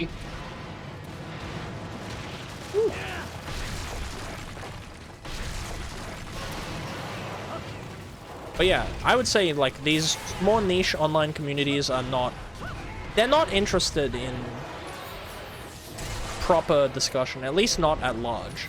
You'll find people, obviously, who want to discuss them, but a lot of it can be, and it's rather cynical to say, but it can be a big ol' pissing contest of like, I like thing the most, or I know the most. Thank you, Sparkle, that's very kind. It's weird to me to be using these combos in 3rd gen. My mind thinks of these like whole like shell, quick reload, slam, bam as like world stuff, but it's not. It's been in the games for a while. Oh yeah. The amount of times I see stuff on Twitter that I like want to comment on, but know that it wouldn't be worth my time in any meaningful way. Like, it would just be dumb of me. I don't. So instead I come here and argue with all of you? I don't know. It's like a weird thing where I don't know if it was always quite so severe where maybe at some point in time I could interact with some of it without feeling like it was also like kind of latching onto my brain too much or something, but I don't know. At least this past weekend I was like, oh man, this was just in my head too much. I'm pretty convinced it was people burnt themselves out before Rise, and now they have Rise in front of them. You know, they maybe don't enjoy it as much as they. And yeah, like First is saying right now, you always enjoy the first thing you experience once, the first time, the most, and you want thing to be like thing. Stop spinning your head around, Ignactor. That brings me the fear. But yeah, this is less about Monster Hunter Twitter and just in the way people argue and derive self-esteem. And I know, because I'm guilty of this. Like, have you ever met a fan of metal music? Because they'll tell you, all other music sucks. I hate that pop stuff. Because it means they'd be going against their own image. And I can definitely see that happening with more niche video games. It's like, I could see it happening with Monster Hunter. And maybe I'm wrong. I would be very open to the idea that I'm wrong. But that's largely where my perspective comes from. People, I think it's valid. Yeah, people place their personality within the things that they like. They become the things that they like. And if they admit any part of that thing is different or bad, then they are different and bad, in my opinion. Sorry if I don't have a whole lot to add to the discussion. I'm just like, today was a day where I noticed myself thinking about it too much and then removed like some of the social media stuff from my phone and then felt my brain like reaching for it all day and just was like, damn. Yeah, that's fine. Like that's pretty common. Like when you have access to it in that way for oh shit, that was so sick. When you have access to it in that way. I dodged right into that too. It's pretty common, but that's what I mean by a broken clock is right twice a day.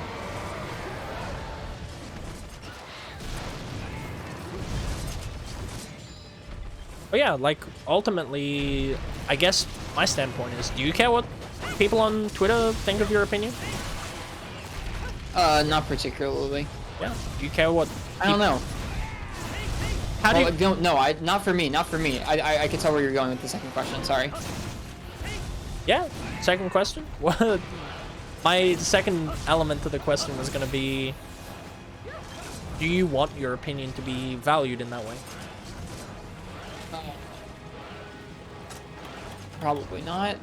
I don't know. I feel like I could feel myself caring more about trying to post on Twitter over the last like several months anyways, which I could tell was like a bad thing. Like I shouldn't care about contributing to this discourse in a medium where no one actually approaches it with the intent of talking or thinking, discussing. Yeah, it's throwing opinions out into the ether and seeming right.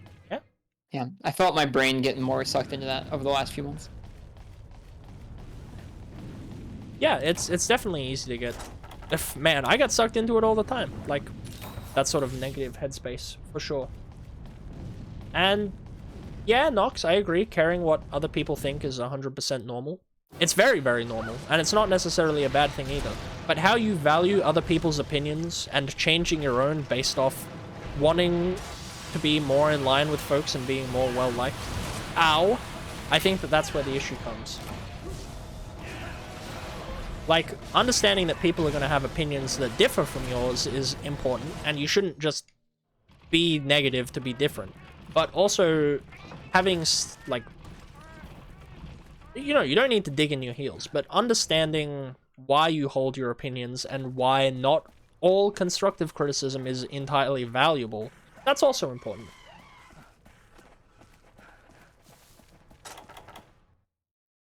I think it's important to have some confidence in the things that you say. And too much outside influence is gonna pigeonhole your opinions. Like... Oh, red sharpness. All my shells are red, it says you gotta sharpen.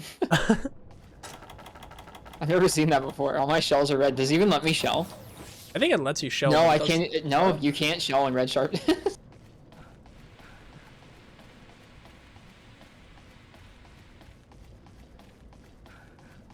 noticed that this bone gun lance has like double barrel. It's pretty cool. Yeah, it is. I also probably hadn't noticed this particular bone design. I like it though. I like the shield with the little like. It looks like the poke crest to me, honestly. Yeah, I don't think that you should be not proud of what you did, Nox. The only reason anyone would want to be unproud is if they're tearing someone else down, which so often is the case, clandestinely or otherwise. Yeah, it's the base of the Rajang gun lance, Uchi. You're not wrong.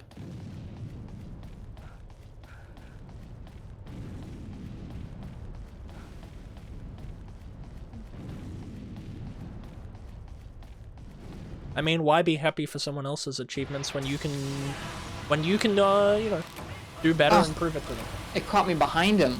It does. I'm sorry, folks. Hey, no need to be sorry. I was so close to a nice clear. Well, hey, we got another. That beam got me twice that time. Okay, we've got a third opportunity to get that Dubski. I believe. We do. I can do one more attempt. That's it, though. That's fine. If you wanted to call it there, that's fine. We've got a... I'm kind of feeling like that, but if the others really would like to get the clear, that's fine, too. We can do it next week. Buddy. It's fine. We can get that salty run back. You gotta get some rest before work. Yeah, I'm feeling a little tired. I had, like, not a bad day entirely, but as you can probably tell from our last little bit of conversation here, it was a day with some searching. Yeah, no, I can tell the whole time you've seemed pensive. And that's okay. But that's okay, you know. There are days like that. Yeah, we all have them. We all have them. Lord knows I've had them. You know, this is not the first or last time you're going to feel that way. So, thank you for letting me be a part of it. I hope that you enjoyed this regardless. It was a bit of a pick-me-up. It was nice to hang out. Yeah, it was cool. Cool. This was neat. I enjoyed this more casual approach to the cast. It was cool. We'll get the more focused and direct one next time. Do you think you'll be hitting high rank this week? Yeah, I think probably by around the end of the week I'll be done collecting the weapons I'd like to in low rank, probably, and we'll move on to high rank village and start doing like purple Ludroth and stuff like that. Neato. It was fun to get to hang out with y'all on some 3 Ultimate. Yeah, I hope we had a good time. Yeah, I did. Thank you, Shin. Thank you, N10. I hope you had a good time. Yeah. Thank you to Entenboot and Shinuchi for joining us. Yeah, it was very cool. All right, Rist, can you tell us a little bit about yourself and what we can expect from your future content? I am Ristretto. I play Monster Hunter on Twitch primarily, as we've discussed tonight. We're working on 3 Ultimate as my main game right now, so I'm playing through all of low rank, which we just finished up recently, and then soon to be starting all of high rank, going through and clearing all the quests. Trying to be quite thorough, use all the weapons, learn a little bit along the way. We try and encourage discussion and describing why we feel a certain way about different topics, kind of like we just did on the podcast here. That's kind of the goal, is just learning and discussing things and thinking through Monster Hunter in a more critical manner than some other places. That's all. Yeah, and it's been fun. What about you, Mr. Fallison? What's up for you? What's coming up for you soon? I have a charity stream based around helping various LGBT-focused charities coming up in about 3 weeks. We're going to be doing a whole bunch of raids in Final Fantasy XIV, all the way from A Realm Reborn to up to the most recent expansion. I think that that's going to be pretty darn cool. I'm also playing through 3U again, so I can make sure that this character stays up to snuff with Rist, but also it gives me a good excuse to play it again. And I'll be playing Bayonetta 2 tomorrow. That sounds lovely. Sounds like fun. Well, right now, actually, after this podcast, I'm going to be finishing No More Heroes 2. You're playing lots of character action games. Yeah, this month has kind of ended up that way, so I'm sort of leaning into it a bit. Do you like that name for that genre? I know we're closing, but I think it perfectly encompasses it, because the idea is to make you feel like that character, and unlike, say, Dark Souls, which is an action RPG, you know, you build that character yourself, you play it. The idea is to feel like a stylish version of this particular character. So I think that that's cool. All in value. Cool. All right. Just curious. Yeah, no. Talk about that at length sometime. I might have, Uchi. Do you know? I might have watched someone talk about character action games for a while. All right. We're going to call it there. Yeah. Fallison, would you like to choose somebody to raid, or should I? You may raid whoever you want. I'm actually gonna keep going for a bit today. Oh, okay, gotcha. Yeah, Never mind. with Well, No then More I'll Heroes raid 2. you. No, don't feel. I'm gonna be playing No More Heroes 2 instead of That sounds like a good time. Hey, well, that's We're gonna be raiding Mr. Fallison, so if you'd like to stick around after the cast, you'll get to watch Fallison continue a game like No More Heroes 2. Yeah, Which sounds like a good time. Yeah, it should be. Travis touchdown. Save on the toilet. I'm not sure how I Something feel like about No More Heroes 2, sort of in that way. Thank you for joining me. Welcome on in. Hope you guys are doing well. It's been a long time no see. Alright.